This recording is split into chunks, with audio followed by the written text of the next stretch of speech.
Hello, and welcome back to Life is Strange Streams. Tonight, we're playing the DLC for Life is Strange True Colors called Wavelengths. Hate saying that word because of our teeth issues. We struggle with the THS sound, but let's not dwell on that. This is the game where you play as Steph, the beanie-wearing lesbian who first appeared in Life is Strange Before the Storm, and then in True Colors as a love interest. So, she's also the protagonist of the Life is Strange novel, one of the two, amply titled Steph's Story. So, by the way, you want to know what this is? This is not just any beanie.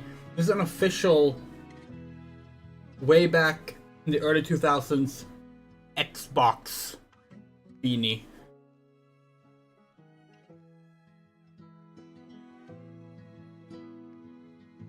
Wanna play Halo?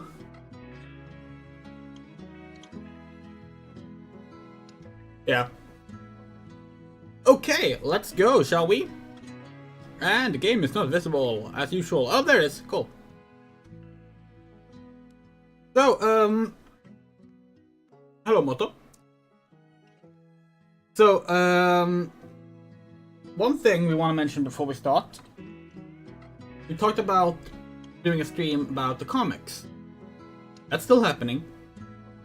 However, we were also interested in the novels. There's two Life is Strange novels. But here's the good news. We own them. The audiobooks. We have both of them. They are 8 hours each. Life is Strange Heatwaves and Life is Strange Steph's Story. You will listen to both of them, but we're slow when it comes to listening to audiobooks. It's gonna take a while. So where we will do some kind of let's talk about the novel stream after Life is Strange Double Exposure. So after this, it'll be the comic stream, then it's time for Double Exposure, and then the novels. Provided Double Exposure isn't so bad that we lose all faith in the franchise and just pretend to never have promised this. People have been very down on it online. Which sucks, because we know one of the people working on it. Oh well, let's go! Play Steph's Story! Have you played Life is Strange Season 1? They're still calling it that? Why do they still call it Season 1? It's never referred to as Season 1 in the actual game. Not even the remastered version does that. But yes. Did you choose to save Arcadia Bay? No.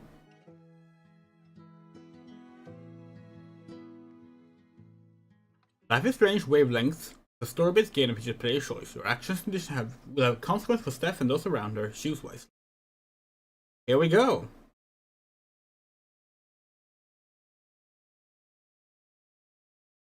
The kerning on that logo isn't great.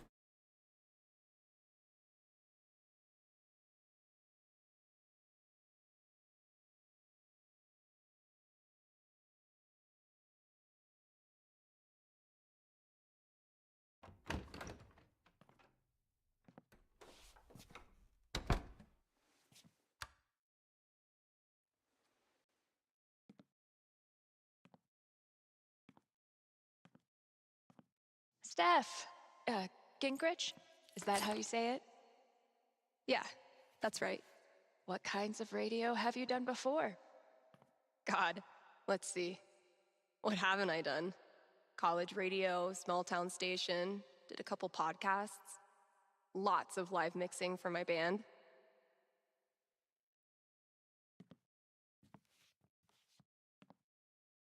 Oh, okay. So you know your way around an audio booth.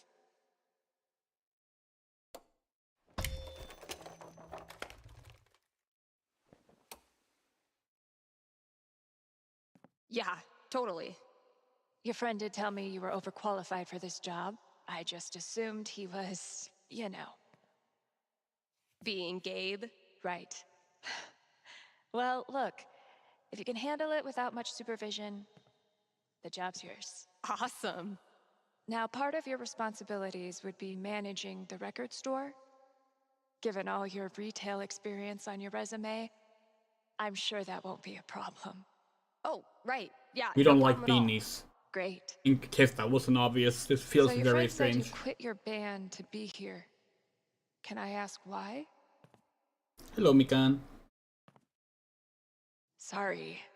Maybe that's too personal. No, it's fine. No big reason. I'm just trying to...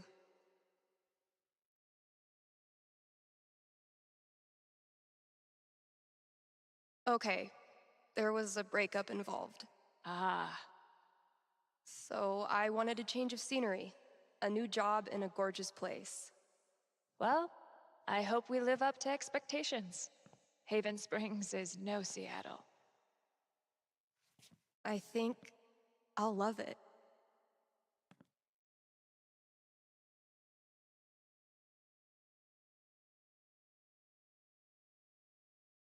We picked the breakup option because that gives Okay. us... The manager left me a task list for my first day. So that's probably around here somewhere. It gives us a good chance to maybe get more information about her ex. Okay, task list. Great. Here's the list. Mm-hmm.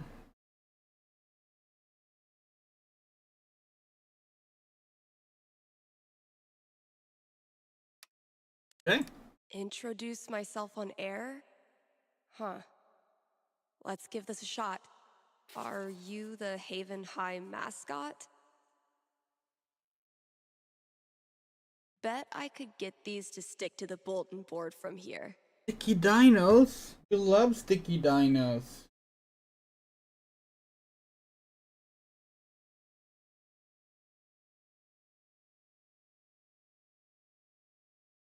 Pretty sure the only other time I've used a landline was to call my cell phone. Let's do this.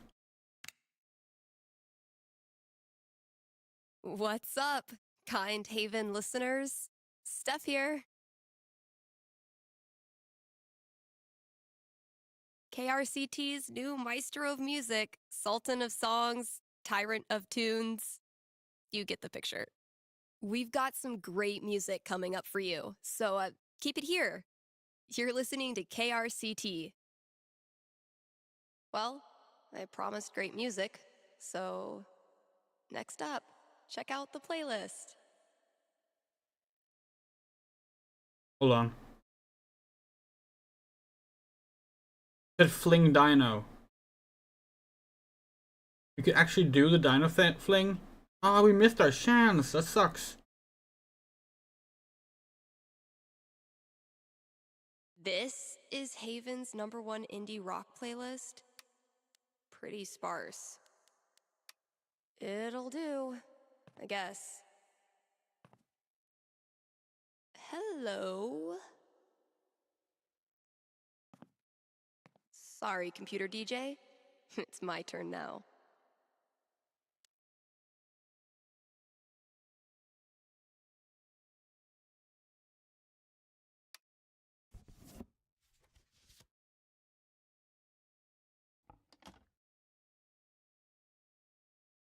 Shaking things up already, Gingrich. Maybe I can play a few more songs today. Now I'm supposed to read some ad copy. That must be around here too?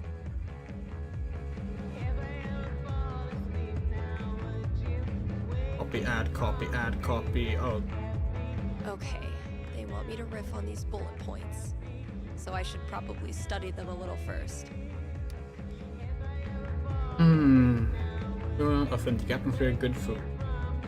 Let's work in 2002. Smooth intuitive job portal. License character, magic conditions. Use the leading copies. Okay.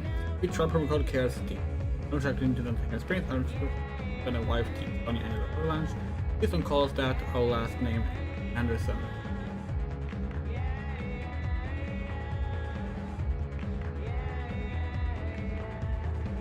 Okay.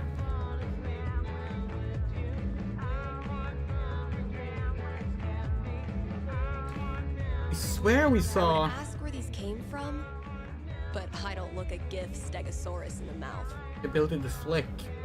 I'm not getting it now. Also can't use the glitter lamp. Pretty sure the only other time I've used a landline was to call my cell phone.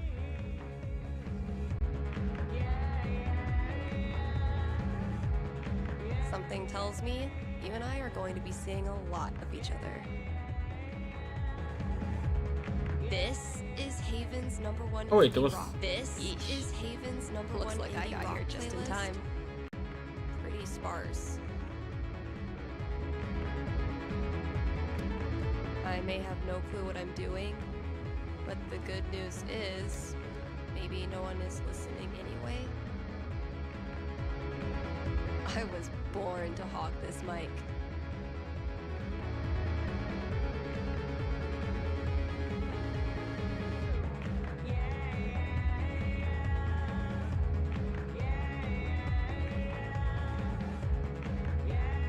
Okay, this is a Zen moment.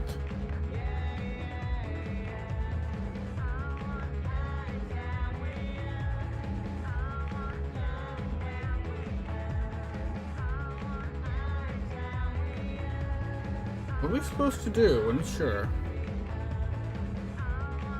Some more ad stuff to look They through? want me to No. riff on these bullet points, so I should probably study them a little first. You can switch songs, but that's probably not what we're supposed to do. Hard to hold a pickaxe without thumbs? Take that, Auto DJ.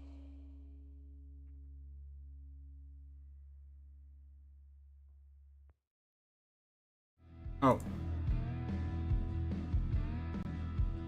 And now, a message from one of KRCT's sponsors, the Black Lantern. Here in Haven, the Black Lantern is known for the historical decor. Where else can you feast under a used pickaxe and a literal bullet hole? That's right, nowhere. And then there's the food. Try the lanterns. Top-notch burger game.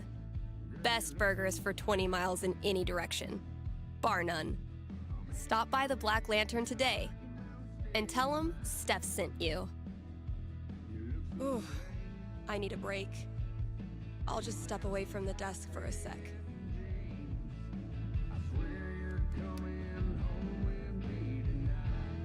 We flinged all the dinos until they wouldn't let us anymore.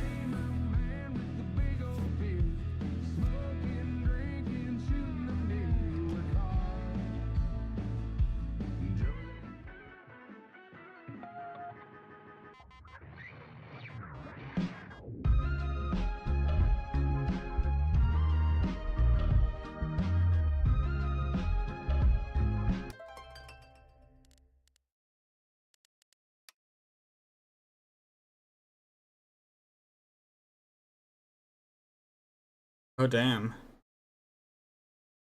Yeah, so this is the X, a trans girl.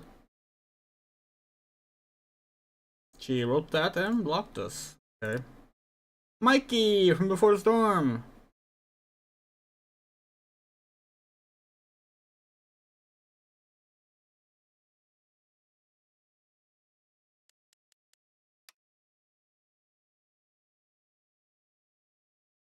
F's in chat.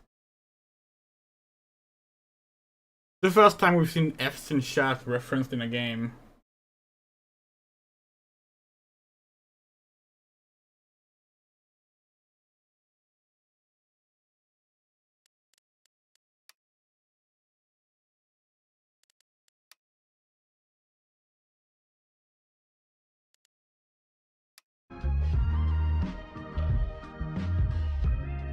I'm gonna be shaking up the playlist a bit here at KRCT. So get your ears ready for some fresh tunes. And keep it here. Yeah, we agree this would be like a dream job. We would love to do this actually. Here's a new local business to get excited about. Avalanche Ice Cream in downtown Haven Springs.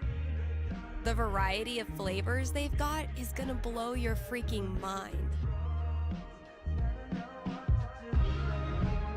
You think I'm kidding? These guys have, and I hope you're sitting down, crab rangoon flavored ice cream. Just saying. So come on down to Avalanche Ice Cream and get yourself a scoop from our good pals. Sunny and Angela Anderson, the best neighbors a hungry DJ could ask for.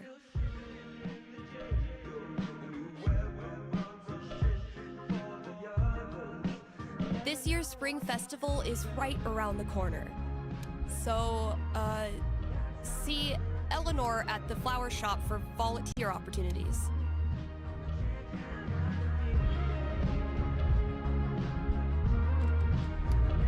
Let's hear from one of our sponsors. PutToWorkColorado.com has been putting Coloradans to work since 2002 using their licensed experts. These people are like career Sherpas, helping you scale the mountain of your dreams. But Steph, you say, I'm a unique artisan with a highly specialized skill set. No way they'll have a job for me. To which I say, not with that attitude. And just for my listeners, get a free trial membership with promo code KRCT.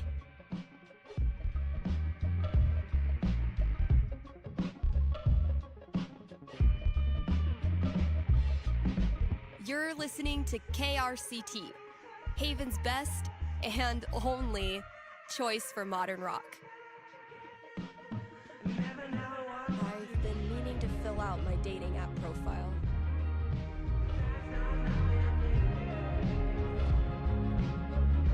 We could probably like play an entire game about being a radio host. That'd be Steph fun. Gingrich, this is your life. Oh damn, okay. Steph, 24, Haven Springs, so it's 1 year before the main game. 25 there. Lyric, obviously. Impulsive traveler, gay disaster, aspiring DJ, obviously. Next, gotta out myself as a media snob. It's only fair. What kind of stuff do I want to name drop? I feel like she was mainly into games. She's like, obviously she talks about like role-playing games and LARPing most, but like, yeah, we're gonna go with games. And top it off with a dash of what I'm looking for. Fun. Disaster queer, moved here on a whim to DJ at a radio station or beat you at Dino Kart racing. You just wanna find a girl I can goof off with. Loving that. That's great. So the dating profile is its own thing here on the you can see the cursor on the like the menus. Like that's the chatting, that's the dating profile. I'm guessing this is it's Tinder. Oh dear. And there's pronouns. Okay.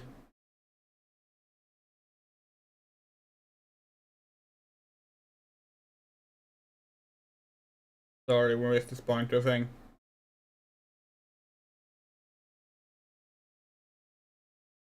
Well,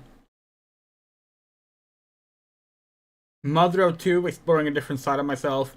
Don't think that's what. Okay. Oh, actually, chat. Swiping comes down to you. If you want to, we can swipe yes on all the girls. What do you say? Right or left?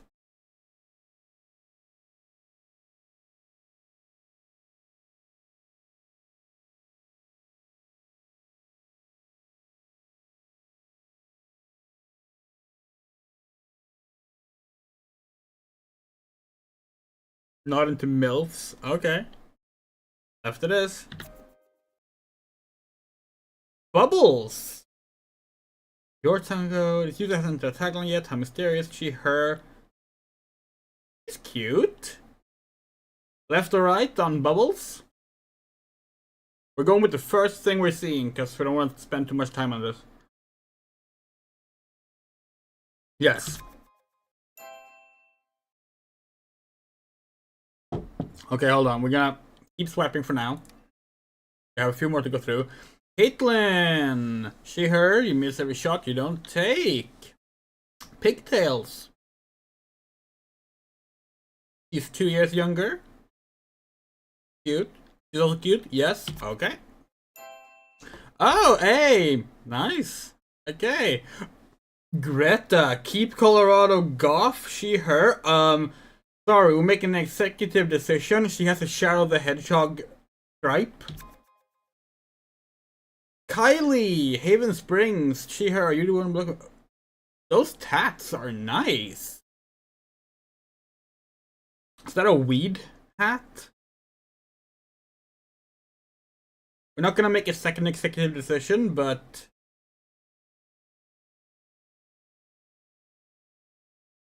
that.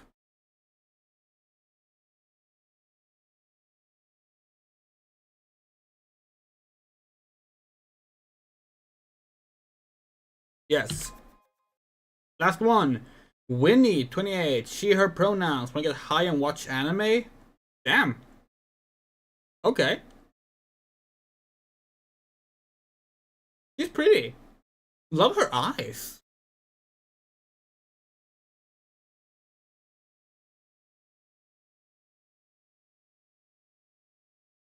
Again, we're waiting for chat to say yes or no.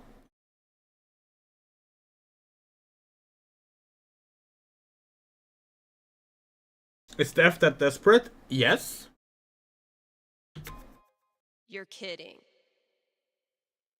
Alright, we have some messages to send. Let's start with Bubbles. She was the first one we matched with. Message. Make the first move or wait for her. Let's make the first move.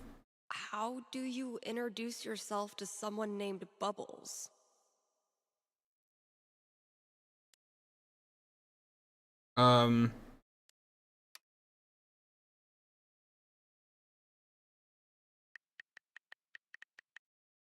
Is Bubbles your given name, or do you have an extremely cool story moment of foam part and or champagne? Hello, handsome. This is a bot.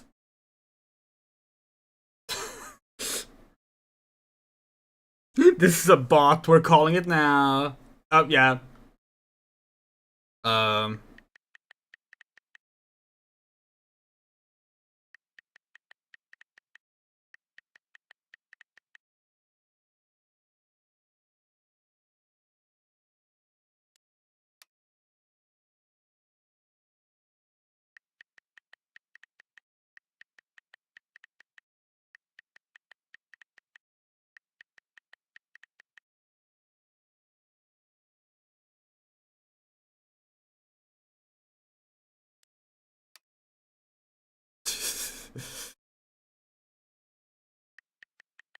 This is funny. And yeah, so like, now we haven't used dating apps in 2 years. Almost 2 years. But, yeah, these are quite common. Why am I doing this? Spending an hour entertaining yourself by talking to a bot is cute, but spending 2 hours is cause for concern. Hey, and Bubbles is a very cute name. So is this like blocking then, maybe? You want to ghost this user? Yes. Okay, let's check out Caitlin then. Looking for my knight in shining armor. Okay. Guess I should probably break the ice. Yeah, she's looking for a knight in shining armor. Let's play cool. This is an actual dating simulator. Like, not in the traditional sense, but this is simulating dating. Oh no.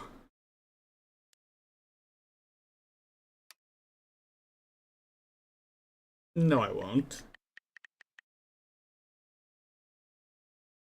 So I swiped right an accident. Lol. We'll play it off.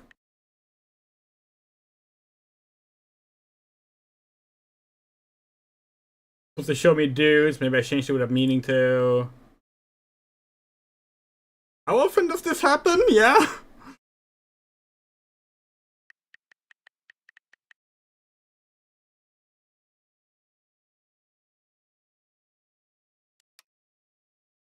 Yeah, no worries. Like, that's fine. We're not gonna be a bitch back just because he's straight. And we're not even gonna ghost her. Like, that's fine, you know? This is fun! We just want a game that's this. We just want a game that's like, you play as a lesbian radio host, doing ad reads, putting on music, and swiping on Tinder back and forth. Make that game. We'll buy it. Full retail price. Make that game. Like, you have the golden fucking chalice right here. The perfect game. Like, we're just thinking about all the people upset right now because their personal version of Life is Strange's Max is not what's happening in double exposure, and we're just sitting here like, wow, you should have just made this the entire game. This is what Life is Strange 4 should have been. Fucking excellent. Probably work for me to do in the store as well. What a great first impression. Yeah, that's true. Dudes with fish. Yeah, that's definitely true. I think there was a note for me on the front counter. We've actually had pretty good luck with dating apps. We're gonna be perfectly honest. We don't think it's like as bad as people make it out to be sometimes. But yeah. The scariest thing about this book is the menacing overdue notice I get once a year. Arcadia Bay Public Library. If that public library even still like exists to be able to like ask for the book back? I've had maybe 3 conversations with Eleanor, and she's already giving me flowers. I can see why Gabe loves her. Gabe, your girlfriend is too good for you, man. We're gonna show this to a Gundam fan who doesn't know anything about Life is Strange. Analysis of the sonata form and its relation to musical structure and choice? Whoa, who's the heavyweight thumbing through these bad boys? It's okay, so Moto, it's like very common for like people, like straight men in their dating profile to have like the first image, like the profile image on Tinder, be them with a fish they supposedly caught while fishing, showing that they're like a big, cool guy who gets big fish. It's like super common. Or at least it was 2 years ago when we used dating apps. I'm gonna puke. The hell peed on our rug? Probably a dog, a cat. One day, if you're brave, unselfish, and true, you can be a real guitar. Yeah, this place definitely needs an update. Next up, put your paws together for Nat King Collie. We really need to get some customers in here. God, they could do this. They could do this into a game as well. Managing a record store. We love store sims. Why is this DLC the best Life is Strange game already? I feel like I'd get along with this woman.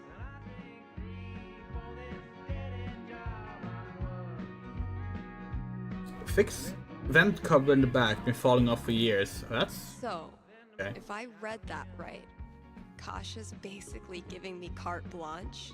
I can work with that. I'll check out those posters. Maybe there's something to spruce up the walls. As for music, I can at least start it by updating the new releases. And yep, there's the vent. Might as well take a look. Cool. So we heard this DLC is about 2 hours long, for reference. Which is why there's no part in the name this time, because this is gonna be finished in one sitting. But really enjoying it so far. All those years of high school set design were preparing me for this moment. That is It just needs some screws. terrible. Oh my god, that animal's living in the walls. Interesting. Hey, you in there. I'm coming back tomorrow with Febreze and a broom, so consider yourself warned.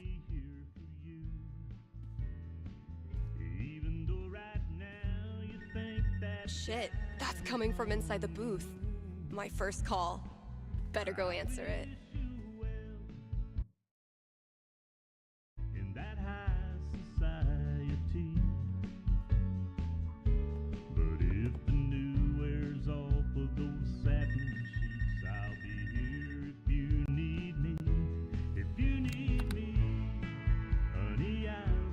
Hello? You're on KRCT radio and you're talking to Steph. Yo, this the record store? Depends what you mean by this. What? See, this is a radio booth within a record store. And this voice you're speaking to, me, is a DJ who also works at the record store. But this phone call, as I mentioned, is decidedly for the radio. Follow? No. Could I just give you my order, and you can just, like, give it to whoever? Yeah, why not? Sweet. Alright, I got Goodbye Means Forever by Kim Snyder, Going Our Separate Ways by The Seagulls, Don't Let the Door Hit You by Robbie Rooster.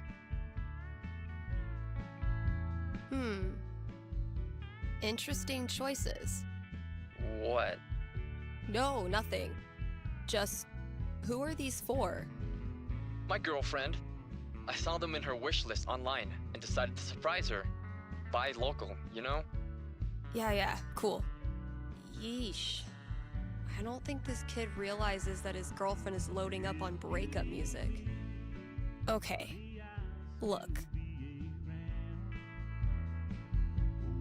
Are we really gonna give dating advice to a stranger who called into this not even knowing it's a radio?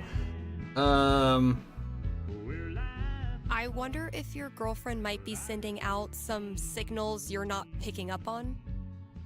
Yeah, you lost me there. Alright, dude, listen. I'm pretty sure your girlfriend's breaking up with you. How the hell would you know that? Gee, I don't know. Guess I'm psychic. Whatever, lady. Screw this. Thanks for calling KRCT.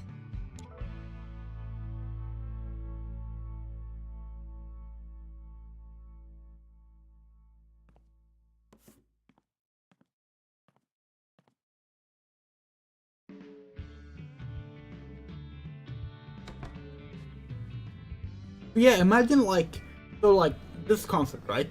A store, a record store game, and you're also doing a radio, and like different customers have different tastes in music. So you have to like figure out what you have up One day, and what you're that playing. clip art is gonna make a comeback. And It's a when bit that like day comes, I'll be ready. Racketeer.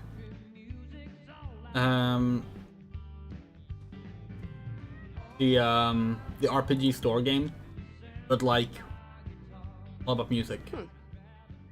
So One cool. of these might work.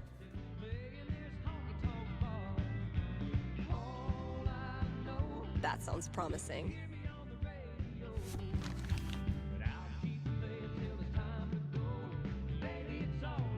Cool.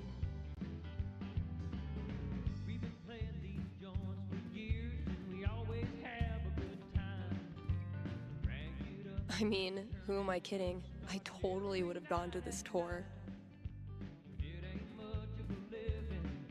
No contact for 2 years. Then this mysterious package? Well played, Mikey. See what Mikey sent us then.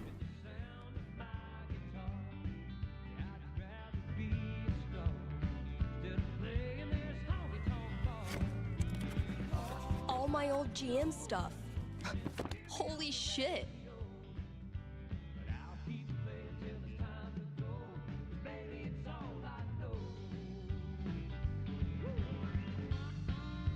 Mikey really went for the nostalgia. Guess I should look through everything. I gifted this to Mikey before I left for Seattle. Wonder if I'd even understand half of it now. Mikey still got it. Elamon, though, has seen better days. What does it say? Hold on. Choose campaign. Oh. Beneath the froth and foam, the perfect city, Rubin and fire. Well, we're a Final Fantasy 14 player, so.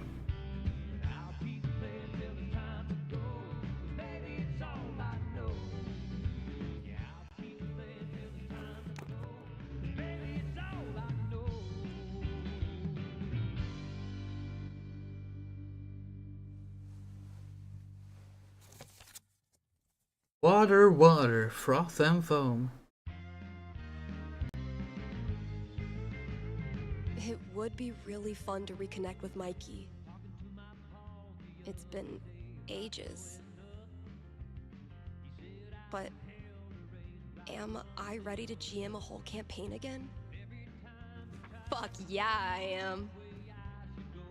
Of course Steph is the coolest character in the entire series. She's the lesbian.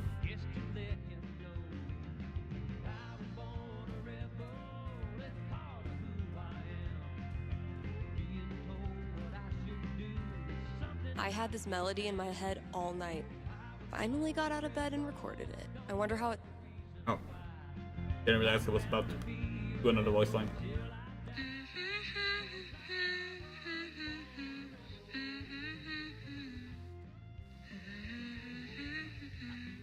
This is actually pretty sick.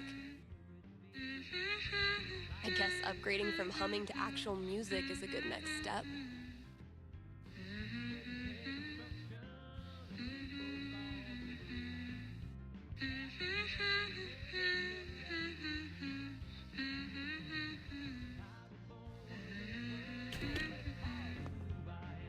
Okay, so what instrument should I play this thing on?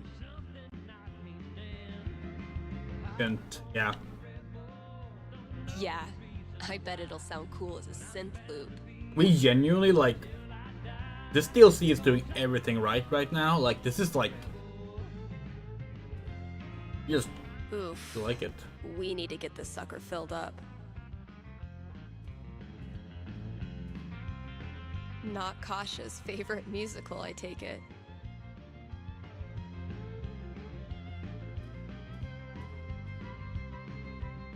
If I emptied all these out, I could make a wicked fucking fort. But I'm not doing that right now.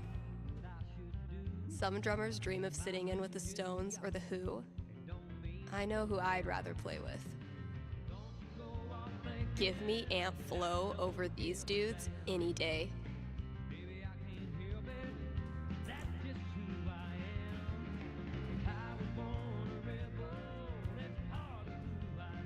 If we don't have new releases, what do we have?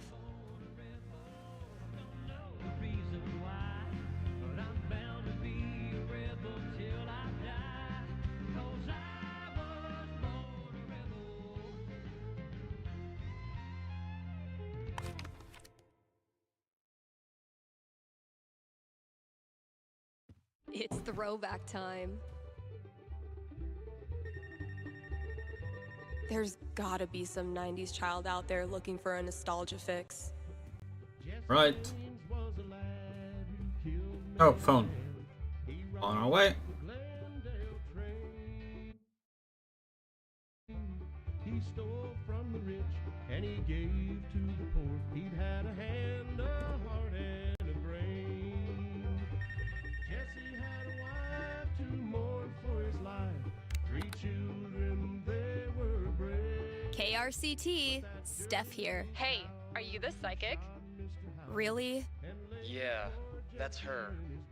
You predicted I was going to dump Danny before I did it, right? So you're psychic.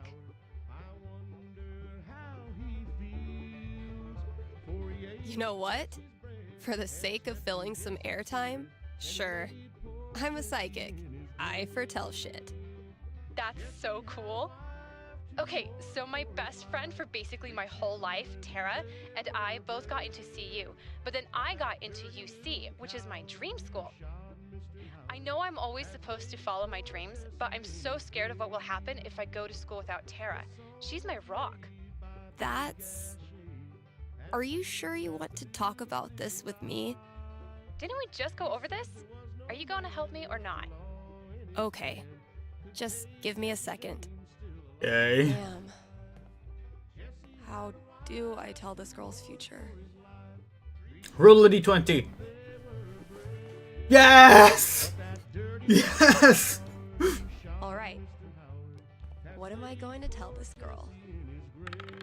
18, huh? That's a strong roll. So, what's my prediction?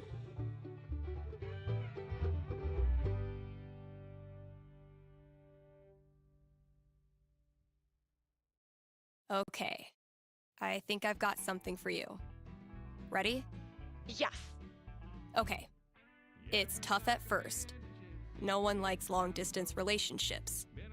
Ugh. But then you and Tara discover something that keeps you connected. Oh God, now we're really... The wonderful world of online gaming. Like Mario? I don't really play video games. That's why you dip your toe in slowly. Maybe a board game, something retro. But before long, you and Tara are teaming up to pwn noobs, grind gear, and wreck even the toughest raids. I don't know what that means, but if it's with Tara, I'm sure it'll be fun. All right. That's all I got. Hope it helped. I'm not sure, but it was really fun. Thanks, Steph. Oh, this game is silly. We love it. Oh, Mikey.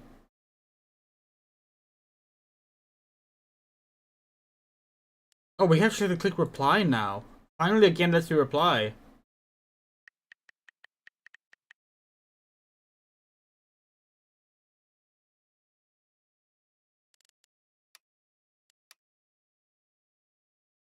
I'll just finish up whatever I want to do, and then call Gabe.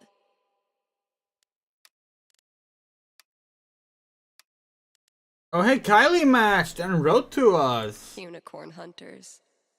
Oh. Barking up the wrong tree, I'm afraid.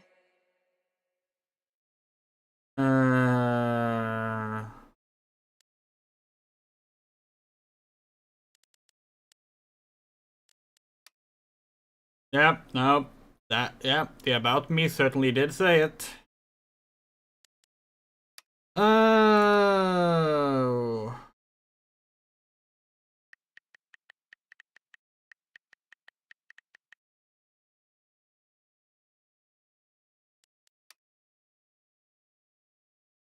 Well, that could have gone worse.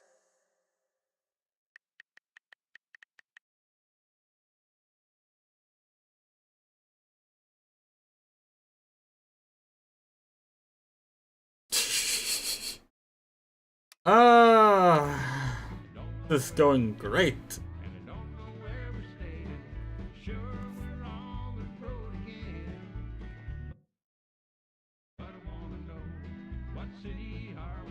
How has this little DLC done more with the smartphone mechanic than all of Life is Strange Eventually, I'll 1, need to get back 2, to the and booth. True Colors, and Before the Storm combined?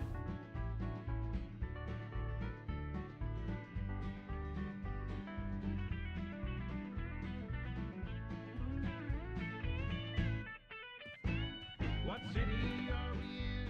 I don't know where we're playing. Don't know where we've been.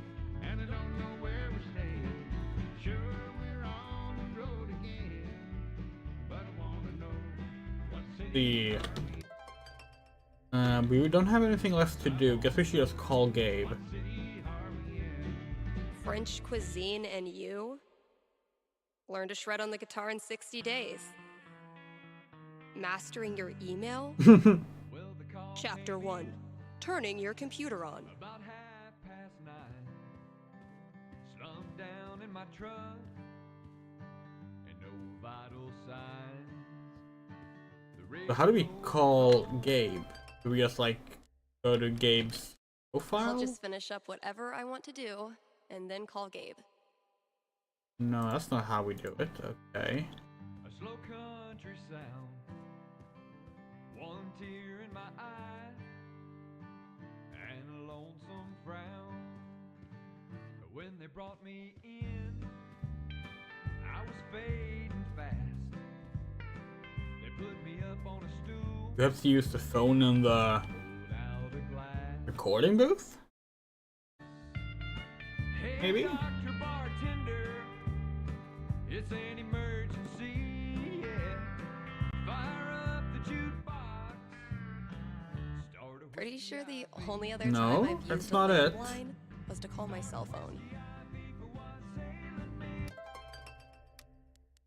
I'll just finish up whatever I want to do, and then call Gabe. Oh! We saw it. We saw it. When we're in the recording booth, we can pick cell phone. Little odd you have to do it there, but fair enough. Eventually, I'll need to get back in the booth. Right, we're gonna take this off. We really don't like these. I have a lesbian scarf that's size, or no, that's the D20. I used to feel like something was missing if I wasn't rolling this around in my Yeah, hand. the lesbian scarf is still deaf, so. Oh my god, oh my god. Am I caller number 12? Dude, this job you got me, It's great. turns out it's like 4 jobs simultaneously, and I'm qualified for maybe 3/4 of one? Why did I let you convince me to bullshit my way through that interview? You know you're on the air, right?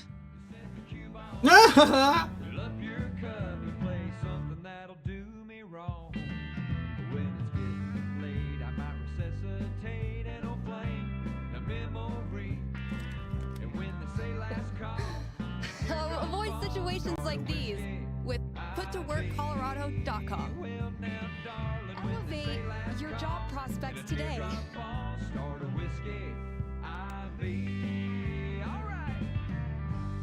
Rough first day, huh?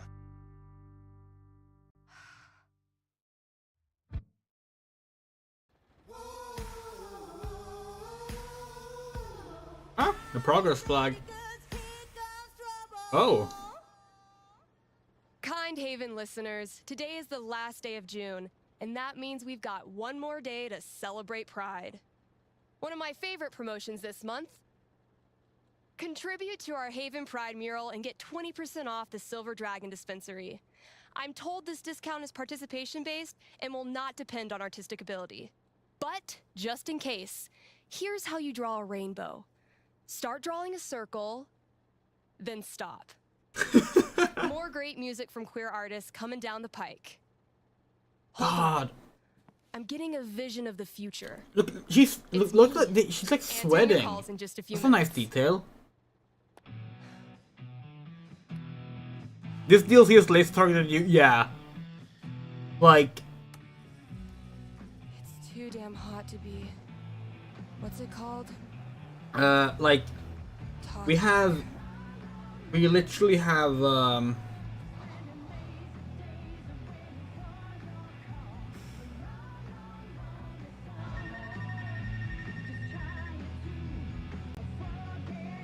like we have a playlist here just called this one? Yeah, queer mix. The heat's no 12 excuse. hours of just queer I'm gonna music. take this call.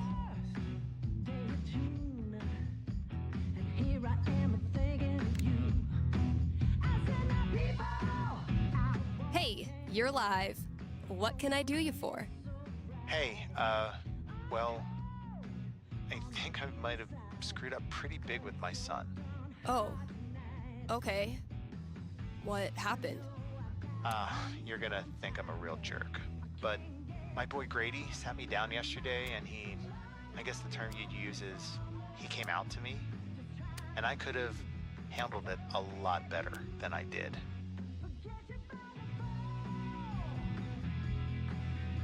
Well, I don't know if a fake radio psychic is who you need to be talking to right now. No, you misunderstand. I don't want a reading. Anyway, he loves your show, listens to it religiously, and I thought maybe I could put in a song request on his behalf. Just so he knows I hear him, and I love him.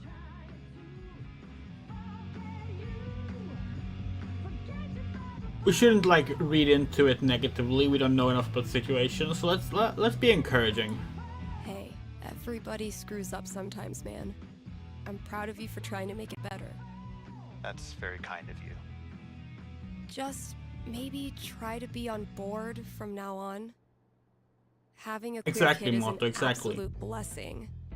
I wish more dads acted like it. Yeah, for sure. What's the track? It's Feelings by Haley Kiyoko. Yo! Played it for me right before he tried to talk to me. Said it was meaningful to him. All right. Let me see if I can dig it up. Thank you.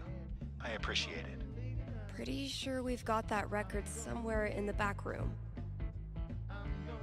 God, this is so good. So glad they sell these in bulk. So like, this DLC, you're playing as a lesbian, doing a job that we would love to have. She has dinosaurs. Hey, Steph.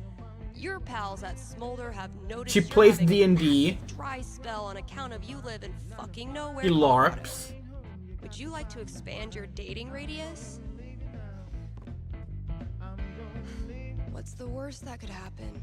This is like the most laser targeted Andrea game ever. Hey, dating time again! Only thing missing for you is vampires? We think that Shadow the Hedgehog goth chick might have been a vampire.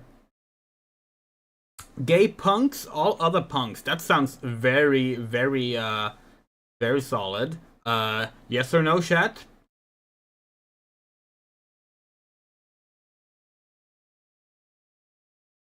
Can you like check the profile somehow? No, that's kind of strange.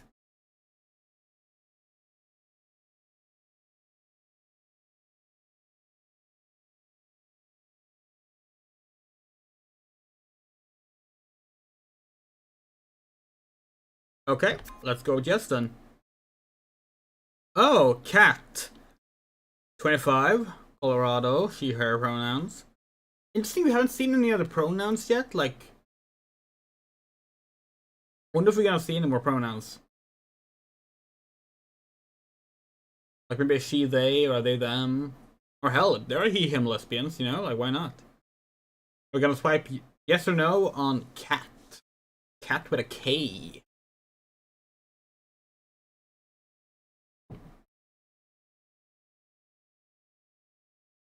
If she isn't a bot, she looks like she's like a doctor or something. That's pretty cool.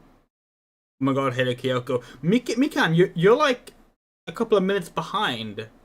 Not sure if you've noticed that. It's fine. You don't have to be caught up. But yeah.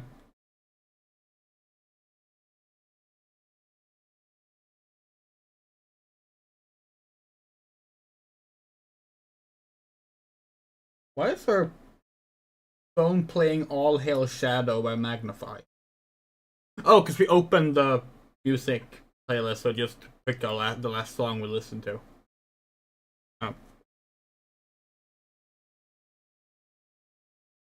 Oh.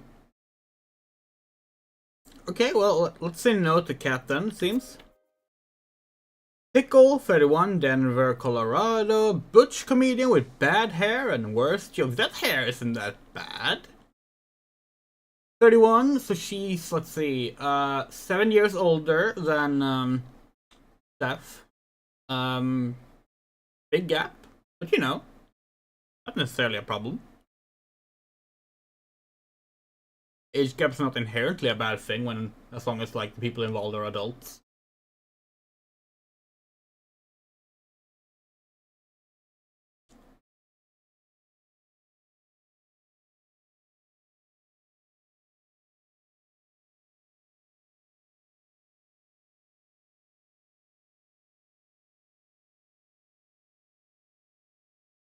No opinion, chat?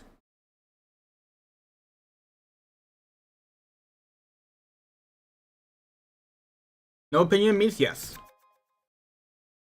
Okay, we have Cal. She, her, 29th. Man, I don't know. Mood, honestly. Another yes and no here question. Here we go. Whatever I write in the chat turns up later than usual. That's odd. Hold on, we're gonna write in the chat actually. Have you clicked on live in the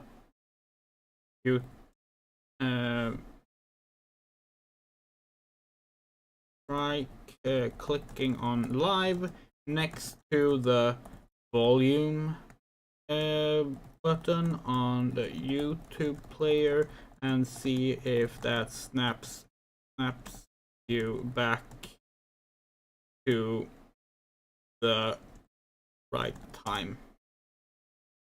Let's go with that. Okay, no opinion on Cal. We're just gonna swipe yes. Fiona, she has a sword. I'll heal for you if you tank for me. That sounds like a good match. It's kind of funny that we're trying to match up Steph here, because obviously she ended up dating Alex in the actual story already. But like, you know, still. Triple yes, sword lesbian, hell yeah. Match, yes. Still, keep swiping. Hallie, just here to get to know people and make new friends. You know what? We just gonna say yes. Make new friends is always a nice thing. Not long for this continent. Okay. Janice, 27. Yes or no?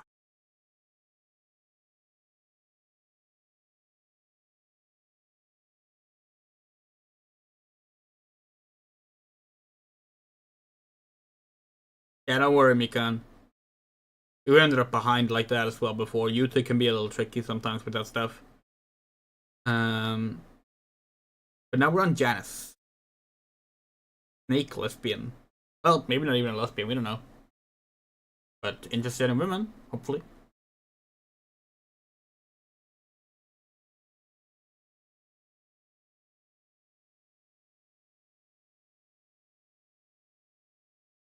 No opinion means yes. Colby, 23. They, them! Hey, new pronouns. I've been told they smell like a new book. That's cool. Should we swipe yes on them? You refreshed and you think it works now. Good. But yeah, first they, them. Yes. You like each other! Yay! We have one left. Casey, she, her. Bike trash for bike trash. Hit me up if you ride. Does Steph ride? Not sure if Steph rides. Yes or no, chat? Do we swipe yes on KC?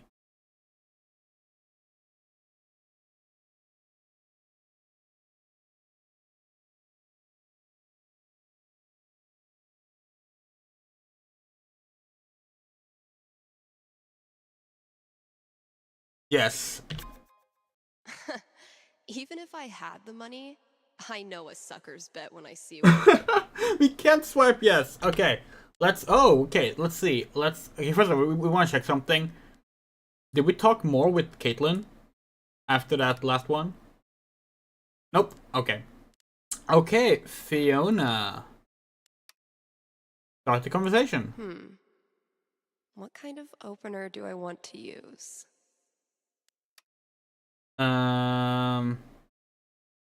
Digging the sword, of course.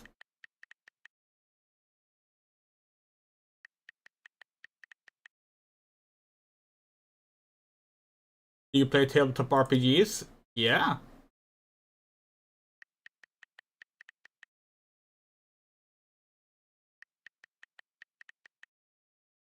This is going good.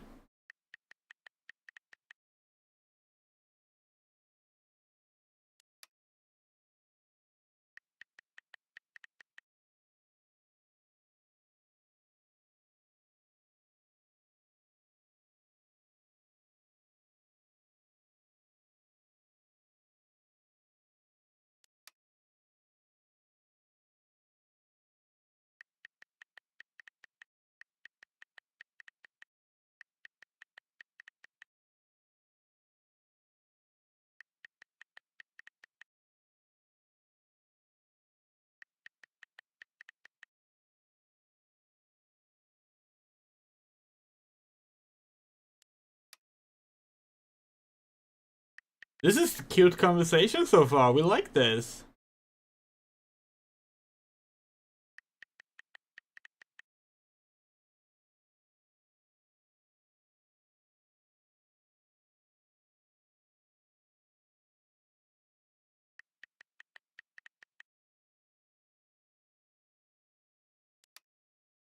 I lost a bet. That was literally true.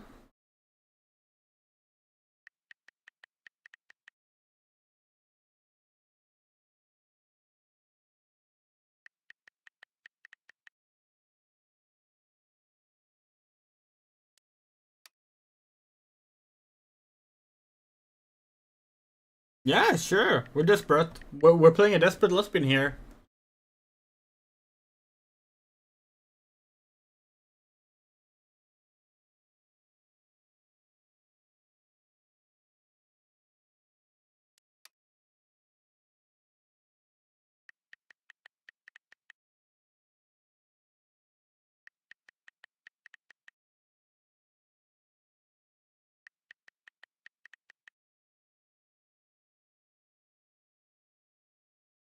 Well, that's hey, we got a theater date.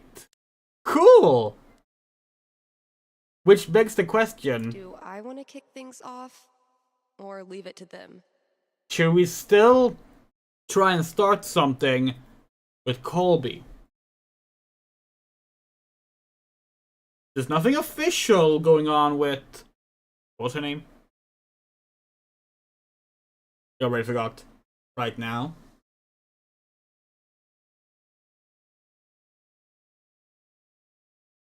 Fiona, yes. Like in Shrek. Do we message Colby?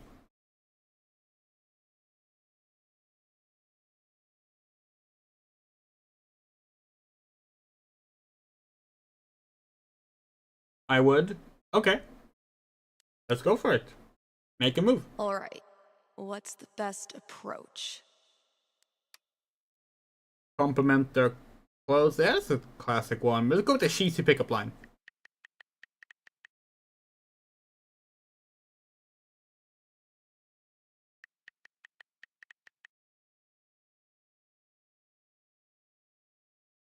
Oh God.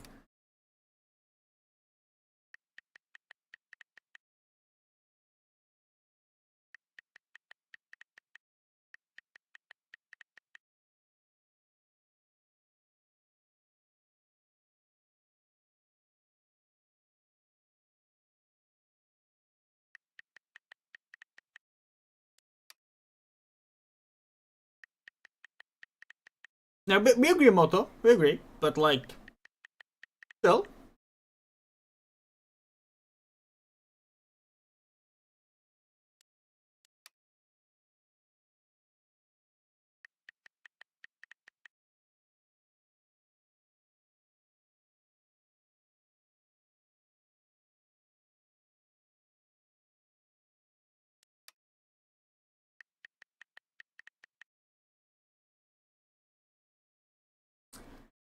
Uh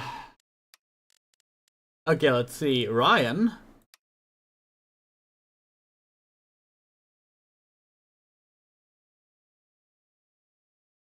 If it was a word for another third wheel, yeah.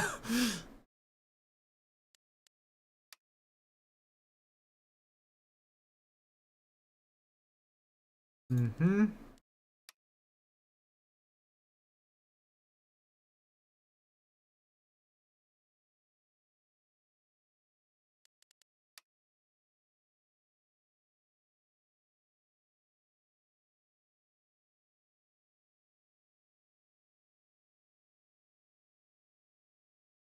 Okay, let's get to work.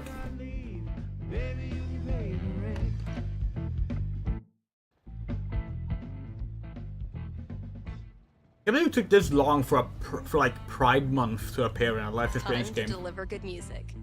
From the storage room to the masses. Right. Oh, a lesbian flag! A 5-stripe community lesbian flag. We have the 7-stripe here. Damn it. Well, actually, this one is. That's the 5-stripe one. You know, that's cool. We actually do have the 5-stripe one. Like right here. Like it's in our window. And a great angle to see it.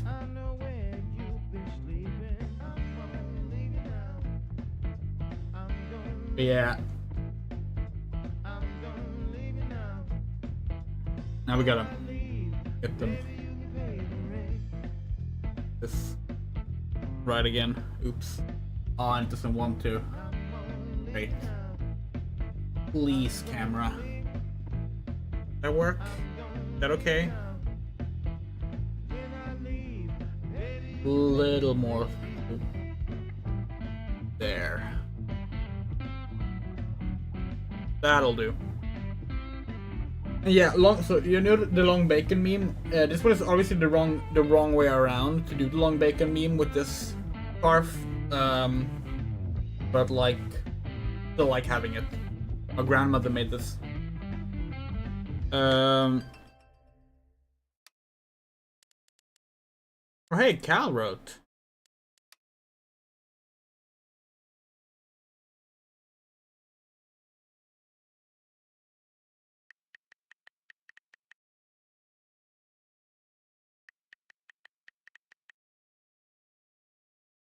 Huh.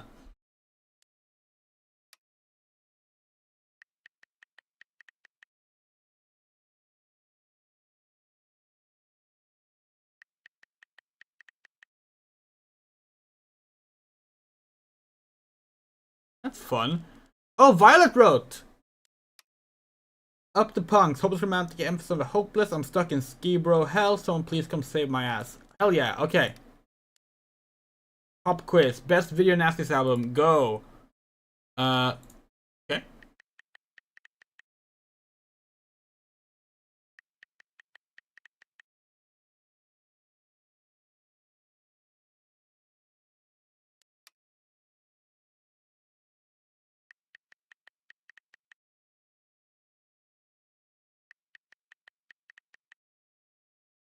Yeah, we're also wearing lesbian socks that our grandmother made.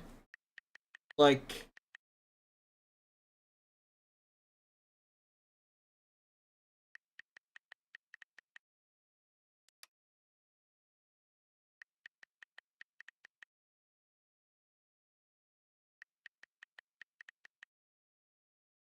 and hello, Jen Pam.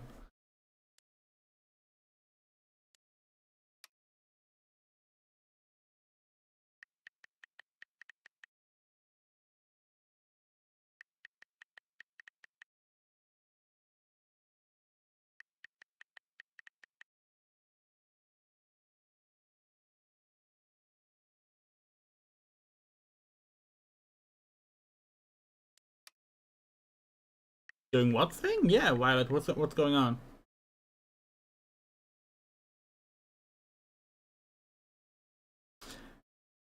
Uh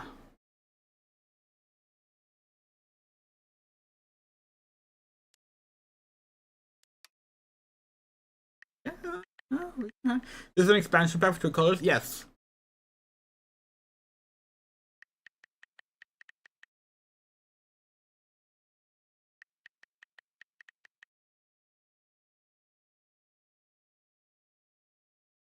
And we're really liking it so far. Like, this is genuinely maybe our favorite Life is Strange entry.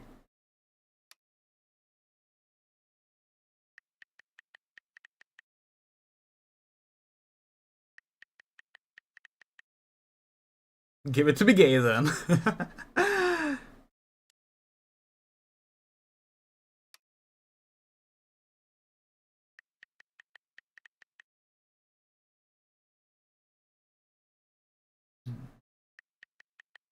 The Drag King show. Ah. Oh, we love drag kings. Drag kings are like so ignored here. Like we have never seen any drag event that involves drag kings in Sweden. It's only drag queens. And nothing against drag queens. Drag queens are awesome. But like, please.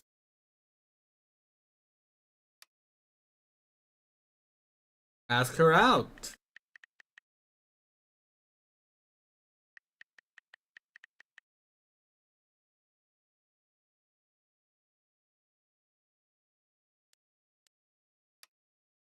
Yeah, come to Haven.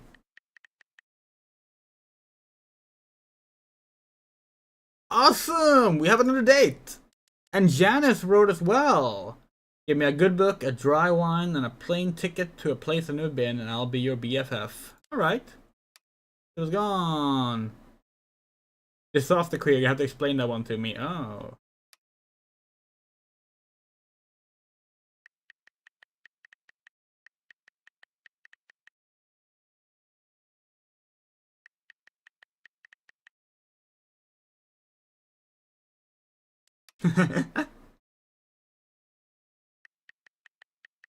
What qualifies you to be a drag king?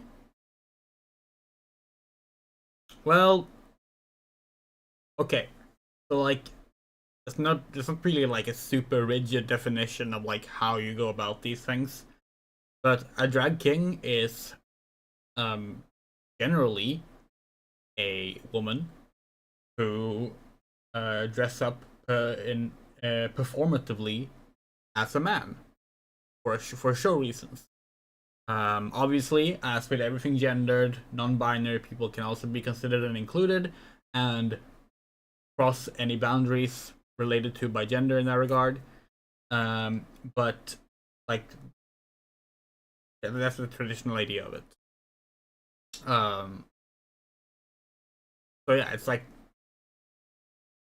drag queens, but in a different direction.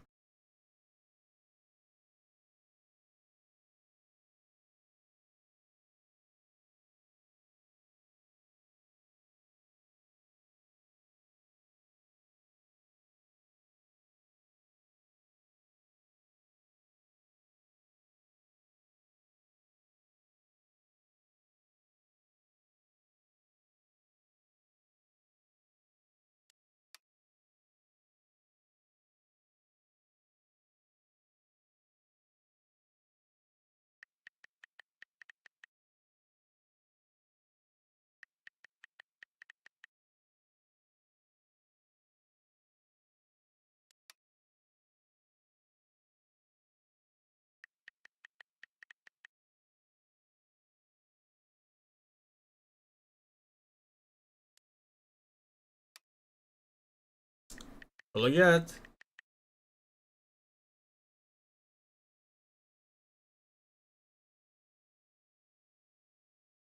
Yeah, that might, yeah. Oh, it's doing drag. So yeah, sure. If Ducky doesn't pick up his Bobby Darin album, I'm sacrificing it to the big band gods. Have I not unpacked my drums because Well, isn't I still drag feel a form guilty of about cosplay, leaving the technically? band? Or am I just lazy?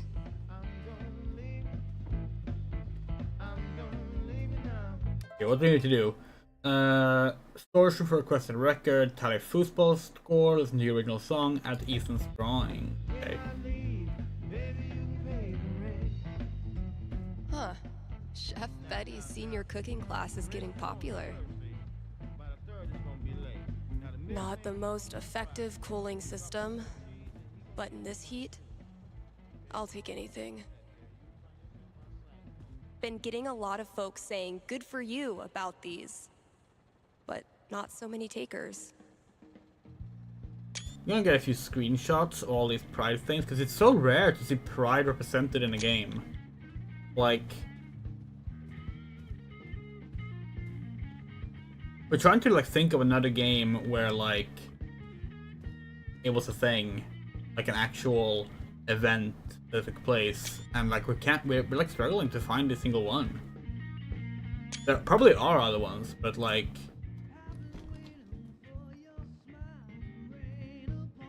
can you think of another game that's featured a Pride parade as a setting?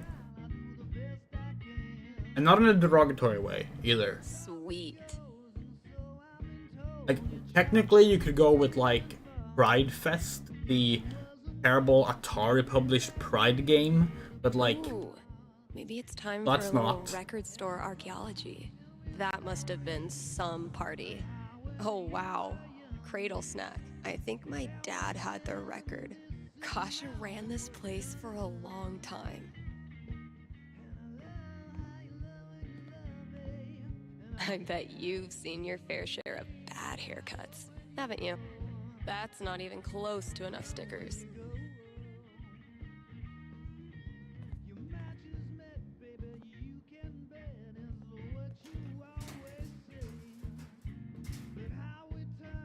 Great. That guy's request is locked in here. And instead of a combo, I have 4 drawings. Okay. Ghost Star Ice Cream. Ghost Star Ice Cream. Ghost Star Sea Ice Cream. Well, those drawings were meant to be a hint. Guess I should look around the store. Ghost Star Sea Ice Cream. Last thing I've got to do today is pack up all the pride decorations.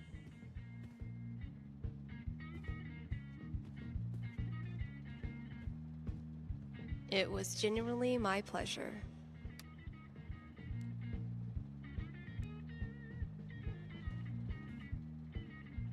All this labeling is giving me flashbacks to the thankless world of high school stage managing.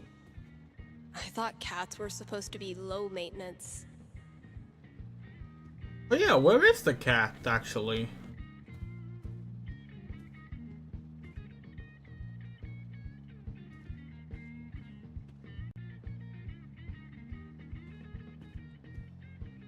It takes a lot of work to keep one step ahead of Elamon.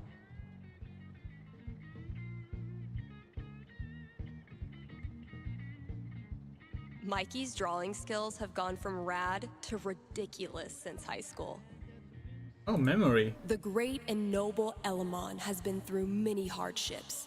He's lost multiple limbs, died and come back to life who knows how many times. 12. But through it all, Elamon has always counted on one thing. Friendship. The love and care of a cherished friend. Wait, what? I mean, that's nice stuff, but you know Elamon fights alone. Always has, always will. I'm talking about your sword. Oh, carry on.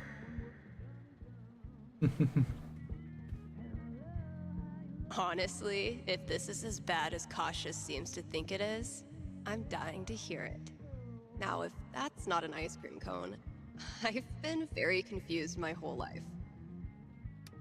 Okay. Hot Sam Don't Cry. So that's obviously one of them. Taking this to look at later. When you're competing with the entire internet, you need to get aggressive. I spy with my little eye. 5, eyes? Maybe that's Following it? this for a minute.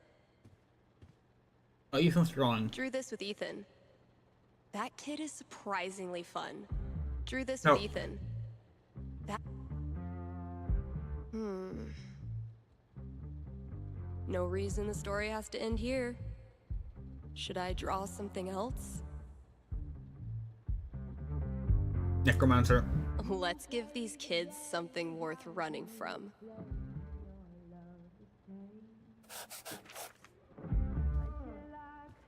Nailed it.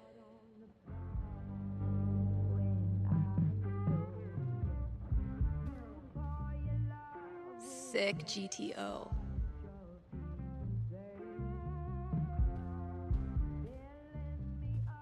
What is it with old bands and animal names?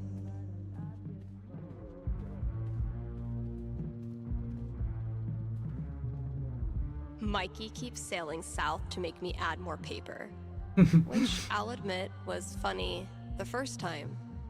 That is funny. Welcome to Crindle's Keep, a peaceful little seaside village. Or so it appears. Do they call it Crindle's Keep because all the kids keep disappearing? Bad taste, Elamon. Roll for too soon.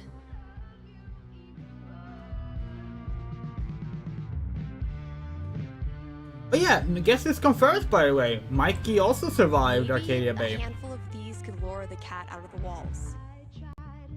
Oh, the cat was in the vent? Where's a good spot to put these? Is that how she got the cat? Drop a few treats there. Cats love windowsills, right? Or maybe over there? It's a nice quiet spot. Corner. Cats like windows, but when they Consider it a eat, peace they offering. tend to like corners more, we find it.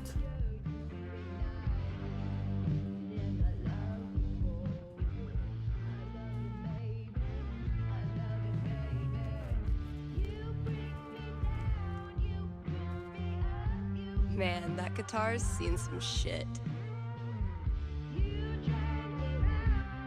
I haven't found the Hayley Kiyoko album.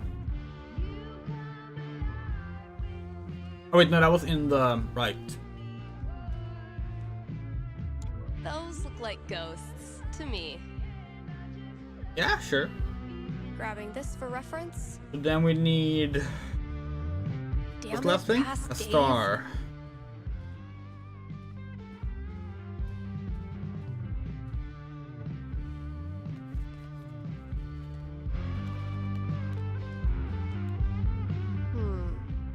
Those shades Yeah. are undeniably star-shaped.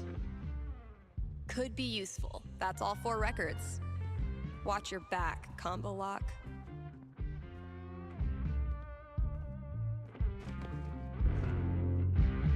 So, something hidden in these is supposed to get me in there.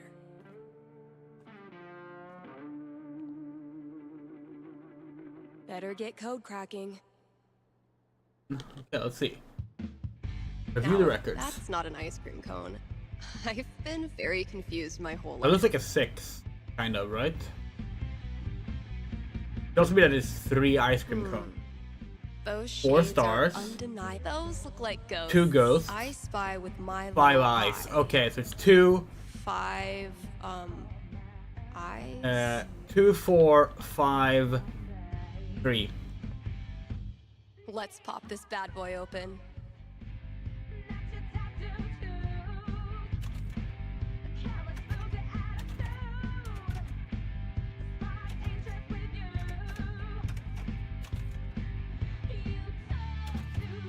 Don't underestimate Andrea. She's been playing point-click adventures her entire life, and her literal autism diagnosis includes writing about how she's good at figuring out puzzles, although she's kind of slow at it. Yes, that's actually what it said, and it's kind of embarrassing that it said that we were kind of slow at it, but... Finally, I can destroy Mordor and get on with my day. Oh, awesome. Here it is. This Grady kid has good taste. Hayley Kiyoko is awesome. I can finally get back in the booth and play this record.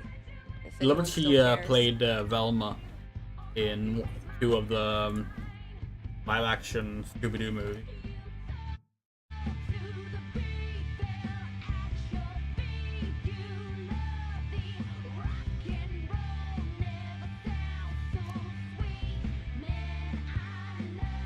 Need to make sure I've read all 3 ads today.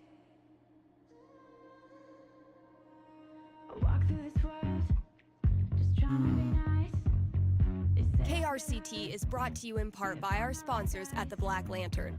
It's been a brutally hot summer, so visit the Lantern and escape the heat with new popsicles. The kiddos can stain their tongues purple while you enjoy a round of darts and a cold one. And if that's not enough to get you in the door, the upcoming bar crawl will. How do you do a bar crawl when there's only 1 bar in town? You'll have to show up to find out. Hit up the Black Lantern today and tell them Steph sent you. Dang, I'm blowing up today. Should probably. Yeah, Hayley Kiyoko's always been artist who again played Velma in 2 of the Scooby-Doo movies. Thanks for calling in. You're on with Steph. Yo, what up? Sorry, I don't know what that was. What can I predict for you? I am in serious need of some divine foresight. I'm having my first girlfriend over for dinner with my parents next week.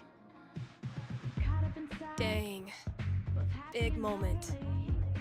Are your knees weak? Palms sweaty? I feel like I'm about to throw up. Yes. I can see why a prediction is in order. Yeah, so if you could just tell me that dinner goes perfectly, that'd be great. I will consult with Mother Fate. Be right back. And by Mother Fate, I mean my D20.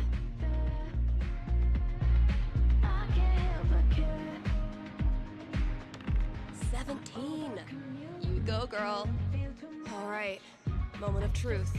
I don't want to give this kid bad news, but I don't want to get her hopes up either. I mean, the D20 seems optimistic. I'm getting an image of this family dinner. Okay.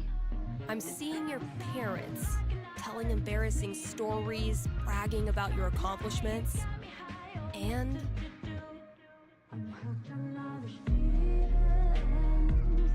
misusing slang while trying to seem cool.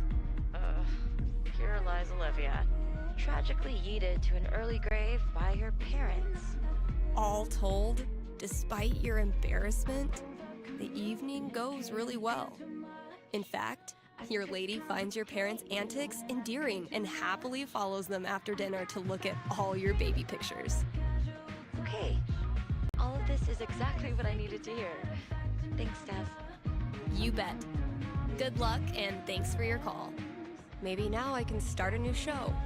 I'll call it the Dateless Dating Advisor. Hey, we've scheduled multiple dates today. Speaking of, oh, we have texts.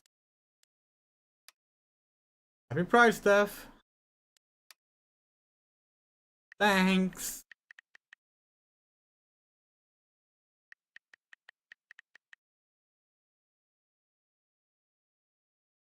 Can we reply to anyone? Oh, no.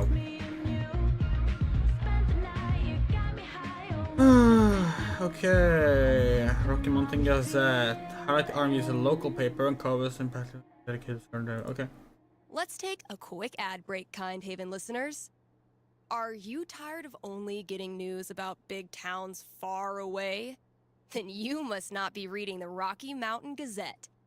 The RMG's reporters are so local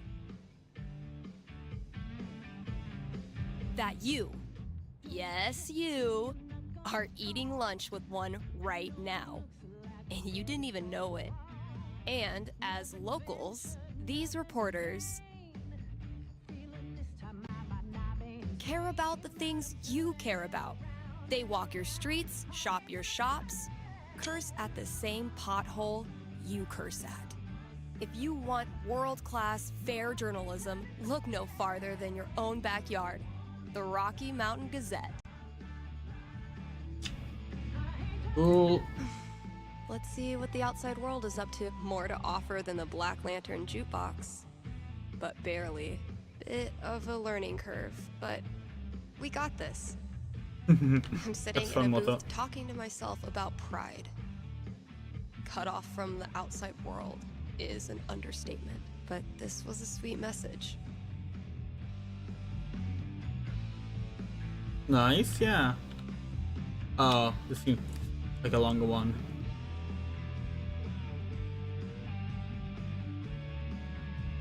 Oh, this is the previous owner. That's fun.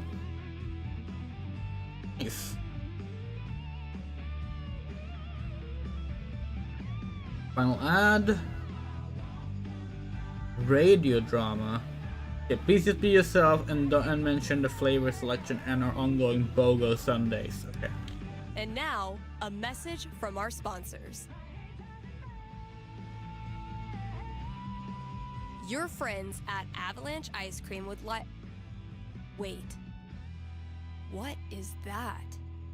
What is that? Stay with me here, guys. I'll try to describe what I'm seeing.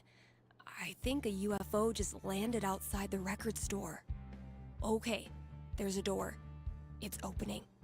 The aliens are coming out. 2 of them. They're heading into Avalanche now. Wait, what's this? The aliens are lactose intolerant. They're stumbling away from Avalanche, crop dusting as they go. Smells like vanilla. The aliens are getting back on their ship. They're taking off. Woo! That was tense. I sure am glad Avalanche Ice Cream was here to save the day. Why not stop in and show them your appreciation? That was the last thing I needed to do on the radio. I still have to pack up the pride decorations, though. We're loving this. This is like the coziest fucking game ever made. Why isn't this just a game?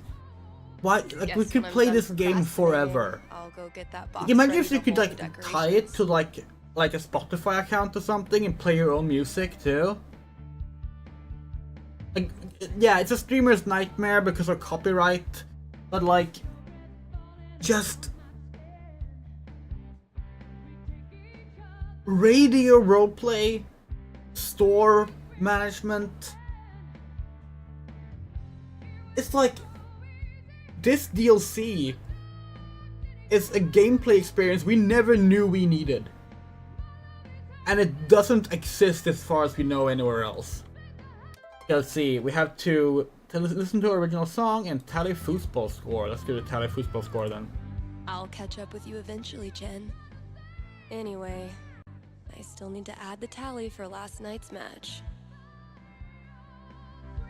Man, that game was something else.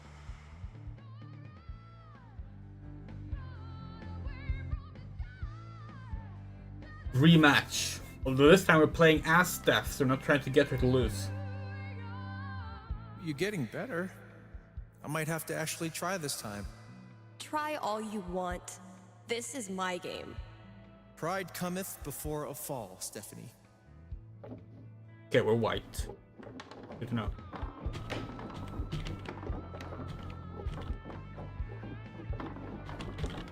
Whatever you do, don't think about Jed in a diaper. Ugh, dude.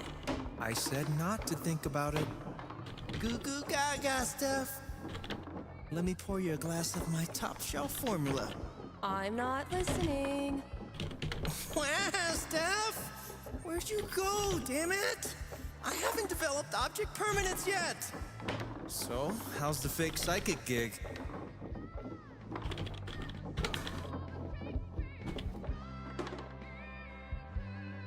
Fake?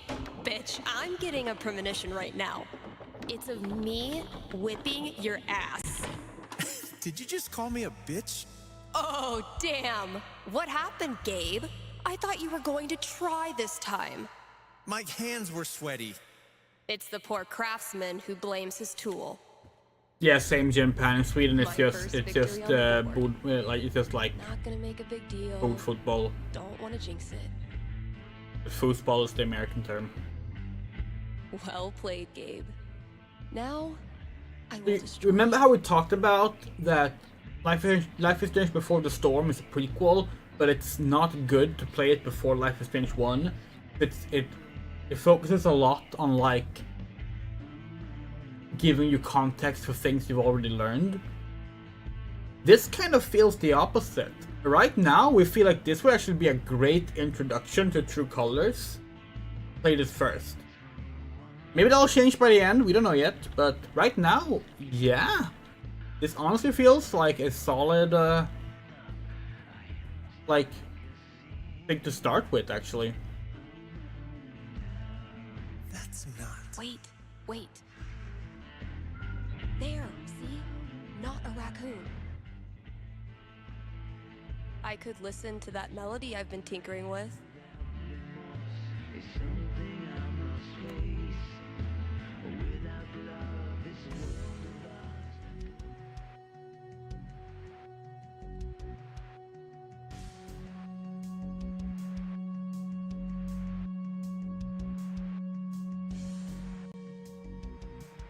Oh, we like this. Didn't was the right call. Not bad. Kinda sparse. But I dig it. Still feel like it's missing something, though.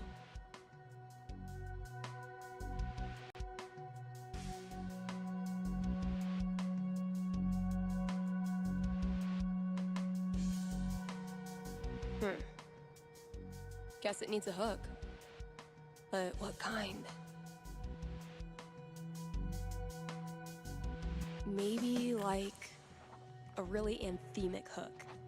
Something that makes you feel like you're putting your fist in the air. Hell yeah.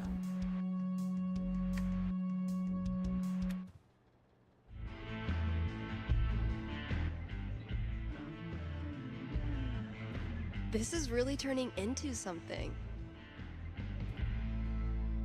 It takes a lot of work to keep one step ahead of Elamon. Okay, pack up the pride decorations. I don't know why though. Steph, this is your shop and your radio station. You can leave up pride flags all year round. Pride doesn't stop just because Pride Month stops. Okay? Steph, maybe you have a boss. Just remember you have a boss. Maybe your boss tells you have to do it. It took me way too long to notice this.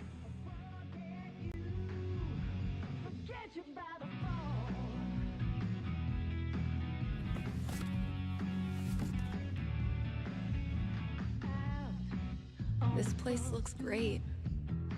Hold on. Hold on. Hold on. Hold on.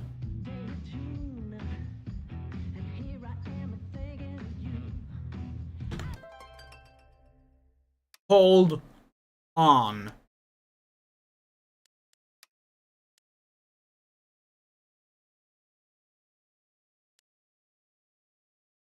These pride flags are anachronistic.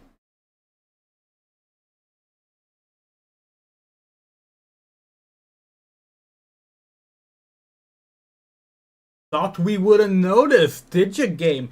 This is 2018. Hold on, we're gonna double check. Maybe we're wrong. Maybe we're wrong. Progress flag. Pretty sure the progress flag.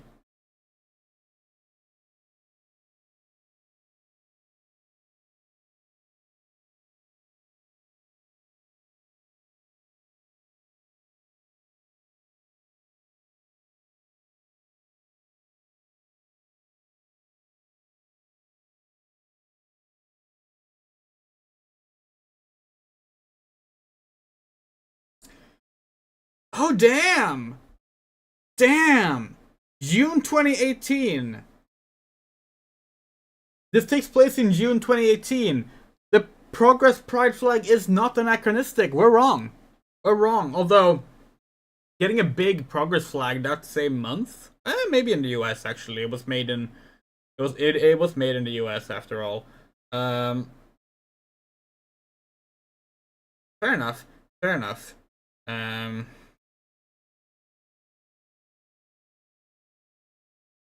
Oh well. So...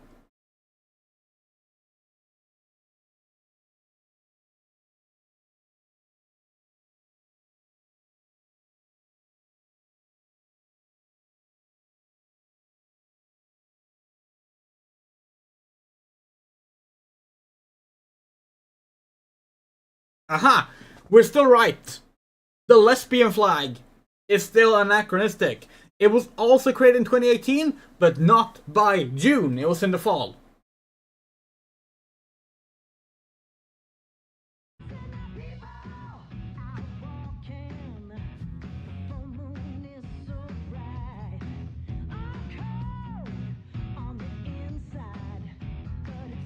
All good things must come Is to an this right here, the lesbian Which flag? means every pride decoration must The end. 5-stripe lesbian flag is the second one, also known as the sunset flag or the lesbian community flag. The 7-stripe one is the original, made by Emily Gwen in 2018. This one was made later during a big Tumblr instigated poll. That flag shouldn't be there. It should be... We have it here. I think we have our old lesbian flag here. Wait.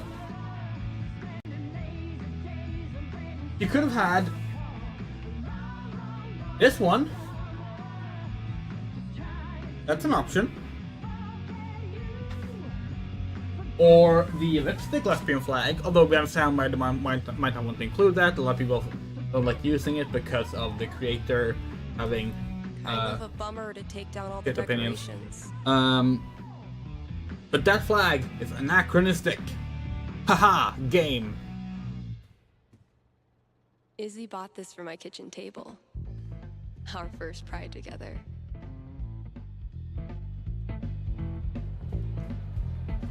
Cheers.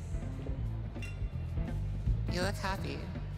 Just thinking about last week when the waiter came over and we stopped holding hands just in case.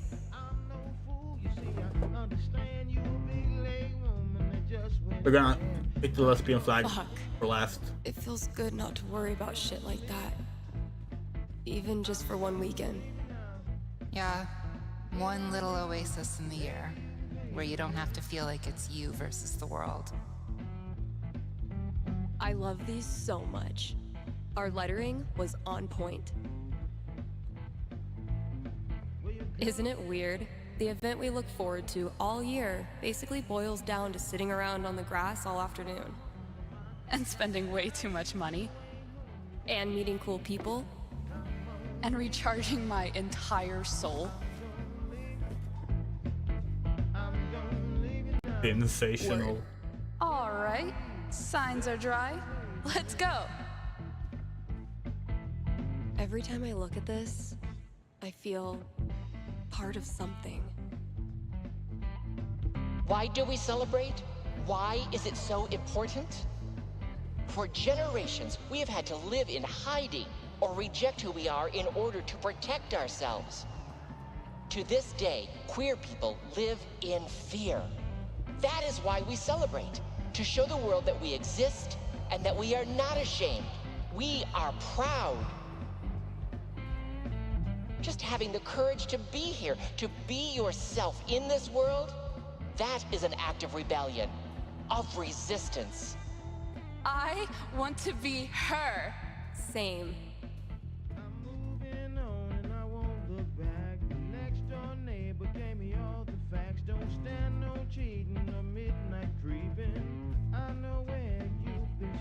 Do you have to get rid of the pins?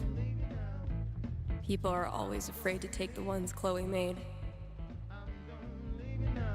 Oh, Chloe mentioned. Check out all these booths pretending they give a shit about us for 1 month out of the year. Oh, I know. Come on, it's hilarious. We care so much, we made our logo into a rainbow. We're committed to hassling everyone, straight or gay.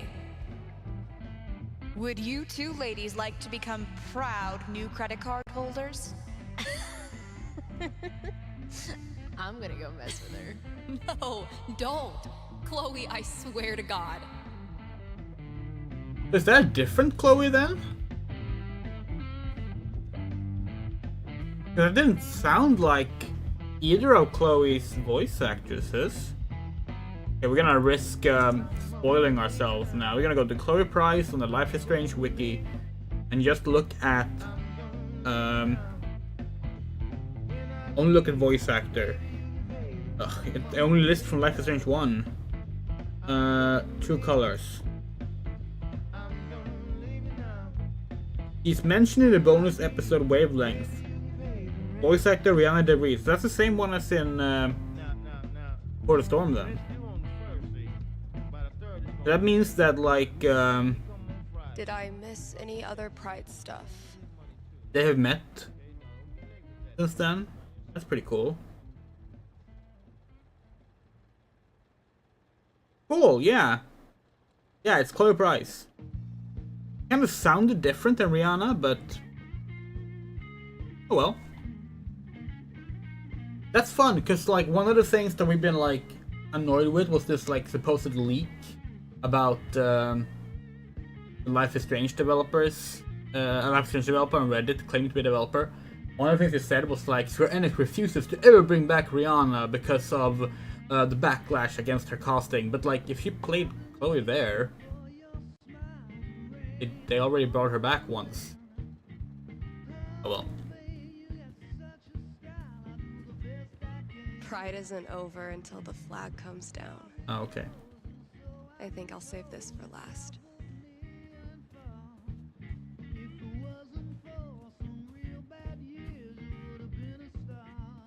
My lesbian flag's hanging up by the back room.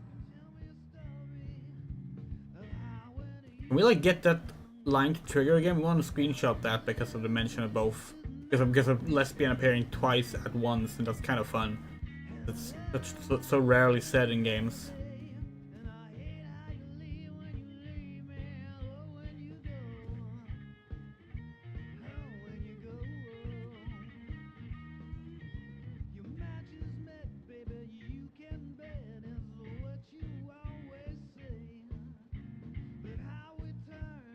Okay, no.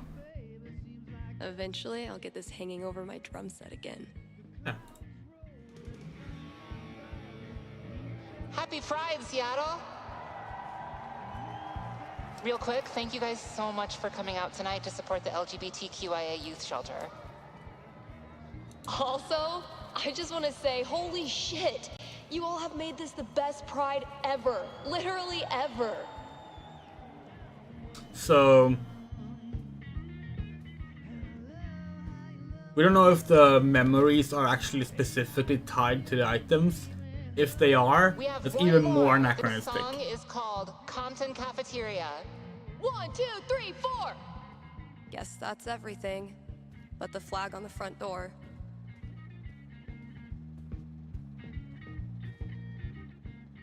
There's so many flags.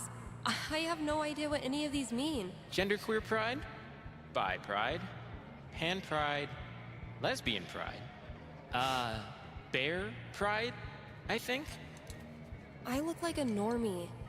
I should have worn something cooler. Stephanie, you look just like a 14-year-old homo at your first pride. Just like everyone else here once was. And they all think you're adorable. You don't need to try. You're exactly where you belong.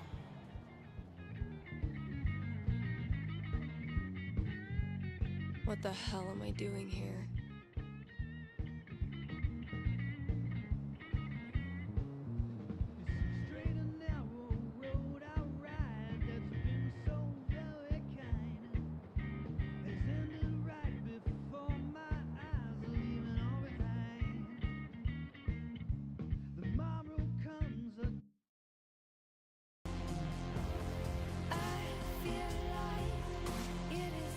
Oh, Halloween.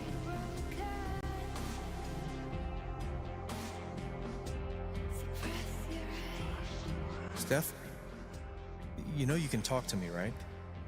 About anything. If there was something to talk about... It's just, you haven't been yourself lately. You're working crazy hours, dodging calls. We're your family. We're here for you, you know?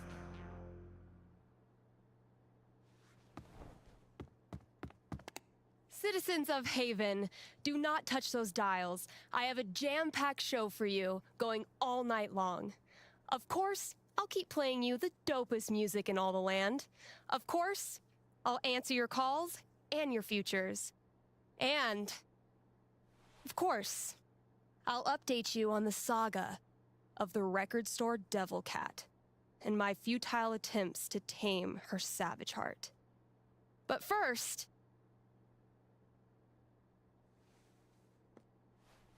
Oh. But first, another track.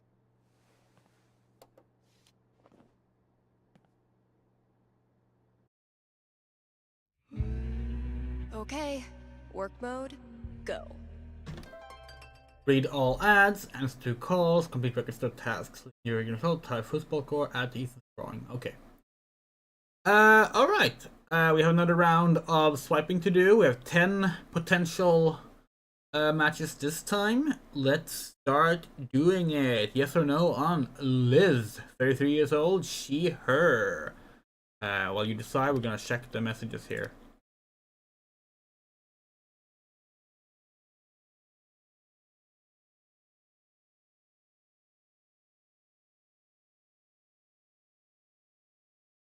You know what tomorrow is? Oh, that's Storm Day.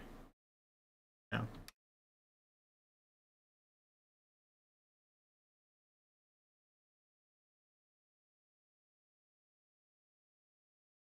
That's yes on the list then.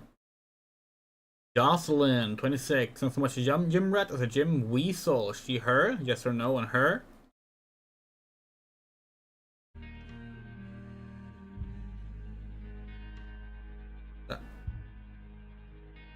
Ad read. Where's the ad read?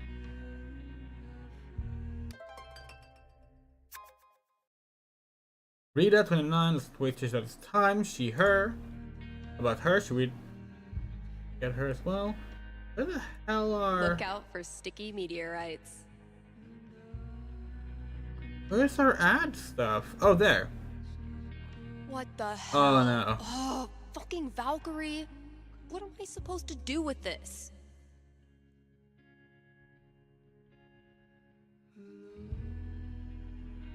Here's an offer from our most loyal sponsors, Avalanche Ice Cream. Avalanche will be open on Halloween.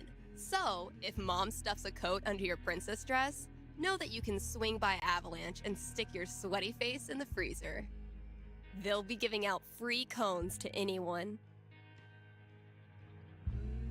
who wears a costume. So, you know, dust off that Dracula cape and sink your fangs into a scoop of Black Forest cherry. Anyway, check it out.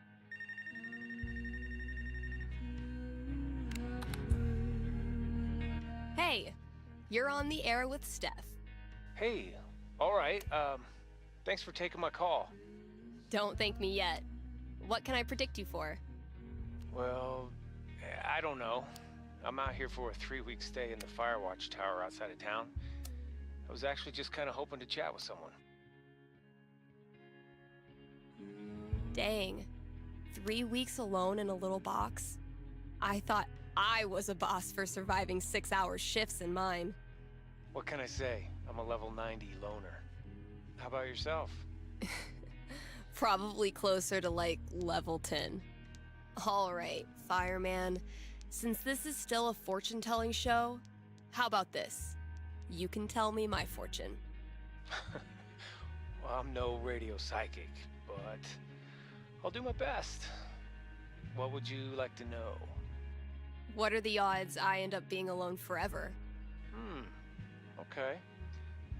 Is this a fear or an aspiration? Well, it's the natural endpoint of my current trajectory.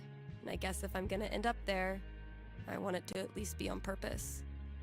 I don't have a crystal cootie catcher or whatever to look into, but I can tell you this. Getting away from everyone is the easy part. Sometimes it's even too easy. Yeah, I know all about that. I thought you might. So I learned this the hard way, but the idea of being alone can be a lot more enticing than the reality. And too often, the people who want to be alone real bad, they're the ones who end up calling into radio shows just to hear a stranger's voice. But that wasn't really a fortune, was it? Ah, you got me. I'll have to do better next time. Thanks for the chat. And thank you for listening to KRCT. No, definitely not Molo. So, like, we might actually be wrong. We said it was anachronistic, but that says Carnival Colorado 2019. Now, that might be a past event, or it might be an upcoming event. If it's a past event and it's 2019, then if it was Pride 2019, it's no longer anachronistic.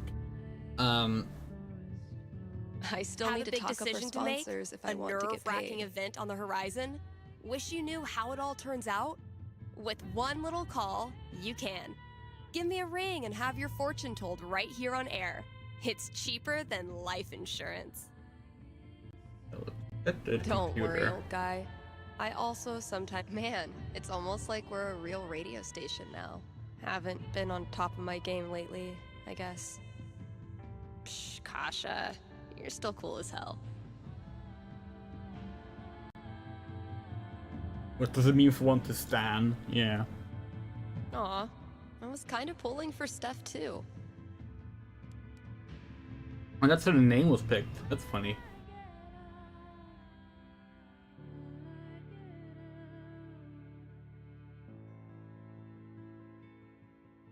Look out for sticky meteorites. So we're gonna quickly just run to the bathroom. We'll be back in a sec.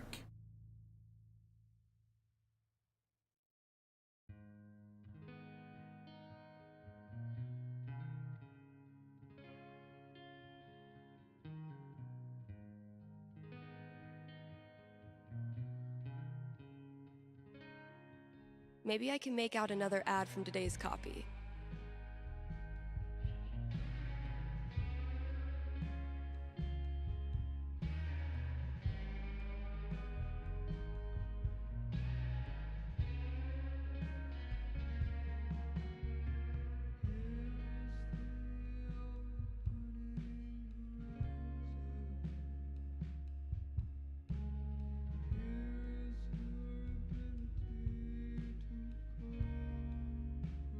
I should read another ad.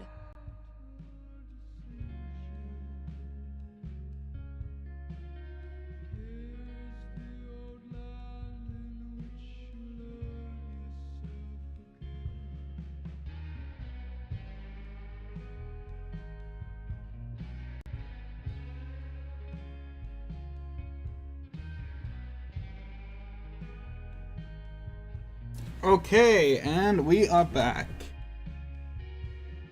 I should read another ad.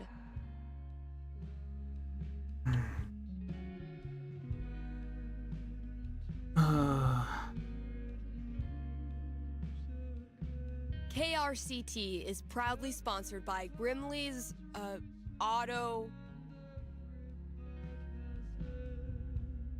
Repairs. Grimley's Auto Repairs.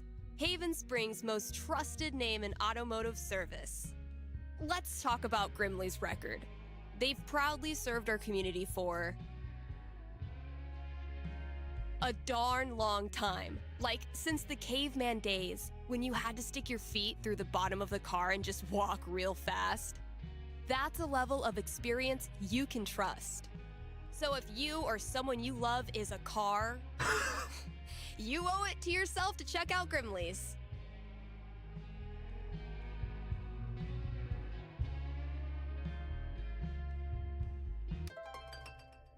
Right, you said no on her. We put the ram in the Ramalang Dong. Hattie, she, her. Do we swipe on her? Or start doing other things while we ask that, so we actually have some time for people in the chat to respond.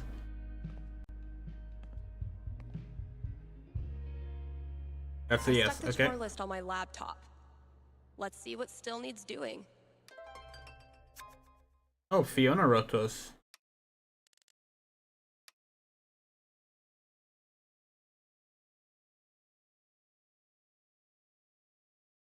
Oh, okay, so we did GM with Fiona.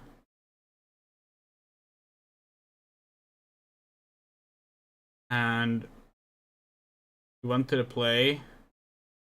It seems we've been like ghosting since then.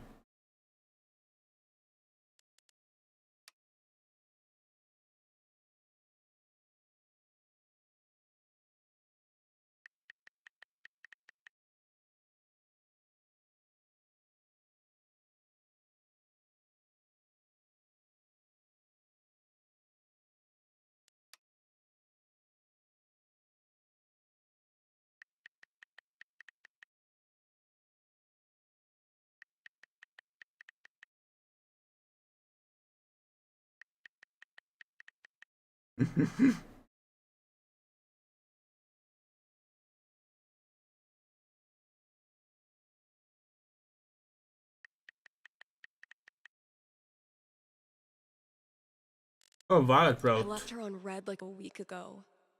Damn it, Vi. Why do you have to make it complicated? Okay.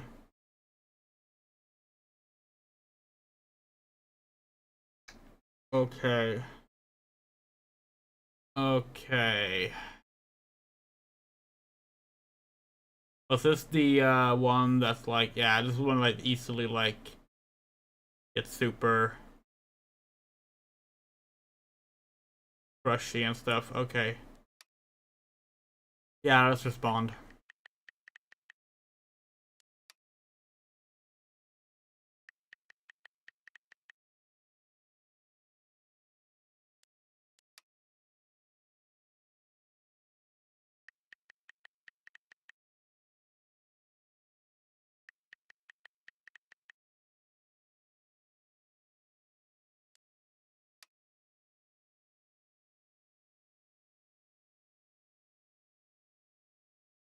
Violet seems cool, so yeah. Try to make it work.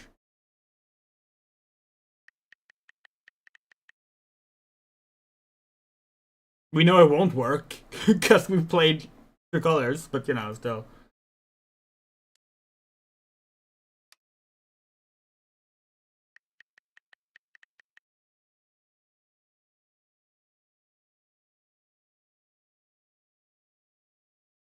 Okay.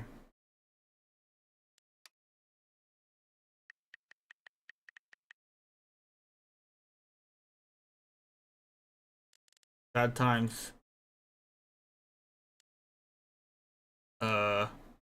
What's Widow's Walk? The bar. Oh. Colorado Springs. Colorado Springs. Colorado Springs.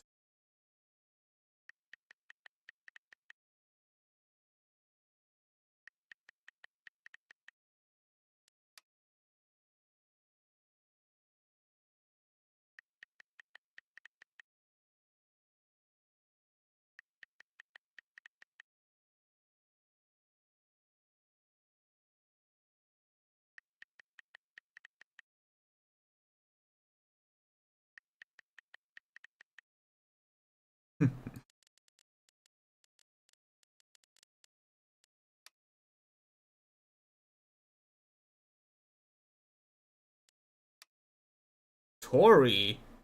Didn't wear Pride. Which holiday? Yes. Executive decision. Easy. Use this into the tagline yet? How mysterious. Should we swipe yes on her? Oh. Huh? Steph, I'm so sorry. Please don't be mad. What did you do? Fiona, I know you were just trying to help, but why couldn't you just mind your own business?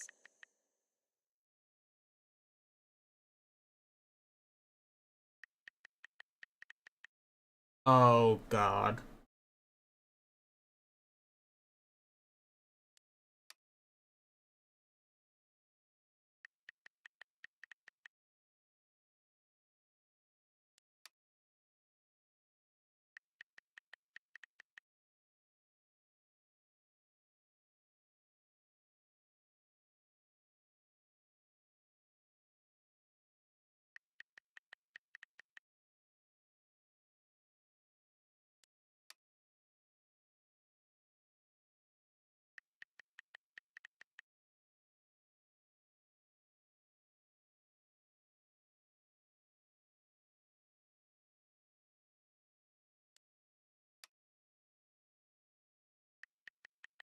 Oh. This poor disaster lesbian. Get it together, Steph. Best foot forward. Let's wait for her. You got this, Tori. We haven't done that yet. Gonna go yes on Cici. Keg, she, her, I'm Keg. Should we go yes or no on Keg? Let's see. Tally food store ideas and artist experience. Start with the drawing. Valkyrie here yet? Seeing her anywhere?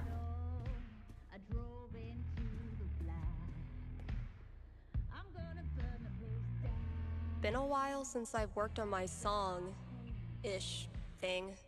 Yes, okay. Corin, 30, she, her. No tagline.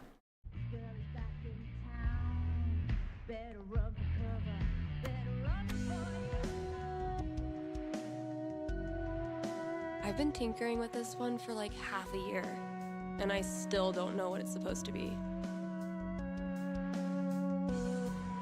I like it, though, so far. Yeah, I think that was Blonde Dreads. This is nice. It might sound pretty dope with a breakdown, right? Oh, and a vocal track. Yeah, Triumphant Maybe feels right for this. I'll really bring that epic victory vibe in the breakdown.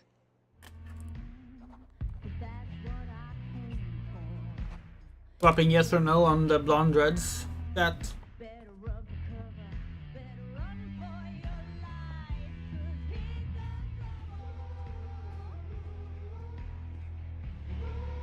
So glad I decided to hang on to this monstrosity.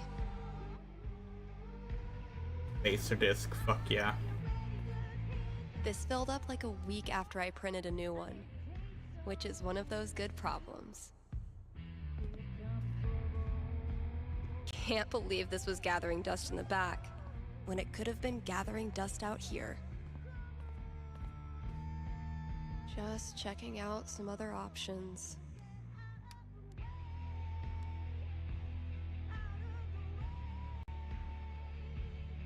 Whew.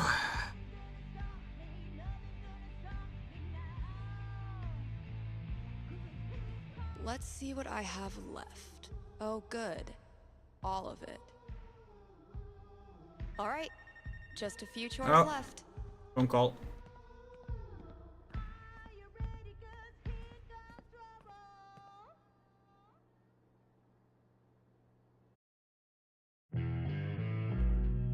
Kindred Spirits on the Roof is our favorite visual novel.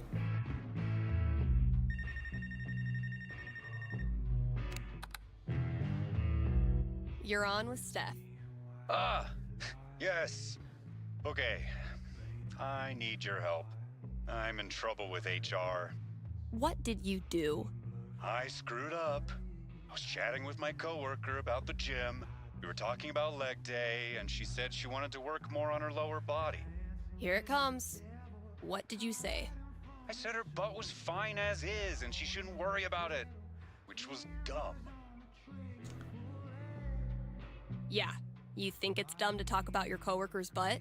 I know, but does it really need to be a whole big thing? I'm not that kind of guy, really. But now I'm freaking out. Can you tell me what will happen with HR? I'll see what I can do.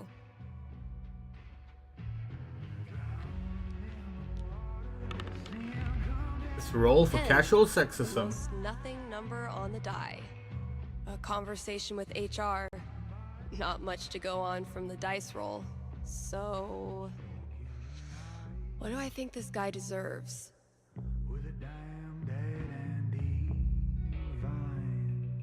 I'm back. This is the fun one. Ready to face the music? Let's just get it over with. You sit down with HR in a hard plastic waiting room chair, next to a "Hang in there" poster from the 80s. You tell HR the same story you told me about leg day and not being that kind of guy, but your HR rep isn't having any of it. No. Really? You read the Riot Act about appropriate workplace interactions, notes get scribbled in your file. In the end, you're let off with an official warning. That's so unfair. It was a stupid mistake. Does that make me some creep all of a sudden? Okay, relax. No one is calling you a creep. But you don't have to be a creep to have done a creepy thing. And if you weren't a creep, you'd care that what you said had the effect of creeping someone out. Right? I guess. So prove it. Take your punishment, learn your lesson, and move on. Please direct any further questions to your HR rep. Thanks for the call. It's funny, we were actually talking about that, Onifox, our sibling, we were talking about that today. Like, how people react when you, like, tell them they've done something, like, racist, or sexist, or homophobic, or transphobic, or, like, any kind of, like, something intolerant or bigoted.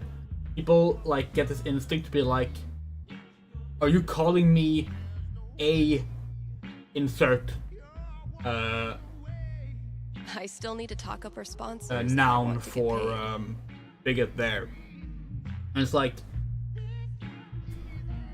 not necessarily. Like, you can say something homophobic without being a general homophobe. People can make mistakes. People can fuck up. People can have the wrong idea. It's how you respond when you are informed of making those transgressions that decide whether or not you are a homophobe or Maybe I can any make of out the other another ad examples. from today's copy. Like, people have that gut reactions being like, but I'm not that, and that causes more problems than like just accepting that you fucked up. You can do better. Okay, the Black Lan. Please meant he dinner owl also coming soon live Sunday evenings. Okay. Kind Haven listeners, by now you've heard me talk about everything the Black Lantern is famous for. Great food, great beer, great service, and great atmosphere. So what are you waiting for? One more reason to go? Then consider dinner hour? Don't worry, you can still get dinner outside of that 1 hour. But yeah, dinner hour at the Lantern, it's the best. And just when you thought it couldn't get any better, you can now look forward to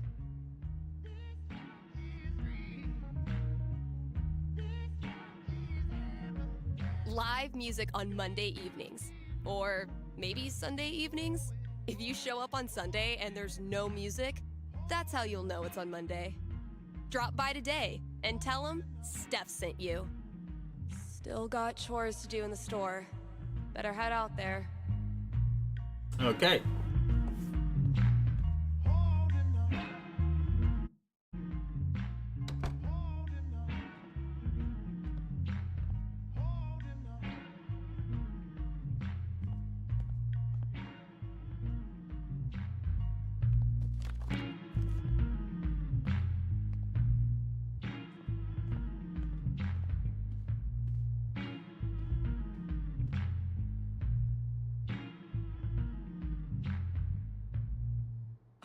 Wait, which one did Gabe do again? Get it? Steph picks instead of staff picks? Ryan made me do it. I already tried rubbing his belly. Still amazes me that we now sell comics. Props to Thanor for drumming up so much interest.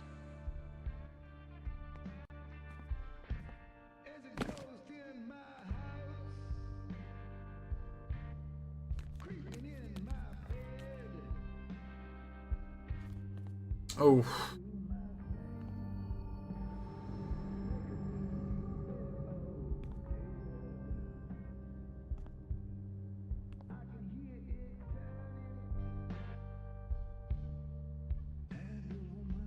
Not gonna shelve those albums right now. Let's see, what did we say about Koran? We forgot. Okay. Shana. She, her, low-key disability activist, high-key homosexual. She looks really cool. Just gonna say yes. Twyla. She, her, no tagline. Cute cat, though. Cat pictures are always a plus, right?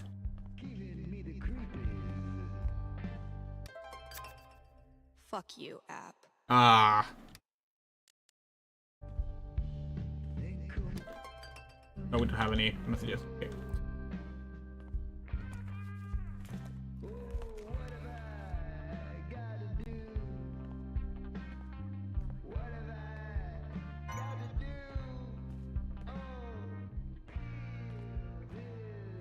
Critical Role Vox Machina Origins? Wait, that's an actual comic. Oh right, because Dark Horse does the Life is Strange comic, so they can use some Dark Horse stuff. That's actually pretty cool.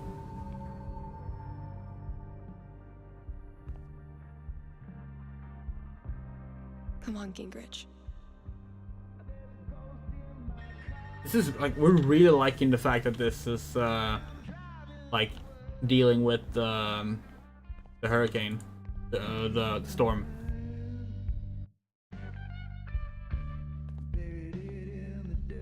And again, validates picking the storm ending.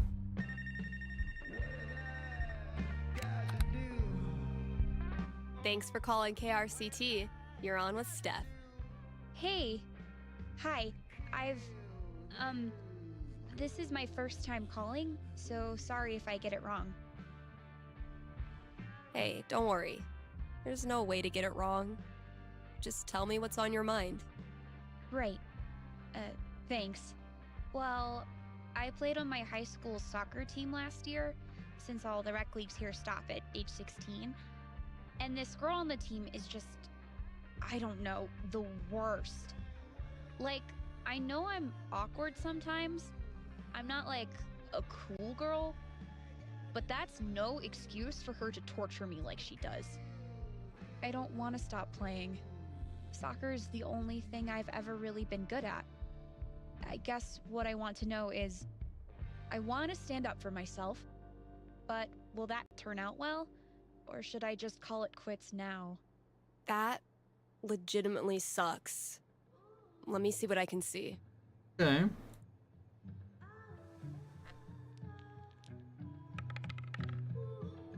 Boom. 16. What if these are actually Bullies randomized? Are the worst, especially when they ruin something you love.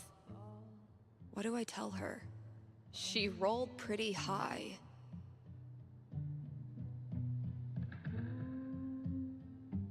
All right. Ready to hear your future? Yeah. What is it? For a while, all you can do is hang on, and it sucks. She puts you through hell. But one day after practice, you find her on the side of the road, with smoke rising out from under the hood of her car. Well deserved. Totally. Except as you approach, you start to feel kind of bad. You wouldn't want to have to walk home after practice. So, you offer her a ride. Ugh, of course I do. Eventually, the two of you become inseparable, and your bond strengthens the team. I mean, sounds nice, but I kinda don't buy it, you know? No offense. Well, if it helps, I've been there. Really? Yeah. Middle school, high school, I thought I'd have to move away to make it stop. Kids like this girl of yours have a nose for what makes you different. They sense weird and they get their claws out. But if you figure out what makes you weird and embrace it, arm yourself with it, you take it out of their hands and into yours. They're left with no ammunition. For me, it was coming out. For you, who knows? But whatever makes you weird is also what makes you a badass. Trust me. Thanks, Steph. That does help. A lot. You're welcome. And thanks for calling. Awesome. Jinpan says, is this the first Life is Strange game where the protagonist is canonically one sexuality? No. So this is the first one where the protagonist is explicitly a lesbian. And the only one, to be clear. But like Max, Chloe, Sean, and Alex are all canonically bisexual. Now with Max, it was a little bit debatable originally, because with Max it was very player driven. In Life is Strange 1, you could be completely disinterested in boys and all about Chloe. You could be completely disinterested in Chloe and be all about Warren. So like, you could argue that in Life is Strange 1 it was player driven entirely, and like it was more of a player sexual situation. In fact, that's what we argued back in 2015. But since then, it has been canonized that Max is bisexual. So if you skip Life is Strange 1, then Chloe would still be the first one, because she is into Rachel canonically, and she mentions she's into boys as well in Life is Strange 1. So Life is Strange Before the Storm had Chloe, who is canonically bisexual. And Sean, although he hasn't come out as bi at the start of the game,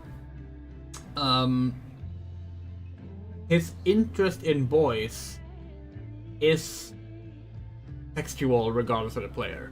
That's why you can come out as Sean. Sean is intended to be bisexual, and you can choose to come out in Life is Strange 2. And in True Colors, Alex is just bi. Need to take out the trash. Straight up. Although it is kind of odd, we mentioned this in the first Life is Strange True Colors stream, that in episode 2, you can make it sound as if you're not bi, but she is. She's out as bisexual. So, actually, every Life is Strange protagonist, except for Chris in Captain Spirit, is out as queer.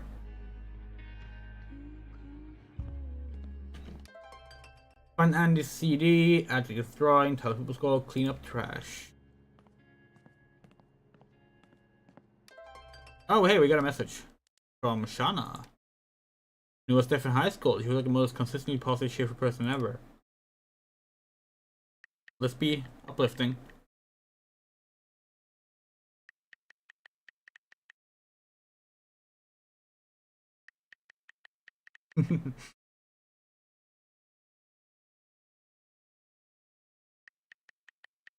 Paleontology? Hell yeah!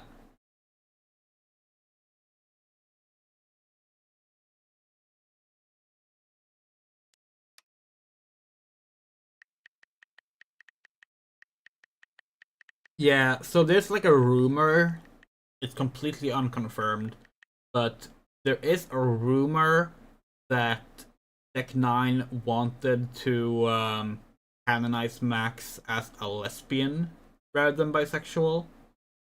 But Square Enix supposedly said no.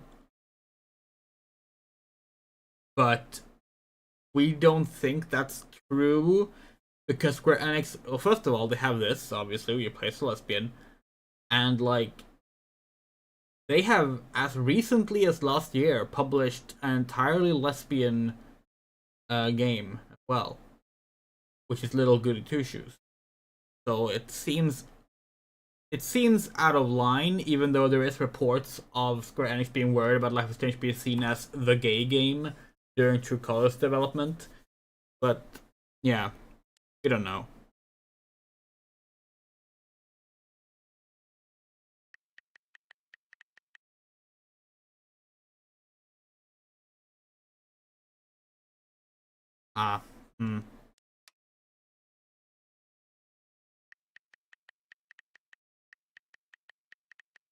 Now, if it is true that Square Enix said no to Max being lesbian, that sucks.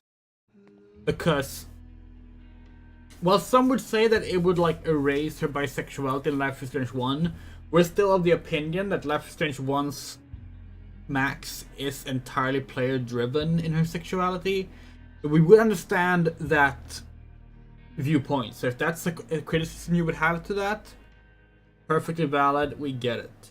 But personally, we don't think it would be out of character for Max to come out as a lesbian after Life is Strange 1.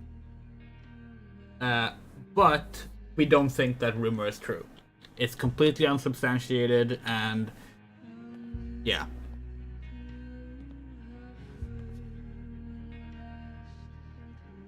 Yeah, exactly, Moto. We think it's probably like, if there's any truth to it, it's not quite as black and white as that, we doubt. Because, like, well, Square Enix is not your friend. Legends tell of a distant epoch when more than In one terms employee's of, coat like, mainstream hung from his rack. publishers, they don't seem to come off as the less progressive ones when it comes to queer stuff. Like, they're the ones that, like, really go out at Pride as well. Like, Square Enix, and we don't mean, like, as, like, promotion, like a marketing thing either. They don't really do, like, Pride, like, oh, hey, buy these Pride things, stuff like that. but like they lift forward queer creators at Square Enix. They have a specific pride mascot, a non-binary pride mascot. They have allowed Deck 9 to keep the progress flag in their logo all year round. Like, and like, we're saying this, it makes it sound as they're like trying to be like, oh, Square Enix are so progressive. No, don't get us wrong. They still suck. They're a company. Companies suck. We're never gonna suggest anything else. But on the list of AAA publishers, we would not expect Square Enix to be one of the worst ones when it comes to queer rep, because they're actually like doing better, especially when it comes to Japanese publishers, honestly, than a lot of other ones. I can So, like, smell yeah. the trash by the back door from here. Okay. Go ahead! Progress flag. Mysterious box. Backseat bingo. Why does that sound familiar?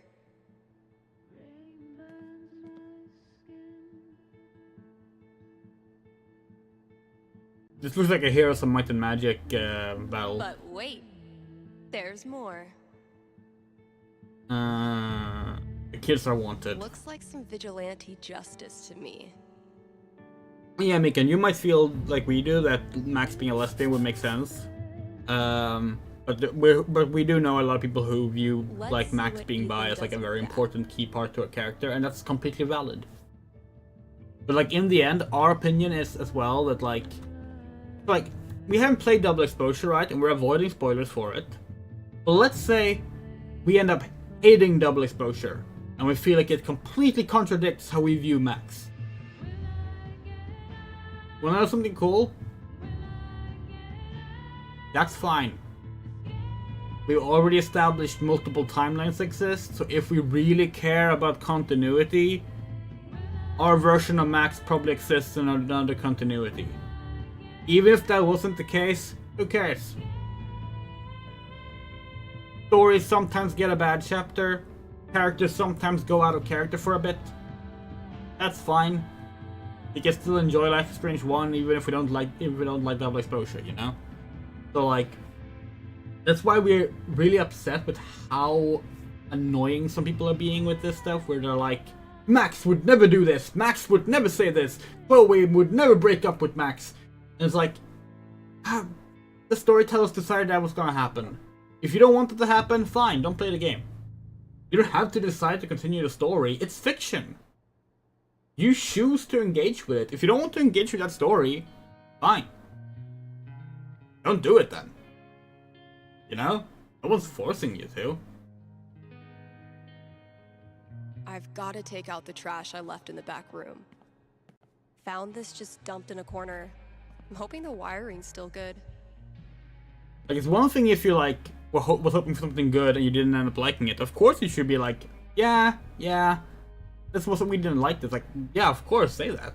But it's like, when it comes down to, like, my character wouldn't choose to do this. It's like, okay. Cool. That's fine. Your character wouldn't choose to do that. Their character would. You don't get more say than they do on what the character would do. In fact, since they are actually working on the series, they get more say. But even if you were equals, their interpretation is no less valid than yours in the end. Unless it's something outright offensive, or like withdrawing things like queer representation, for example. I don't think it's worth getting up in arms about. You can be like critical, but not like needlessly dismissive about it. Like when we didn't like Sonic Frontiers, we didn't go, huh, Sonic would never do that. Amy would never say that. Oh, Eggman would never adopt a daughter. Like, no. We just didn't like the writing in Sonic Frontiers or the gameplay. Like, that sucked. I've got to take out the and trash it's gonna in the affect back room. future games, and we might not like the future games as a result. It sucks, but it's fine. There's still valid Sonic stories, you know?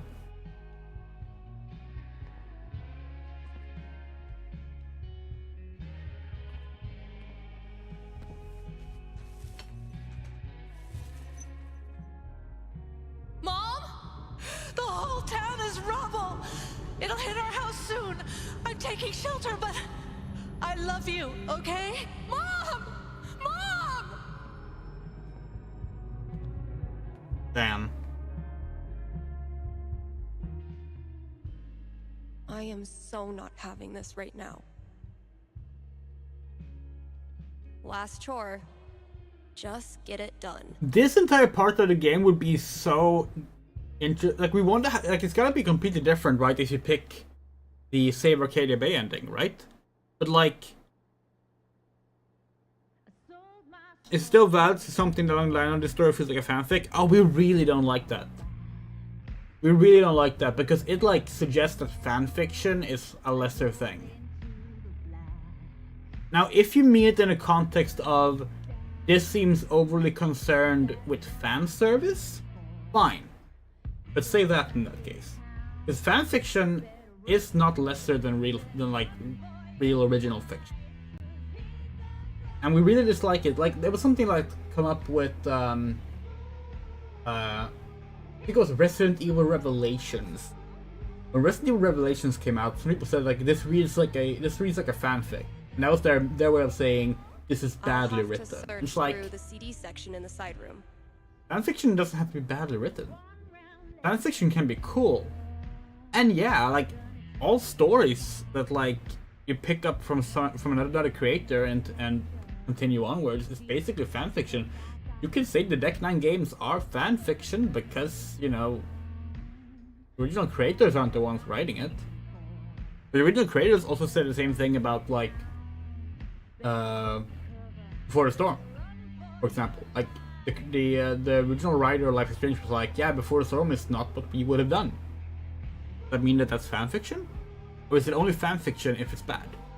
Like, yeah, like not a fan of that. But if it's about like specifically catering to fan service, then it's a valid complaint. But it's just like it's better to just say that then. The campaign's kind of on hiatus right like, now. oh, this story is more concerned with trying to like appease fans with Can't afford them yet. little like just let customers fan service fuck up all the good nods, stuff. like lore chunks and connecting things and stuff like that than it is in telling a story. That's an actual criticism. That doesn't make it fanfiction. I'll have to search Both through the original CD and section in the side room. original fiction and fanfiction will do that. After all, what we need to do, find Andy's CD. Right. We haven't exactly been getting the cream of the crop for this job opening. Definitely getting this one framed.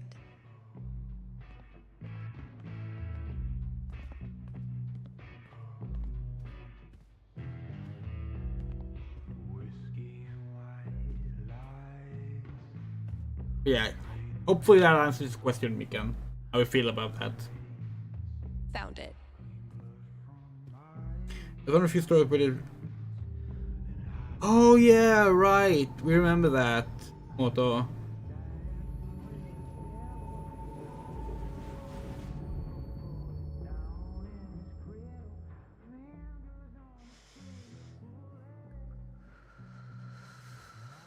It's just like any other day.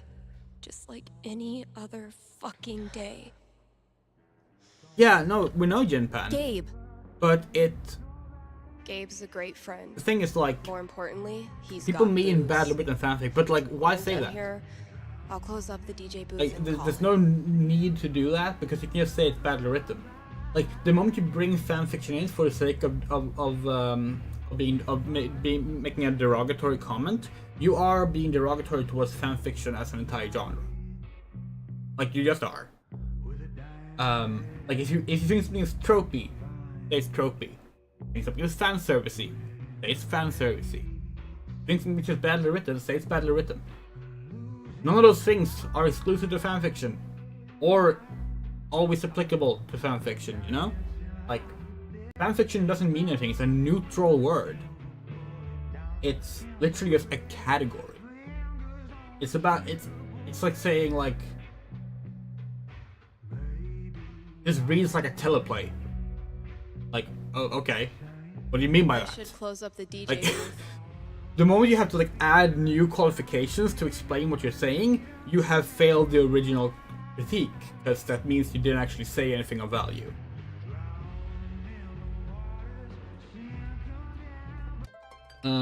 Tally football score and close-up booth.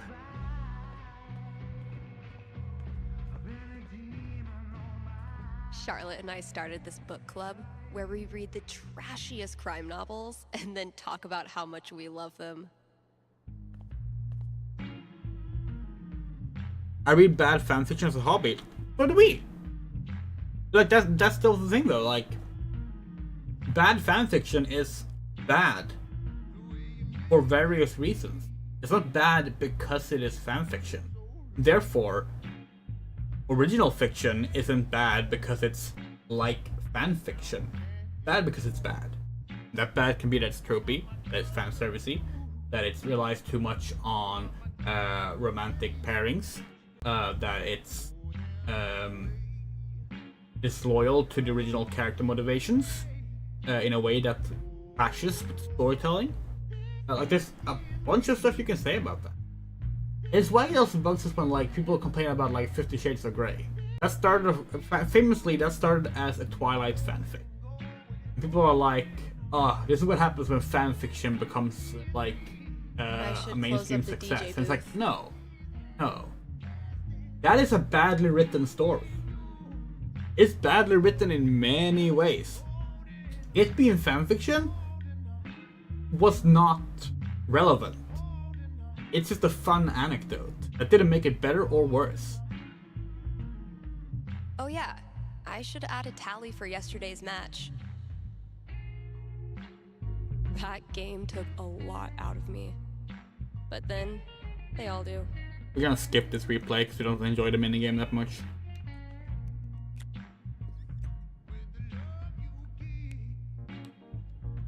Rung by rung, sucker. Didn't Twilight get lambasted for being badly written all the same? Oh, absolutely. And it is. It's also badly written.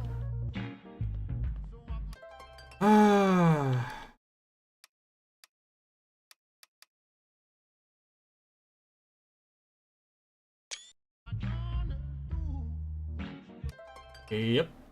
Let's close up.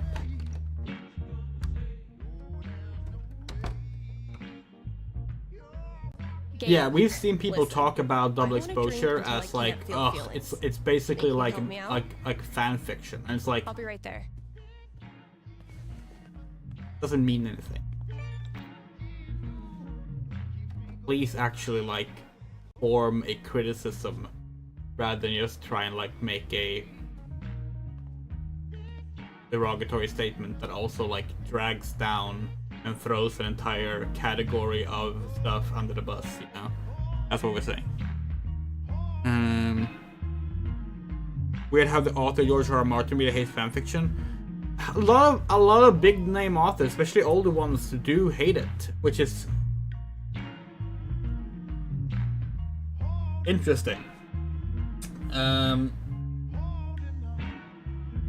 Famously, Anne Rice would like threaten to sue people who wrote Vampire Chronicles fanfiction. Not to speak well of J.K. Rowling, because she is absolutely a horrible person,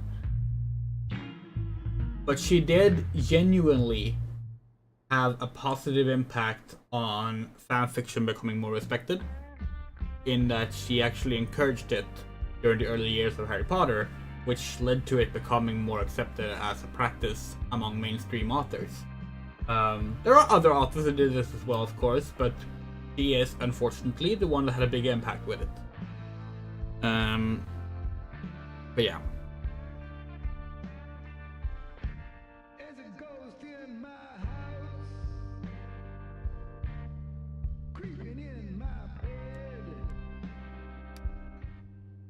Oh, fuck.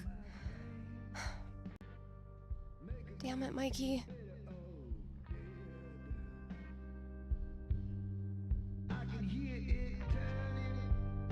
We love fanfiction. We think fanfiction is like one of the greatest things about fandom.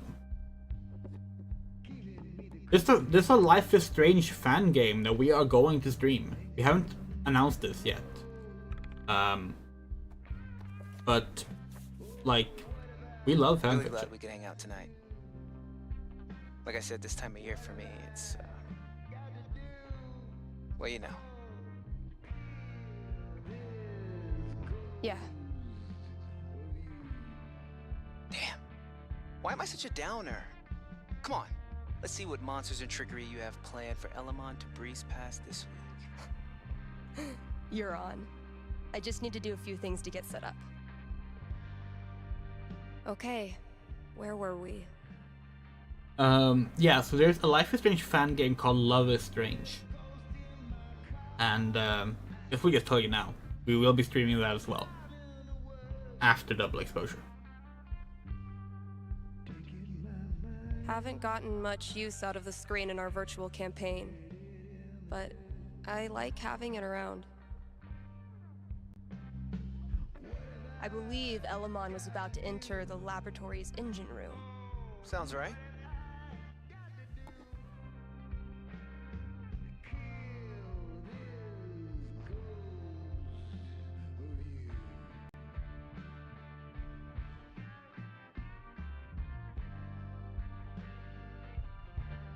Another thing about fanfiction, by the way, when it comes to bad fanfiction, a lot of bad fanfiction is bad on purpose. We playing or not? Wells is coming. As a gag, which is fine. Oh damn! I think Chloe and Rachel are playing their own game. No. No. Pass me the nerd dice. The what? Pass me the D20, D10, and D4, please. Sure thing. I'm gonna bash this Hydra's head in with its other heads. You got this.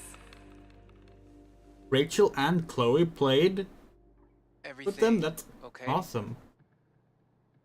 And sad, but awesome. Just some memories. Good memory or bad memory? Is there a difference? I know what you mean. Sometimes the most painful memories are from before all this shit went down. I wasted so much time being jealous of Chloe and Rachel. Whatever they had, I thought it was perfect. And now? Correct, Impan. Just angry. Like there's a piece inside of me that wants to scream until I run out of breath. Mostly I'm angry at myself.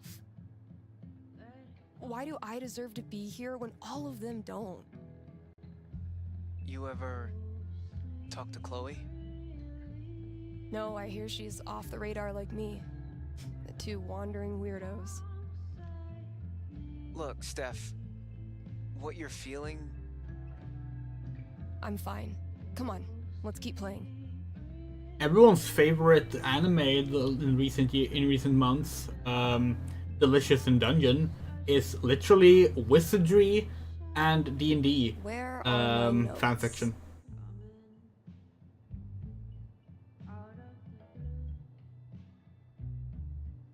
Let's see what horrible surprises are in store for you in the next room. Bring it on. Speaking of D&D fanfiction, we have something planned for next year. Fuck! Water seeping in. Roll for perception. This storm is biblical. Why hasn't Drew called back yet? Anything from your mom? She'll be fine. My house is safe. You know what isn't, though? Your position. You're surrounded by enchanted skeletons, and your HP is fucked. Now roll.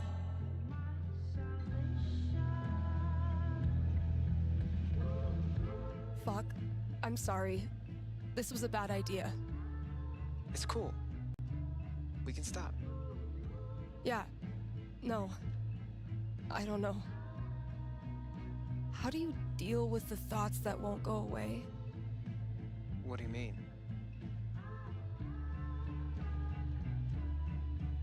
Oh, Drew died. You know, about Drew at the end. Oh, like picturing my brother being crushed to death by cinder blocks. Wondering if it hurt, if he had any last thoughts. I guess I just accept them now. It's like a song that gets stuck in your head. It's there whether you like it or not, so might as well sing along. I've watched my mom die 1,000 times in my mind, running into the basement, grabbing her rosary beads, screaming in fear. Yes, Jin It's Pan, always a we little agree. different each time. Big time. The differences are the fucking worst. But maybe talking about it helps. Yeah, maybe. You know we don't have to keep playing. Let's try. We're gonna pause. So Jempan, you said, I think a lot of people view art as being something static, mostly because of the corporatization of art. Yes, this is super true. People view a lot of stories and art not just as static, but as they view it as history. So, like, take Star Wars. Star Wars as an example. When the prequel trilogy came out, 1999 to 2004, it changed the perception a lot of people had about the foundation of the Star Wars universe. They were prequels. And they didn't have anything to do with, like, previous novels or comics that had explored that era. People didn't like it, for the most part. That prequel trilogy became seen as bad for ruining that foundation of the universe. Like, as if it was history that had happened and couldn't be argued with. Beauty of art. You can ignore that. If you don't like that prequel trilogy, don't acknowledge it. You don't have to. If you want to keep imagining stories, tell stories in a universe where those stories didn't happen, you can do that. But because of corporate authorial acquisition of art, the concept of a fixed continuity as a canon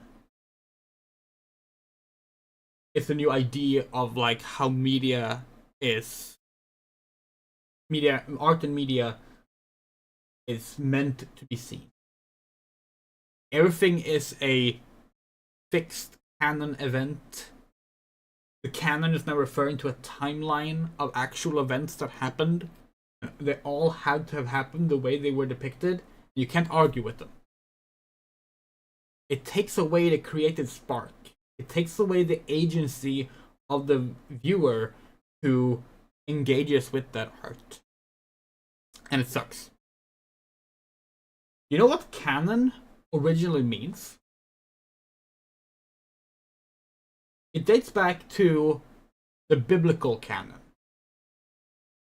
The biblical canon refers to the books that were acknowledged by committee to be divinely inspired by God and thus part of the Bible. The divine canon. These are the books that God himself, in the Christian canon, Christian faith, inspired to be written. They're God's word. It was the decision. These all stem from the same authorial force, God. That's the biblical canon. It doesn't mean that other stories didn't happen, because of course, if you view the Bible as history, not. But if you view the Bible as history, obviously other things happened too. They're not part of the biblical canon. But the term canon refers to that authorial force. The books that this committee decided was God's word is the biblical canon. Now, when this is used with modern fiction, we can look back to Shakespeare. The Shakespeare canon refers to all the works Shakespeare penned. It's not one continuity of events. All of Shakespeare's plays don't share the same universe. They don't. Some are historical plays, some are fantasy, some are completely unrelated comedies. They don't share a timeline. Well, the historical ones do, but like they're not part of the same universe, but they are a canon. It's the Shakespeare canon. Shakespeare's authorial force created these stories. Somewhere in the 20th century, people suddenly started using canon to mean continuity. Timeline continuity, in-universe continuity. The Star Trek canon refers to the actual stories that take place in the specific order. Alpha canon, they call it, which are the ones that are as a TV show and the movies. And beta canon are the books, and the comics, and the games. They're secondary. Soft canon is another term. And we don't like this. Because it places the idea that it treats the fiction as real as history. Which misses the point. Canon decrees that it's all from the same authorial force. Which in the case of a corporately owned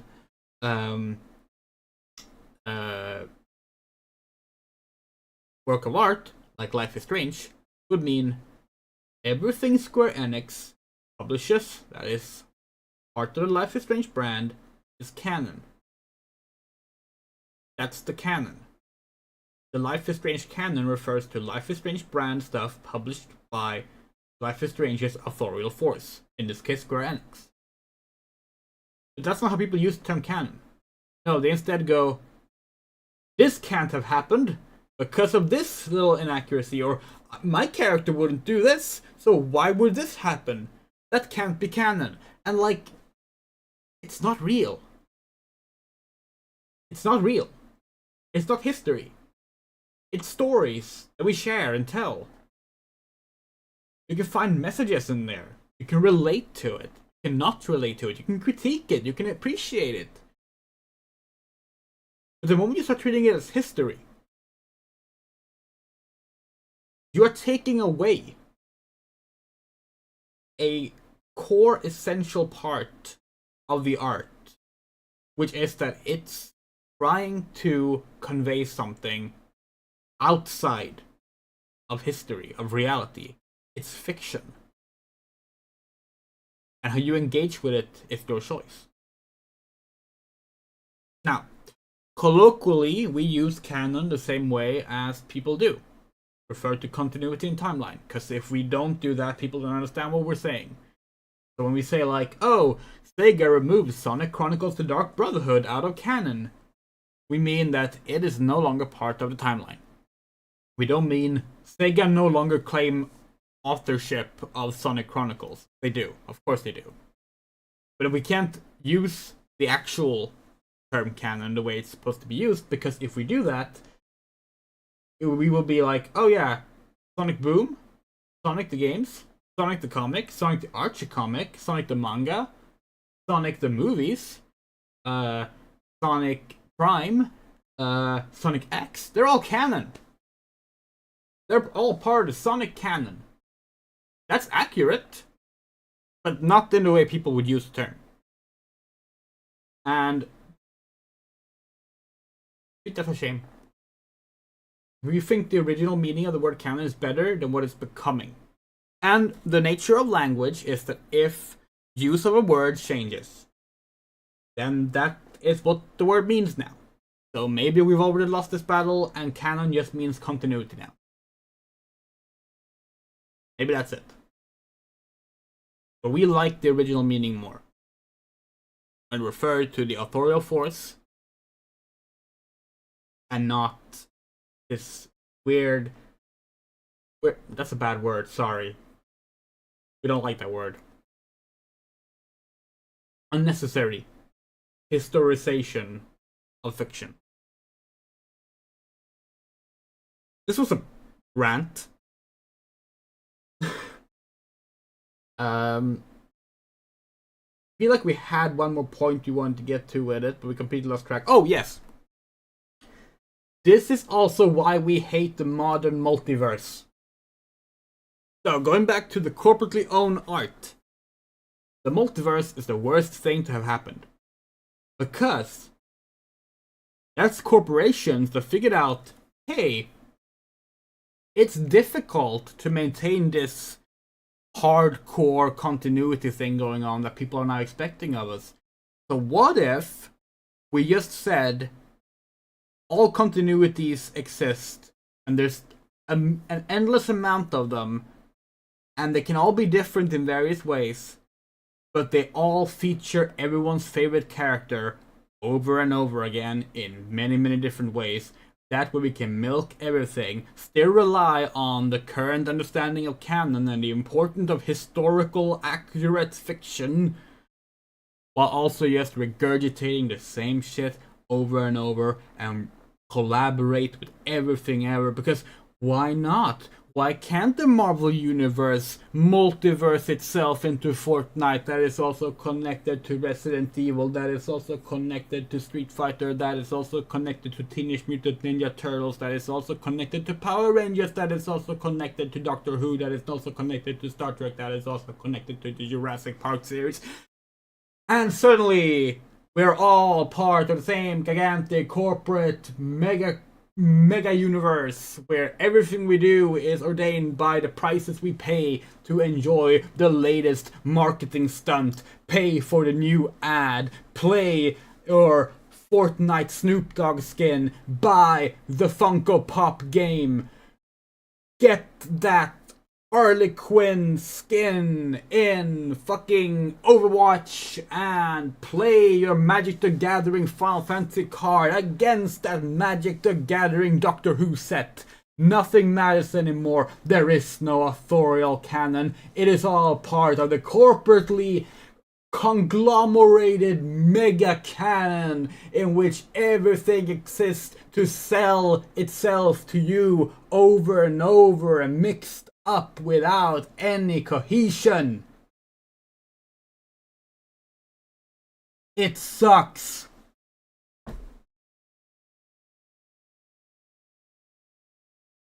Mikan, you missed the point entirely.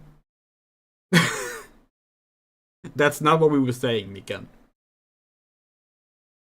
Like, we're not saying the multiverse is a bad concept. We were talking about the corporatization of IPs and how it only exists to sell back the same things to you endlessly over and over. Sorry, we thought it was a good bit.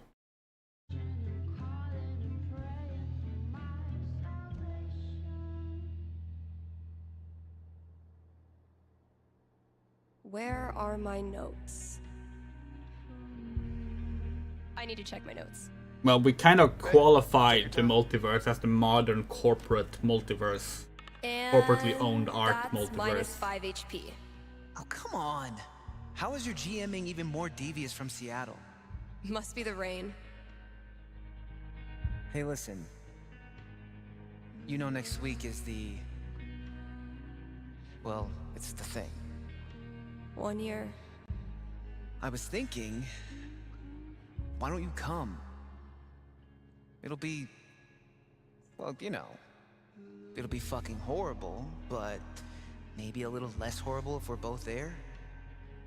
Yeah. That sounds good. Why are you doing this? I said we could stop. No, I mean, why are you doing this? I ghosted you. Again. When I ghost people, they go away. That's how it works. But you didn't. Why? Why do you think?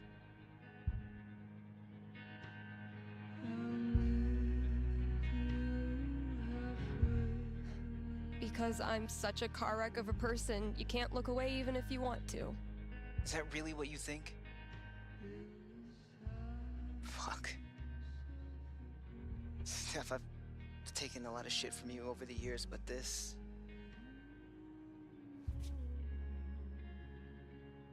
I need you. That's why I keep coming back. Yeah, we agree with that as well, Jinpan. In high school, I didn't know who I was without being Steph's best friend. And now when we hang out, it feels like I'm bringing that part of myself back from the dead. I need you because I'm not strong enough to be my real self without you in my life.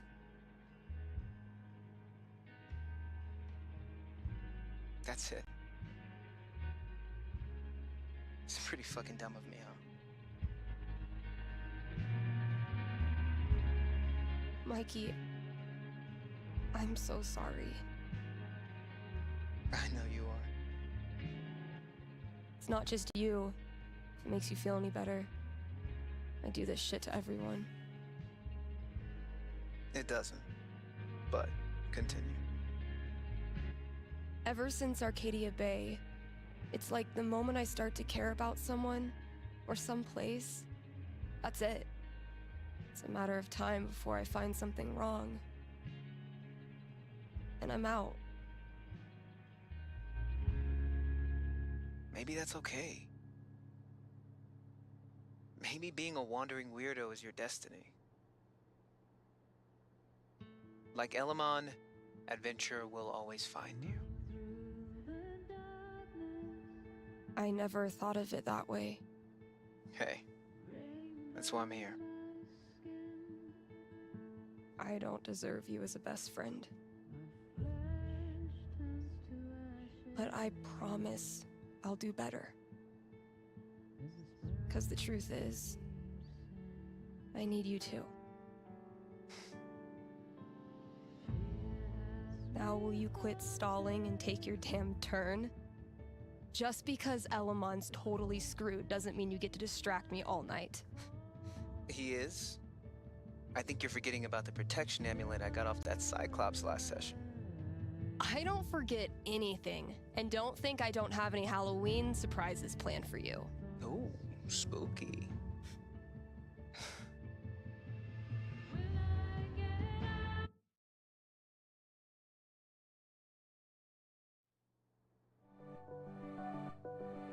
Wait, it's still not over? We thought that was gonna be the last part. Okay, we've had no calls in the past hour, which means you're all either partying or sleeping. Both of which I respect. Oh, I hey! say, though, Mandatory if you haven't flannel. tried spending New Year's Eve locked in a small room talking to yourself, I highly recommend it. Honestly. I might do this every year.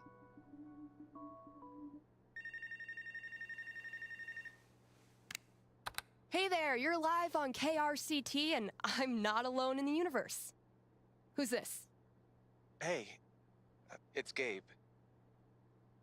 It's everyone's favorite bartender.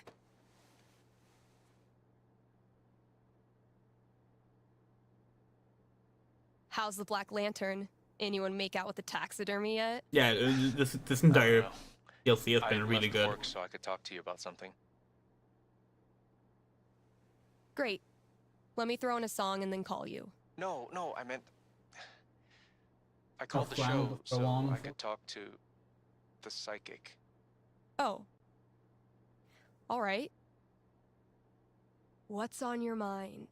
There's someone in my family who might be totally alone right now. I've been thinking of reaching out to her. The thing is, it's been 7 years. We love All our that time I tangents, never got in Meekan. touch. And people seem to love them too. Our Arcadia Bay, Bay rant that we uploaded as a separate video on the channel, that one's got a lot of likes. It might be our most liked video. Why didn't you? Because I didn't have anything to offer her. That's been my excuse for ages. No, look, the truth is, I'm terrified of talking to her. I don't know what she's been through. I don't even know if she's okay. I'm freaking out that she hates me, and honestly, I bet I could handle that if I knew it was coming. So, I'm calling you to ask. What's gonna happen if I contact her? What's she gonna say? You know I'm not actually psychic, right? Shh. Don't ruin it. Okay. Give me a second. Okay, so it was definitely 2018 and not 2019, because 2019 is when the main game takes place, and this is New Year's, so yeah. Guess what? It's looking bright. Seriously? What would be super good for Gabe?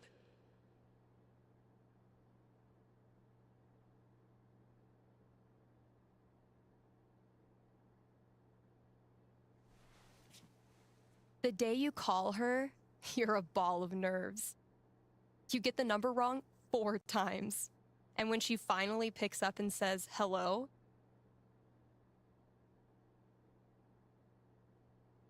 you clam up. Total silence. Except for your obvious breathing. What? She blocks your number. You have to call back on a landline. But hearing her voice changed everything. Suddenly, the most important thing in the world is making sure she's okay.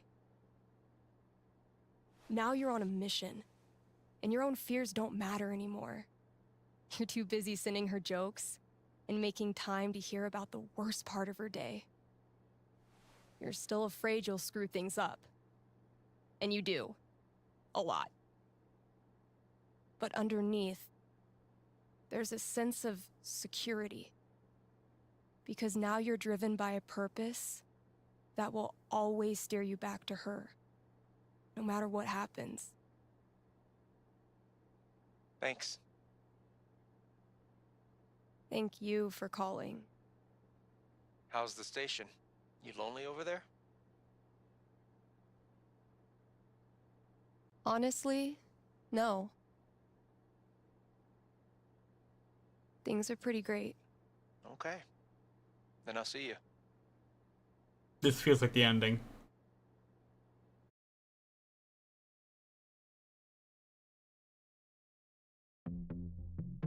Oh, Read or maybe ads, not. play songs, take calls. I'm a fully automated DJ. Interesting. So,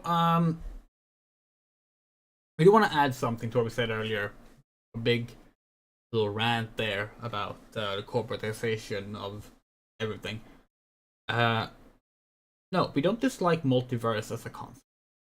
The multiverse can be used really well as a concept. We're a Star Trek fan. Star Trek makes use of the multiverse to tell stories like Star Trek 09. That's a different timeline from the main universe. We love Star Trek 09. Star Trek Beyond is one of the best Star Trek films, if not the best Star Trek film. That's also in that separate timeline. The Mirror Universe, although it's been milked, has a bunch of fun stories in it. And that is part of the Star Trek multiverse. So the multiverse itself, we're not, that's not the problem. Now, when we say that we dislike the corporately driven modern multiverse, we're talking about the way corporations use multiverse as an excuse to just regurgitate existing ideas over and over, existing characters over and over, so that nothing ever has to change. And to allow themselves to just reach out and pull everything into every single place so that nothing has a rigid identity in it. That's what we mean.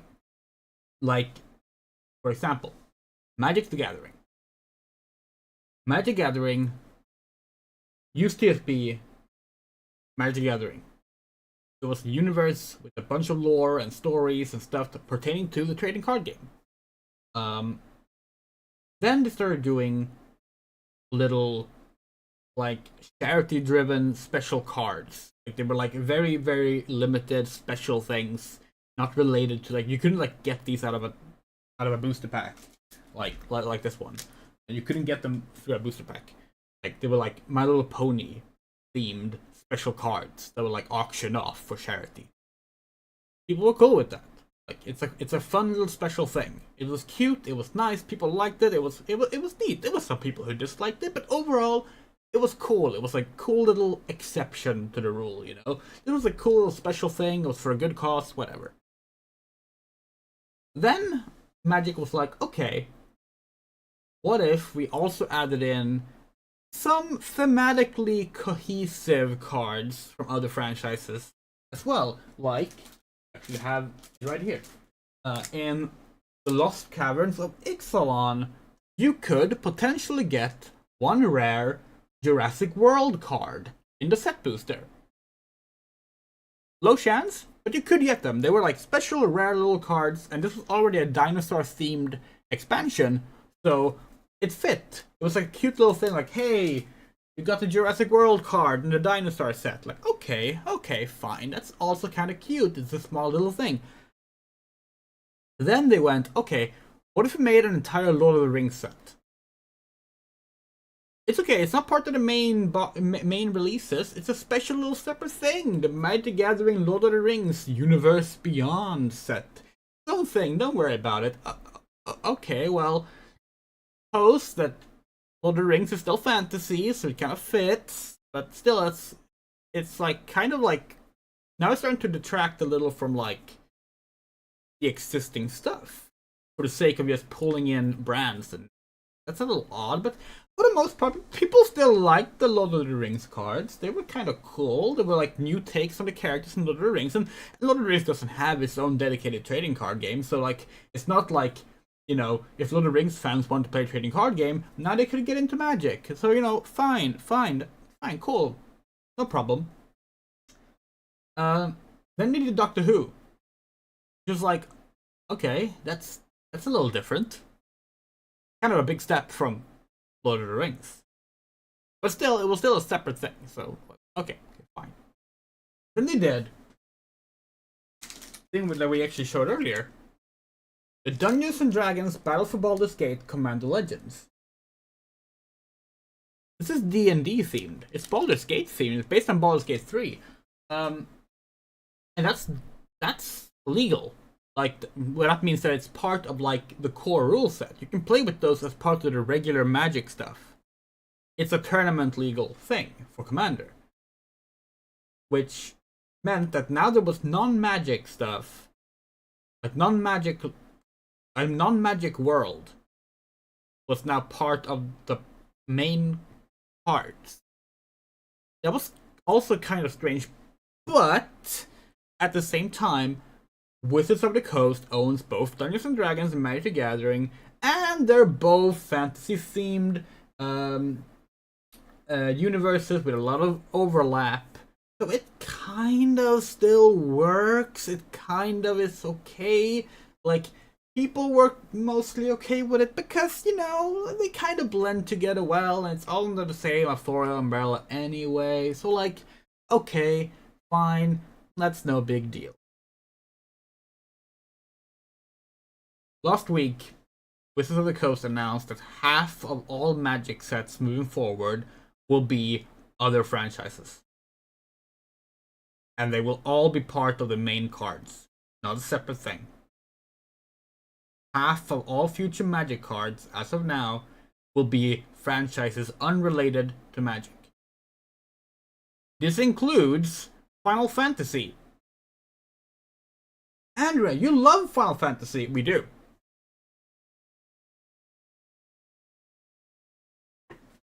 Final Fantasy has a trading card game, which not enough people play. It doesn't need a Magic set.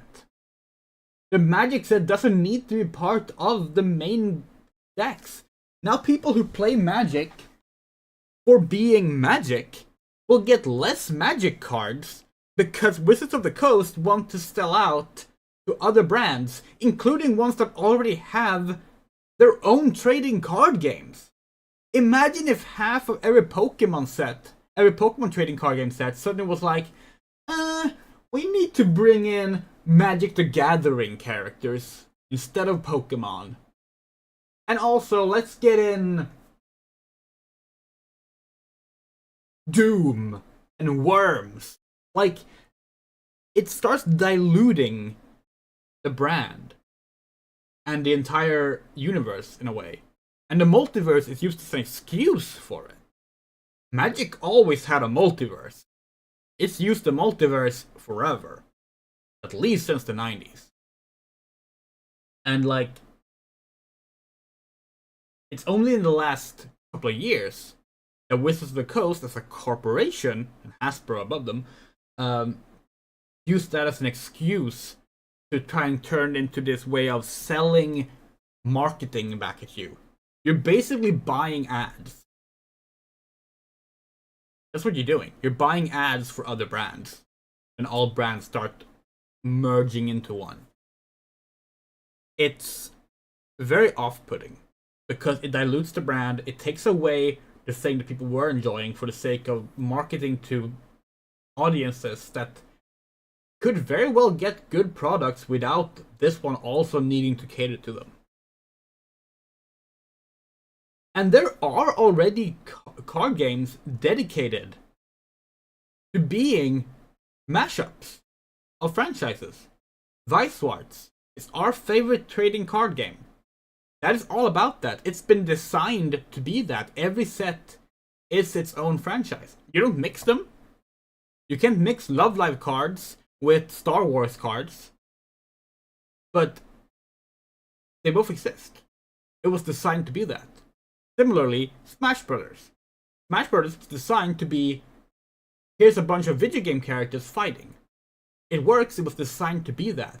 They didn't take an already established fighting game with a bunch of original characters and was like, okay, now replace half of them with a bunch of other characters.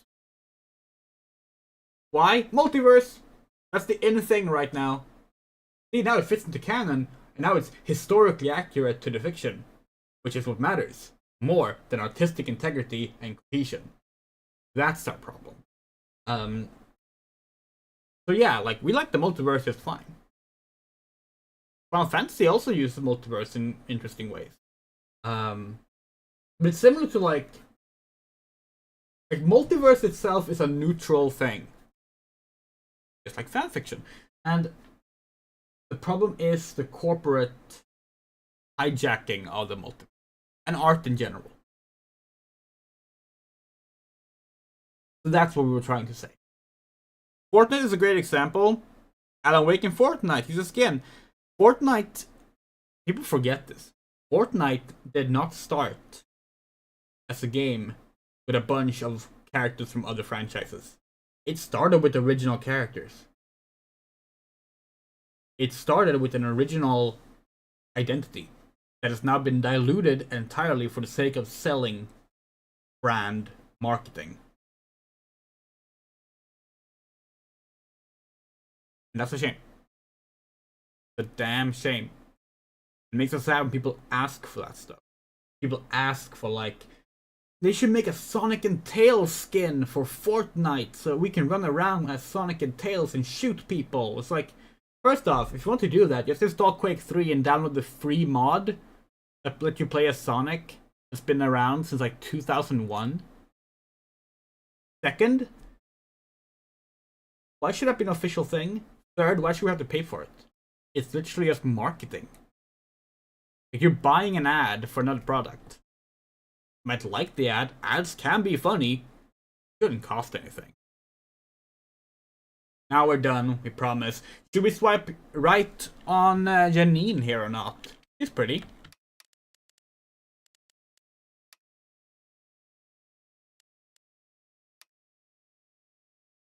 Oh, okay, let's see what's said here. Moto said, I challenge you on that because it's not even a multiverse. Not even acknowledge that these crossovers happen. They're just there with no integration. Are you talking about Fortnite? Or are you talking about Magic? Because we're kind of confused now because we talked about a lot of things. Because Fortnite is not doing the multiverse thing. We know that. Both Fortnite and Magic. Is Magic not using the multiverse for it? Because we literally talked to our Magic players today about it, and they said that that's what they're doing. But maybe we're wrong.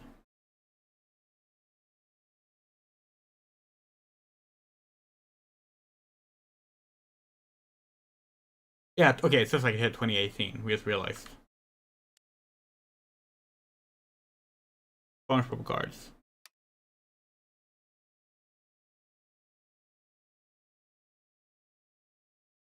Oh, hey, Izzy started talking to us yet again. That's nice. And now we kind of get to see what Izzy looked like.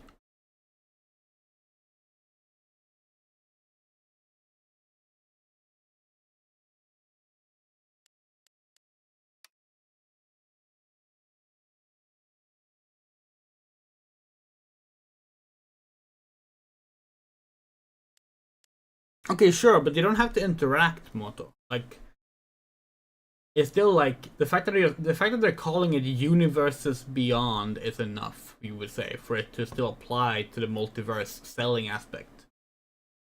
And the fact that they're now saying that half of the cards will be Universe Beyond is them saying this is now part of the Magic universe.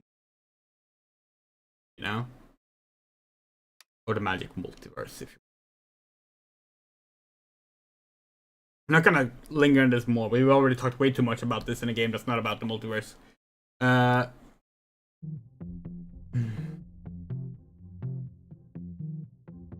Okay, Black Lantern, 2019 New Year's Party, free champagne, tap out night, okay. KRCT is brought to you by the Black Lantern, where at this very moment, there's a New Year's rager brewing. You still have time to...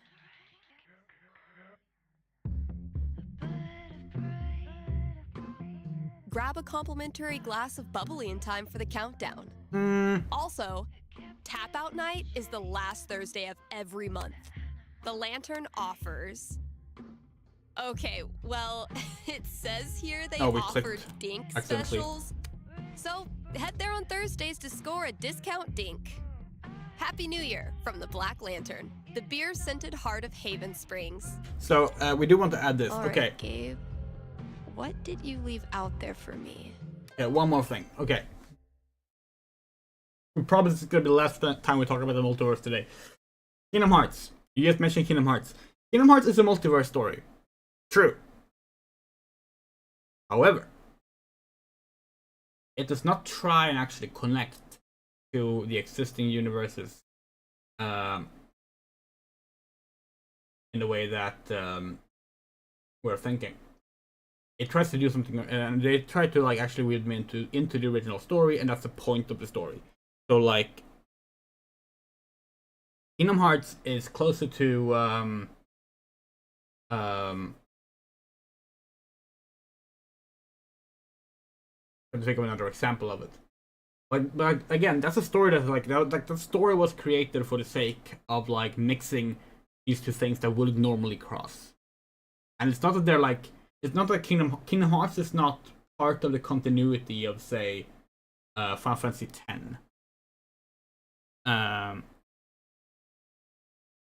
Whereas, and it's also not part of the continuity of the Lion King.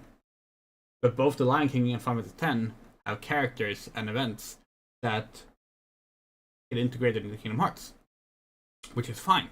The story is written for that purpose and it serves that purpose really well. We should put it closer to, say, Smash Brothers. Whereas something like Fortnite was created to be an original thing, then they realized, oh hey, we can sell a bunch of marketing brands. That's the reason to start branching out. And also, Kingdom Hearts does not use the multiverse for the sake of regurgitating the same things over and over. That's the thing. That's a problem with the multiverse. I mean, like the corporatization is one thing. The other thing is the regurgitation. So like, we really dislike it when it's like, let's just have the same characters reappear over and over and act like out slightly different versions of the same thing. Because that's just looking backwards. And we talked about it before, we don't like when things just keep looking backwards. We want things to progress and develop and create new things. Find new venues to explore. It's why we don't necessarily dislike the choice that Chloe broke up with Max in Double Exposure. If the story they're telling was worth telling, if it's a good story, then that was a fine decision to make. And if we want to imagine a future where that didn't happen, that's fine.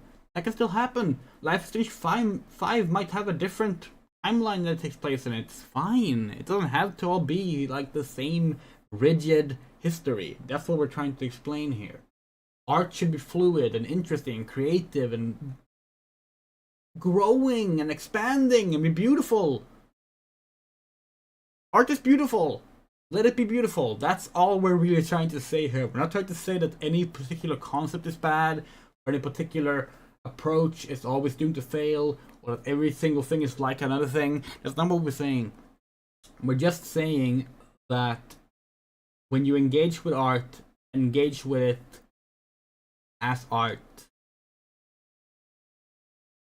Try to figure out what it's trying to say to you. And if all it's trying to say to you is buy more products, probably not worth engaging with. If all it's trying to say to you is keep being nostalgic for things in the past, you don't need a new product to tell you that. That's all we're really saying.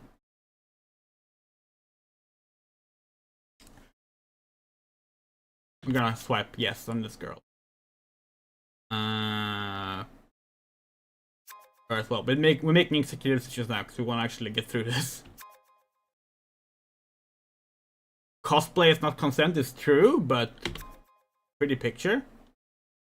Not like other girls. That's no, we hate that. We hate that phrase.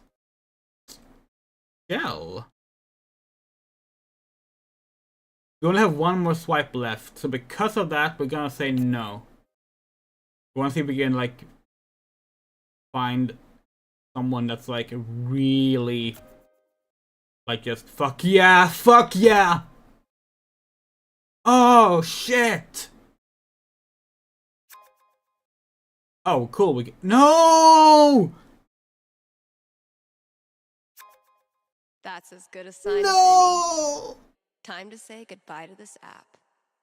Yes, we didn't match with anyone anyway.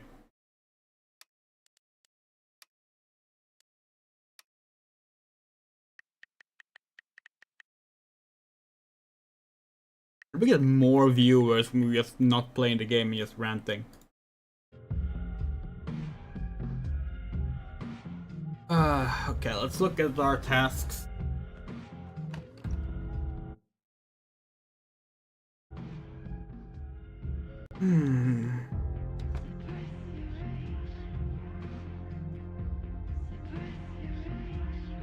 What could fit under the front door? Hello? Oh, Violet.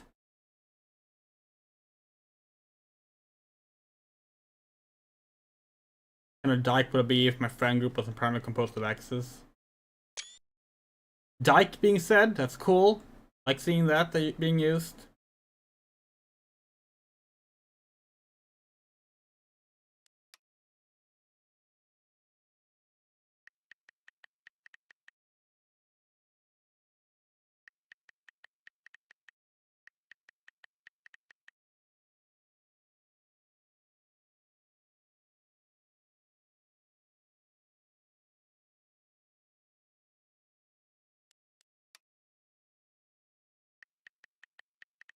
We're glad that Violet and Steph continue being friends.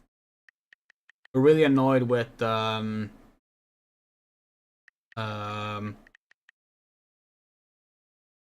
depiction of sapphic relationships in media lately. Maybe there might be a concert video tickets? if our ADHD ass can actually get our pen to paper and write out a script. There might be a video about how pissed we are about how much Star Trek hates sapphic couples because, oh god, we're so tired of it at this point. Star Trek has become much better about queer rep, but not when it comes to sapphics. I never really found religious music inspirational. And then I saw how much money these bands make. Let's see. Complete radio show task, check the front door. Yeah, check the front door. We're gunning for Charlie Brown with this level of decor. Hmm?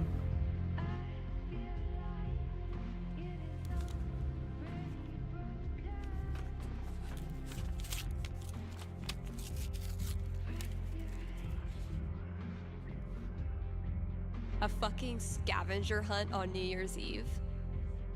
My friends are dorks.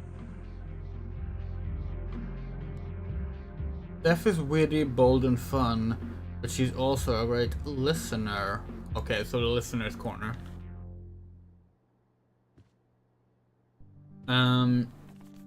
Okay, you know, let's just do a mini rant about it right now.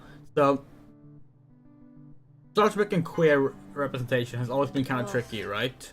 I was not doing so hot last time we talked. Maybe I should let her know I'm okay. Okay. Sure, why not?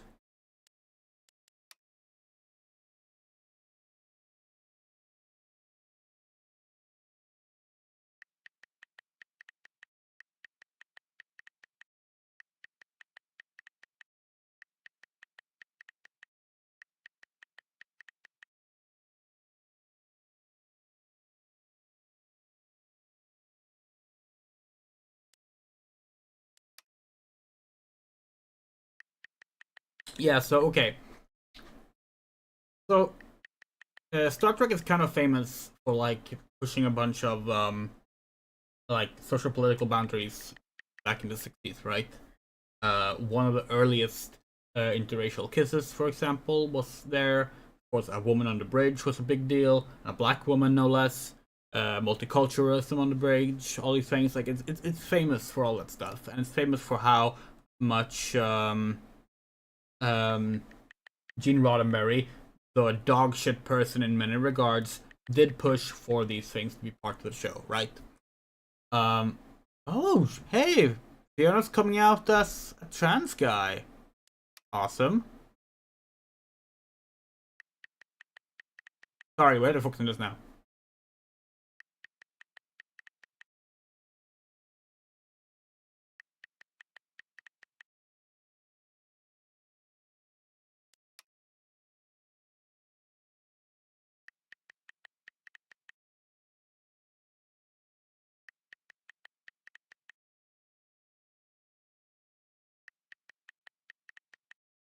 Loving this. We love when, like, pronouns are actually talked about and not just a thing. We're actually gonna get to that in our Star Trek conversation we were about to have. But that was nice. Okay, so we're gonna go listen to a song, and while doing that, we're gonna do a little talk about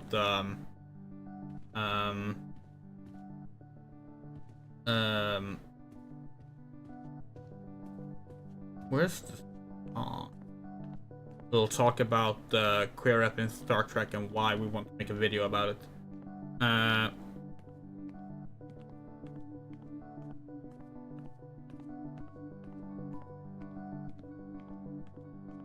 Oh, there it is. I did a bunch of work on my song. I think it's finally finished. Yeah, let's listen to this and we'll talk about it. Okay, so in the 60s, yeah. Star Trek did all these things. And George Takei, gay man, did actually ask Roddenberry about queer representation as early as the 60s. He wasn't out yet as a gay man, but he still asked about it. And Roddenberry basically said, I would love to do it, but the TV network's already been, like, killing me about the stuff I've been pushing so far. I don't think I could get that through, I'm sorry. And he was like, understandable. Sad to hear it, but understandable. Then, when Star Trek The Next Generation was being pitched and was being formed, Roddenberry actually stated very clearly before the first episode even aired, this time we will also be including the gay community. Like, we will be featuring gay characters in Star Trek. This didn't happen. In large part because of Brendan and Braga, the new producers that ran Star Trek for most of the 90s. This song is beautiful, by the way. Love that you get to craft this song throughout the game. But during that era, the TNG, DS9, Voyager, and Enterprise era, there was still some steps made in regards to queer rep and queer allegory. So, like, there was an episode called...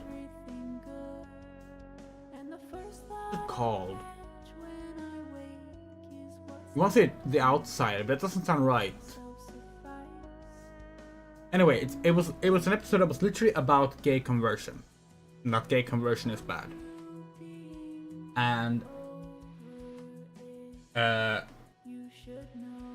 it's using like alien allegory for it. It's not perfect, but it still tried something. And they also introduced the Trill.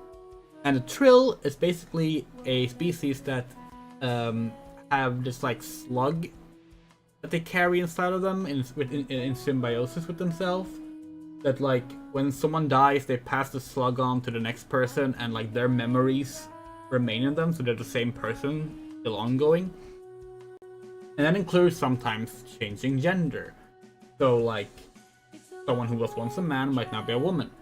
A main character in Deep Space Nine is Jadzia Dax, who is often referred to as having been a man before.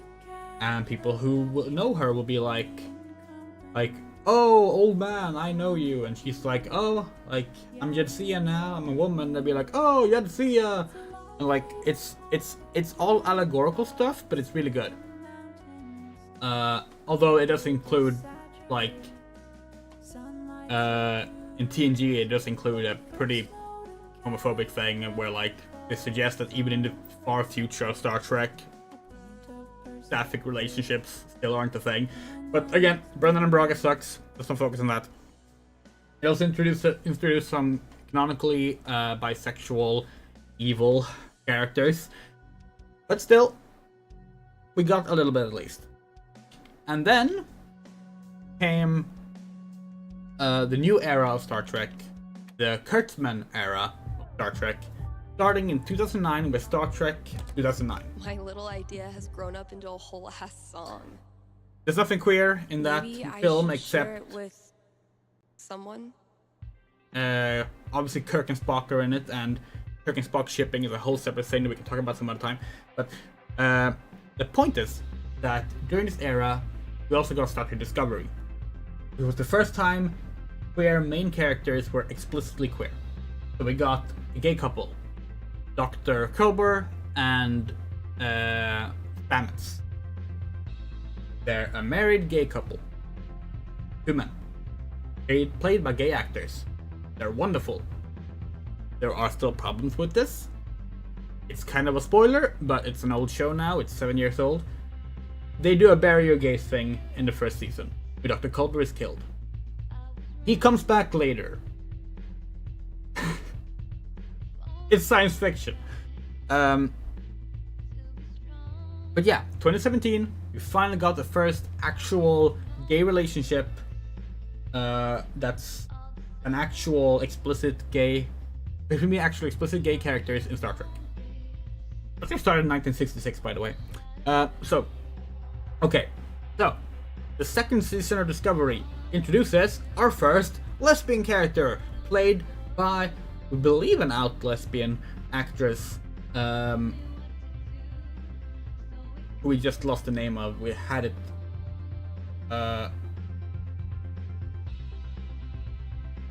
Tig Notaro. She plays Jet Reno. Her wife is dead. Does she date anyone? Find a new lover at any point in the series? No. No. Her sexuality is only used in the context that her lesbian is dead, and she still manages to be the best character in the show. But unfortunate. That's the first moment we had a first opportunity to have a lesbian relationship, but nope. Oh well. Sorry, we're wrong. We forgot a character. Season 1 does introduce Michelle Yeoh's character.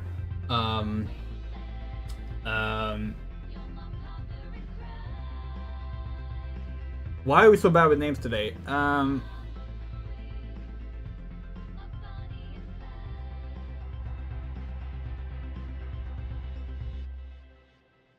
What is her character's name? She's the main character of the upcoming film. Anyway, she is pansexual, but she's also evil. So another evil queer woman. See where we're going with this? We have evil queer women, woman, and we have woman whose wife is dead. That's currently the Sapphic rep. So, next up, Star Trek Picard. The character of 7 of 9, classic Star Trek character, is confirmed as queer because she has an ex-lover who is evil.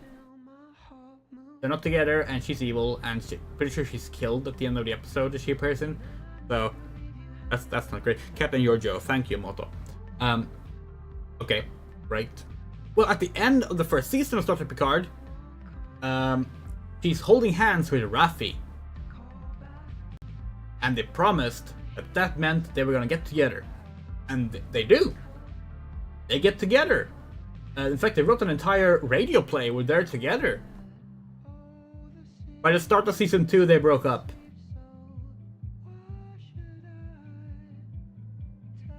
At the end of season 2, they're back together. By the start of season 3, they broke up. So now we have evil woman, woman whose wife is dead, woman whose first female lover is dead and evil, and whose current lover is now double X lover.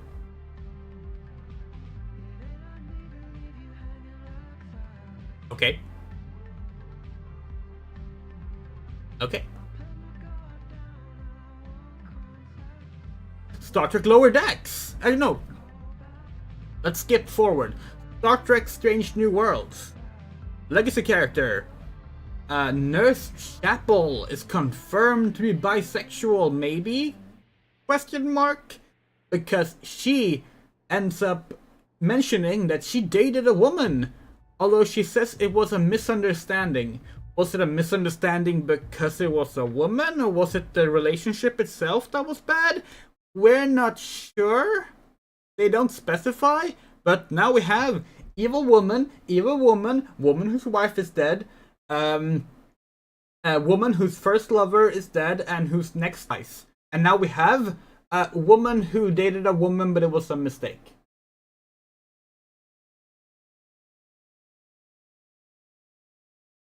Oh, misunderstanding, that's the word I use. Oh, okay. Okay. Great. That's great. Okay. But it's okay. Star Trek Lower Decks. The main character, Mariner. She is bisexual. First season isn't super clear about this. There's some hints about it, but it's not explicitly stated. She has some attraction to men, and there's some winks that maybe she likes girls. Season 2, they confirm it. In season 2, we learn she outright says that she's also into girls. That's cool. She's an asshole as a character, but everyone on Lower Decks is an asshole as a character, so it's fine. It's a cartoon sitcom. It's fine. Okay. She's bisexual. So, do they do anything with her to depict a sapphic relationship? Maybe. They don't have to, of course, but it would be nice. Well, at the end of season 2, throughout season 2, we learn about Jennifer, who Mariner believes hates her. At the end, Mariner saves Jennifer's life. And it's implicated that maybe Jennifer likes Mariner now. And in fact, in an earlier episode, Jennifer, during a hologram scene, so it's a little loose if you count it, but she was making out with a woman, so it's implied that Jennifer is into women. She's not a major character, she's a background character, but still, she might be interested in Mariner now. Cool, okay. Season 3. Mariner and Jennifer start dating. At first, Mariner doesn't want to put the label on it, but eventually she admits she is dating Jennifer. At last, we have an ongoing sapphic relationship in Star Trek. It's between a main character and a background character. And it's healthy, it's mutual, no one's evil, no one's dead. They haven't broken up. They get a really sweet episode. It's a Deep Space Nine homage episode, where like half of it is focused on a story set about Deep Space Nine, and the other half is actually focused on Mariner trying to like meet and like get to know Jennifer's friends, but not really getting along with them. And eventually, at the end, we learn that actually Jennifer kind of wanted Mariner to just kind of be her assholey self and like take down her snobby friends a notch, and like they end up like literally like stunning themselves with phaser together in their arms. It's so cute and sweet, and it's like it's kind of ridiculous and silly, but like it works because it's a cartoon. And we loved it. We were so happy. At the end of season 3, there's a plot twist. Well, it's not the plot. That's the wrong word for it. But there's a cliffhanger in the penultimate episode where everyone thinks that Mariner sold out the crew. Threw them under the bus. She didn't. Everyone thinks so. Her best friends think so. Her mother thinks so. And Jennifer thinks so. Jennifer breaks up with Mariner. Now, obviously, this is going to be resolved in the finale, right? They're not going to write out the main character. So in the finale, we learn that Mariner did not do this. She comes back, and you know, she gets along with her mother again, she gets along with her best friends again, and she walks past Jennifer, refusing to talk to her. Because apparently it was okay for her friends to doubt her, and her mother to doubt her, but her girlfriend was too much. Now, maybe we're just too aromantic for this, but personally we think that's a silly thing. Series creator Mike McMahon explained that the idea that he regretted not having a scene that dealt with this. Basically, the idea was that Jennifer only liked Mariner because she was bad, and she was actually a bad influence on Mariner. We don't think this came across at all. We just think it basically suggested that like she was worse than our heroic best friends, even though she did the same thing as those best friends. And the character broke up. Throughout all season 4, it's never even mentioned. It sucked. It really fucking sucked. And Mike McMahon's reasoning just sounded like a bad excuse. Because no one forced him or anyone else to write a lesbian breakup plot. They could have just had Mariner and Jennifer be a happy couple in the background. They didn't need to be an important plot point. But they, for some reason, really wanted Jennifer to be a bad person. As if we didn't already have too much trouble with the depiction of sapphic characters and breakups in Star Trek. Last week, Season 5, Episode 3 of Lower Decks aired. It's the episode that tries to fix the little controversy surrounding Mariner and Jennifer. What do? They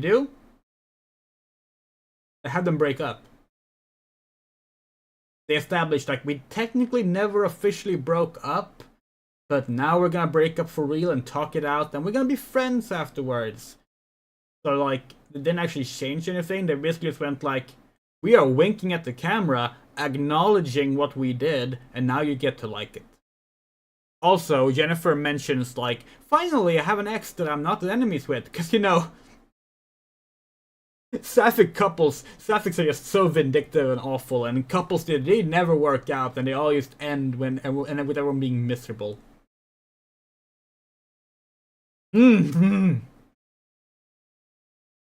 It's really frustrating because Stamets and Culber's relationship in Discovery is wonderful. Discovery also introduces Adira, a non-binary character, who has a great scene where they actually like come out as non-binary and explain that they want to use those pronouns, establishing that pronouns is still something you talk about even in the future, which is nice. And they date a trans man. And they do eventually break up, but not for an unhealthy breakup reason. They stay together as a healthy relationship for a while, and eventually separate and remain friends. And it's given time. It doesn't feel like it's a kick in the stomach. But Star Trek for some reason just hates sapphic couples. We had evil woman,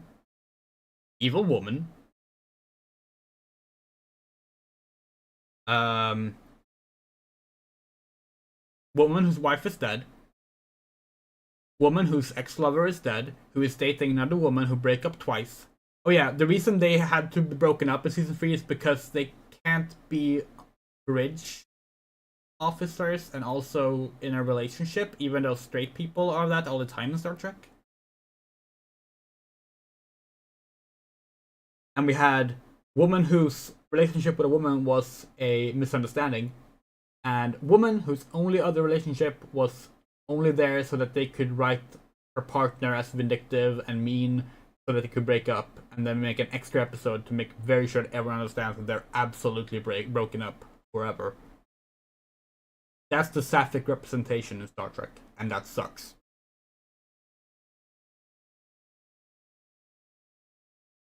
It's a damn shame. Let's finish this game. Why do you think they have trouble with picking sapphic couples? Yeah, stereotypes. Yeah, it's what Mota said.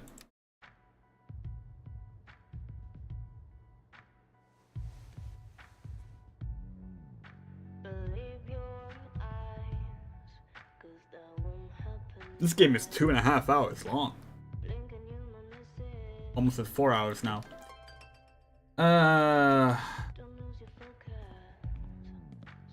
Nothing quite like being artistically shown up by a 10-year-old to start your year off right.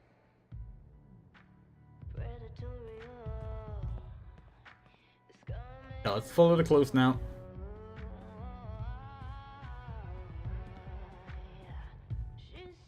Getting pretty mushy, even for Gabe. 1 year ago, this brought us together. We were friends in a heartbeat.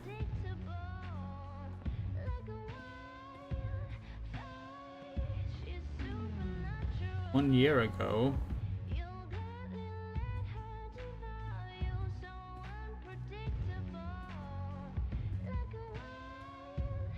Oh, drums. Right, of course. Typical Ryan, making triple sure I get it. Ever since you started illuminating the future, your show's been a bright spot in people's lives to really make heaven shine again. Oh, phone. This is jogging, by the way, according to Steph. God, we had so many rambling rants this stream. Which was the best rant this stream, chat? Was it the multiverse rant, the corporate rant, the Sapphic Star Trek rant, the Life is Strange fandom rant? Hey, you're on with Steph. Hello, Stephanie. Oh, Ducky! Is this Ducky? Indeed it is. I'm calling with an inquiry about the future. I'm seriously flattered. I'm inquiring about my gentleman's mortality wager. Sorry, you're what? Many years ago, my friends and I buried a chest of some value deep in the Nevada desert. We agreed that the last of us to remain alive would win the right to dig up that chest and claim its contents.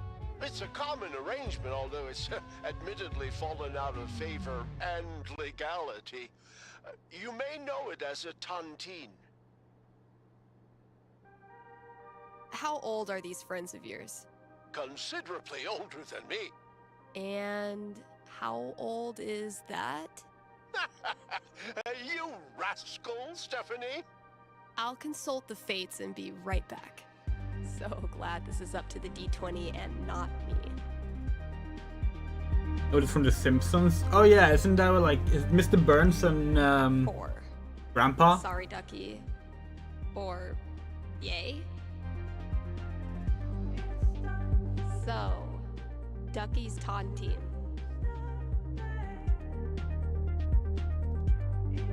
Ducky, I'm back. Prognosticate away. Happily or sadly, your friends all continue to live this year, so you don't win your taunting. You're certain? They're really old. I mean, I guess you could still go and kill them? Go all John Wick or whatever? I would never dream of it, as a gentleman and a friend. Also, murder voids the terms of the taunting.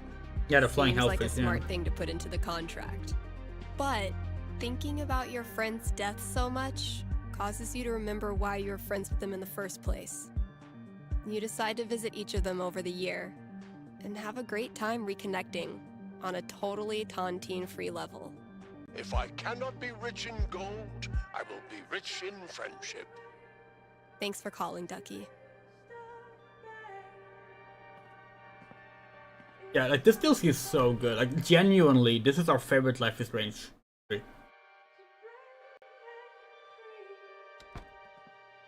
Like, we're genuinely like we're not joking. Like this is genuinely our favorite. Gotta keep looking. And with the high standards that the series has, that says a lot, we feel. Lamp. Antlers. How does Ducky make all of this stuff while also spending every waking minute of his life at the bar? Maybe time travel. Oh, what if Ducky also has Max's time travel powers? What if he got them after Max stopped using them? Okay, maybe there's a lamp back. Oh, there's a lamp there. Huh, sure. Look, a giant leap of fate.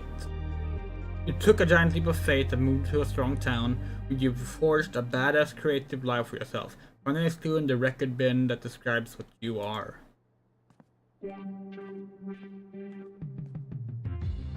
Maybe family or like amazing or something. Inspiration. What? Thanks for selling comics. Ethan. That's what I call awesome. Turn this switchboard.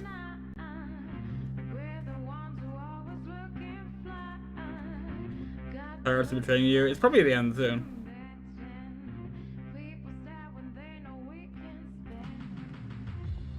Gotta keep the new hires in check.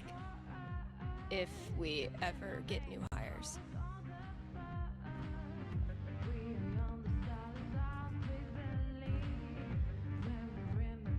Whoops. Haven't served Valkyrie her New Year's Eve treat yet. What's New Year's for if not stuffing your face with junk food?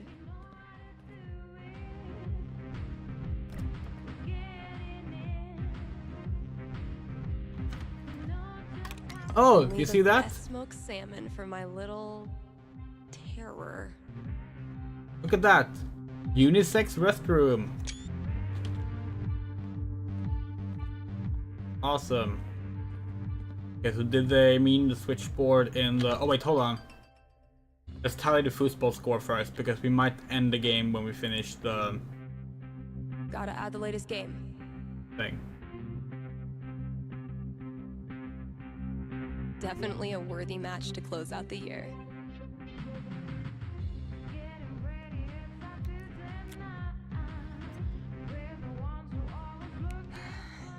Closing out the year the same way I started it. Okay, let's see.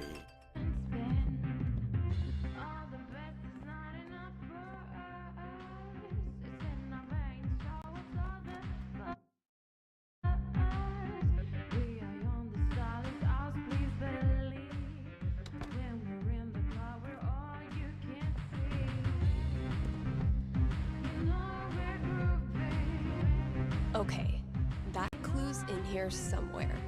See, Valkyrie? We're best friends. She's your real best friend. Point trying to pretend. Try to compete. I admit defeat. It's a match made in hell. What can I say? Oh well. Okay. Let's read an ad.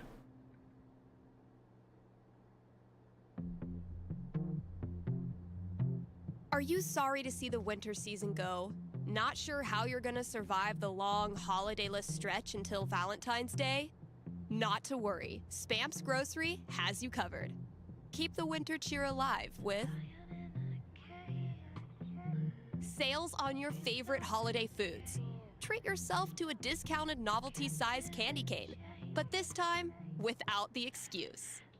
And as we ready those New Year's resolutions, Spamps is your one-stop shop for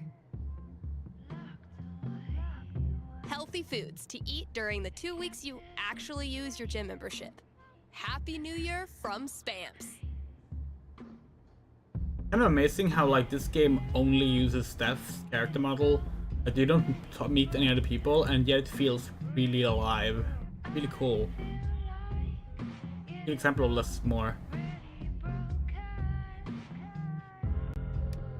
Hey, we've got a returning sponsor today, Grimley's Auto Repair, serving Haven Springs. Since 2005, before some of my listeners were even born. And if you're one of them, remember, only cool kids stay up late and listen to local radio. Grimley's is opened on every major winter holiday, so if you get your mirror blasted off by a runaway New Year's firework tonight, they are that's wide true, awake Moto. and ready to help. And Mikey definitely counts, because he's not That's even a Grimley's character Auto from True Repair, Colors. your best and greasiest neighbors.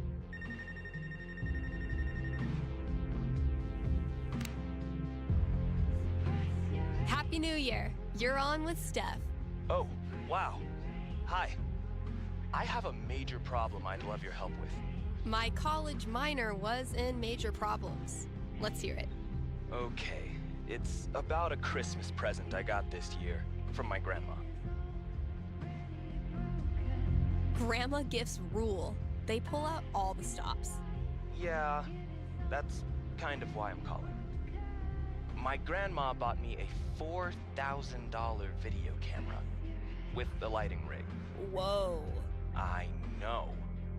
I don't want her paying for that. She's a retired grocer. But it's not just about the expense. For a while, I wanted to be a movie director, and Grandma super latched onto it. DVDs, filmmaking books, online courses. Now this. I'm guessing you're not as into filmmaking anymore? Honestly, the more I've learned about the industry, the more I question if it's really something for me. So what do I do? Return the camera and just roll over her feelings with the truck? I will consult the Cosmos. Did you ask me something, Andrea? No, we didn't.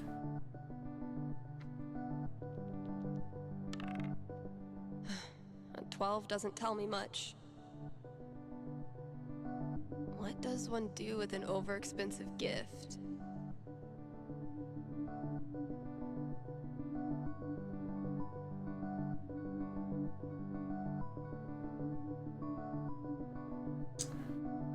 Oh, this is difficult.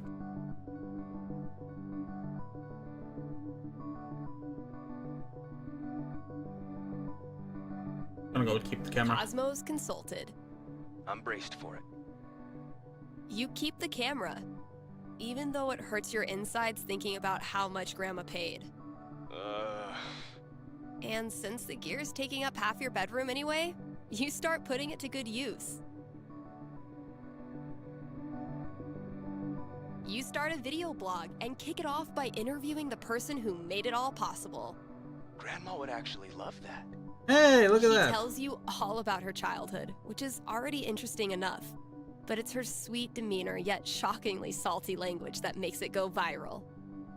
Soon, you forget all about the pressure you put on yourself to be a filmmaker, and you just have fun making stuff. Oh and yeah. You start to think, maybe Grandma knew exactly what she was doing when she bought it for you. Duh, of course. Right. I've just gotta use it. Thanks for helping me see that. It's what I do.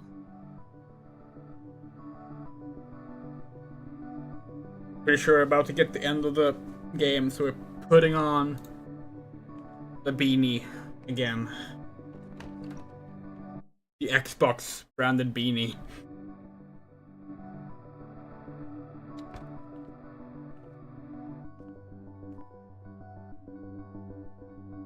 Gotta keep looking. Yeah, actually, she's wearing Where's a that different hat, next but clue? oh. You stole the scavenger hunt. Your prize is on a shelf in the back.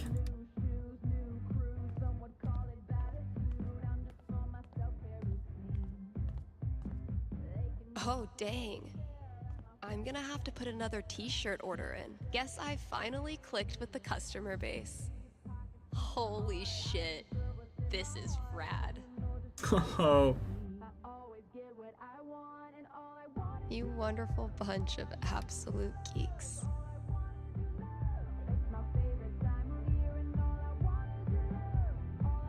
That's All great. right. Think it's about time to crack open that champagne.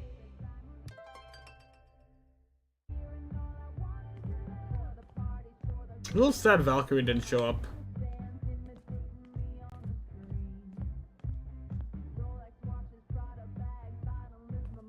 Are you ready for Laser Duck? The result of wine night with Charlotte, if memory serves.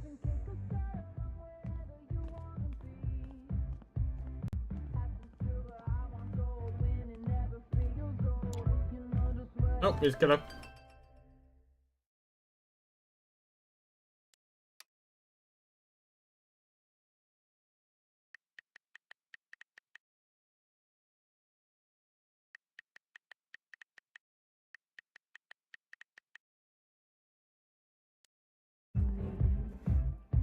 Okay, Jed. What have you hooked me up with? Close enough.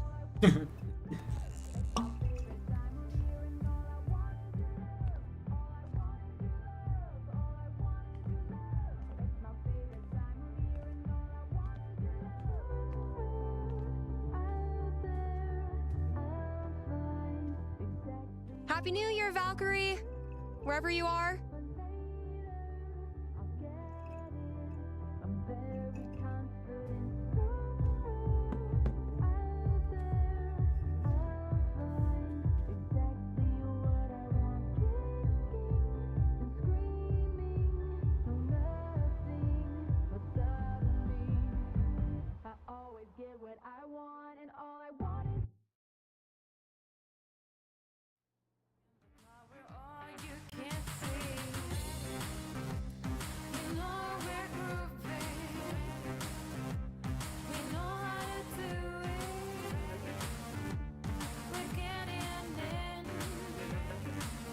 Valkyrie!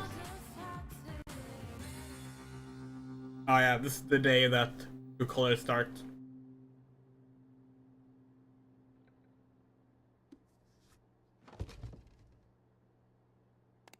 Shout out to anyone who sung along with that bridge. You're awesome. New releases in just a minute, but first, let's hear from you. Hey there, you're live on KRCT. How's it going? Hey, Steph. I heard you don't do fortunes anymore. Could you make an exception? Sorry, those days are over. But why? Did something happen? Not really. Just started thinking life's more interesting if you don't try to predict everything first. It's such a tiny question. All I want to know is which friend should I... The taller one. Thanks for calling. Question from Rochelle in Colorado Springs. How's Valkyrie doing? Val's doing great. She's completely moved in. She loves to sleep on my lap. She's scratching all the customers. I'm in heaven. All right, here's a new release from The Wednesday. Let me know what you think.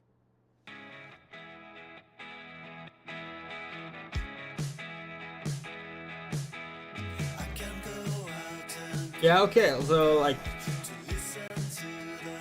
yeah, we are positive. This is the best Life is Strange game.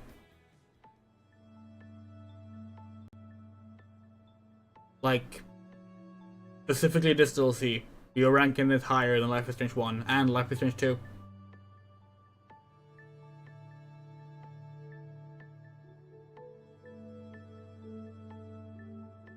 And honestly,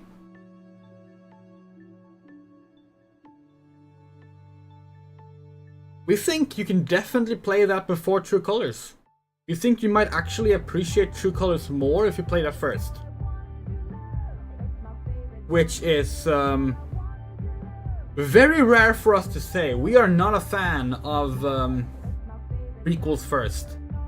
But this one, we kind of wish we played it before True Colors. We still like True Colors a lot. We gave it a 9 out of 10 and when we did a quick little Twitter one-tweet review of it.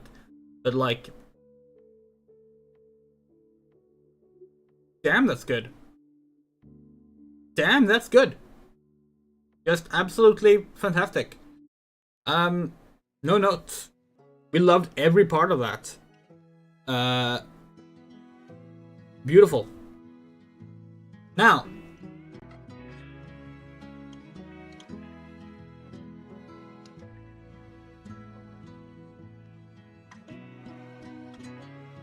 let's talk. So,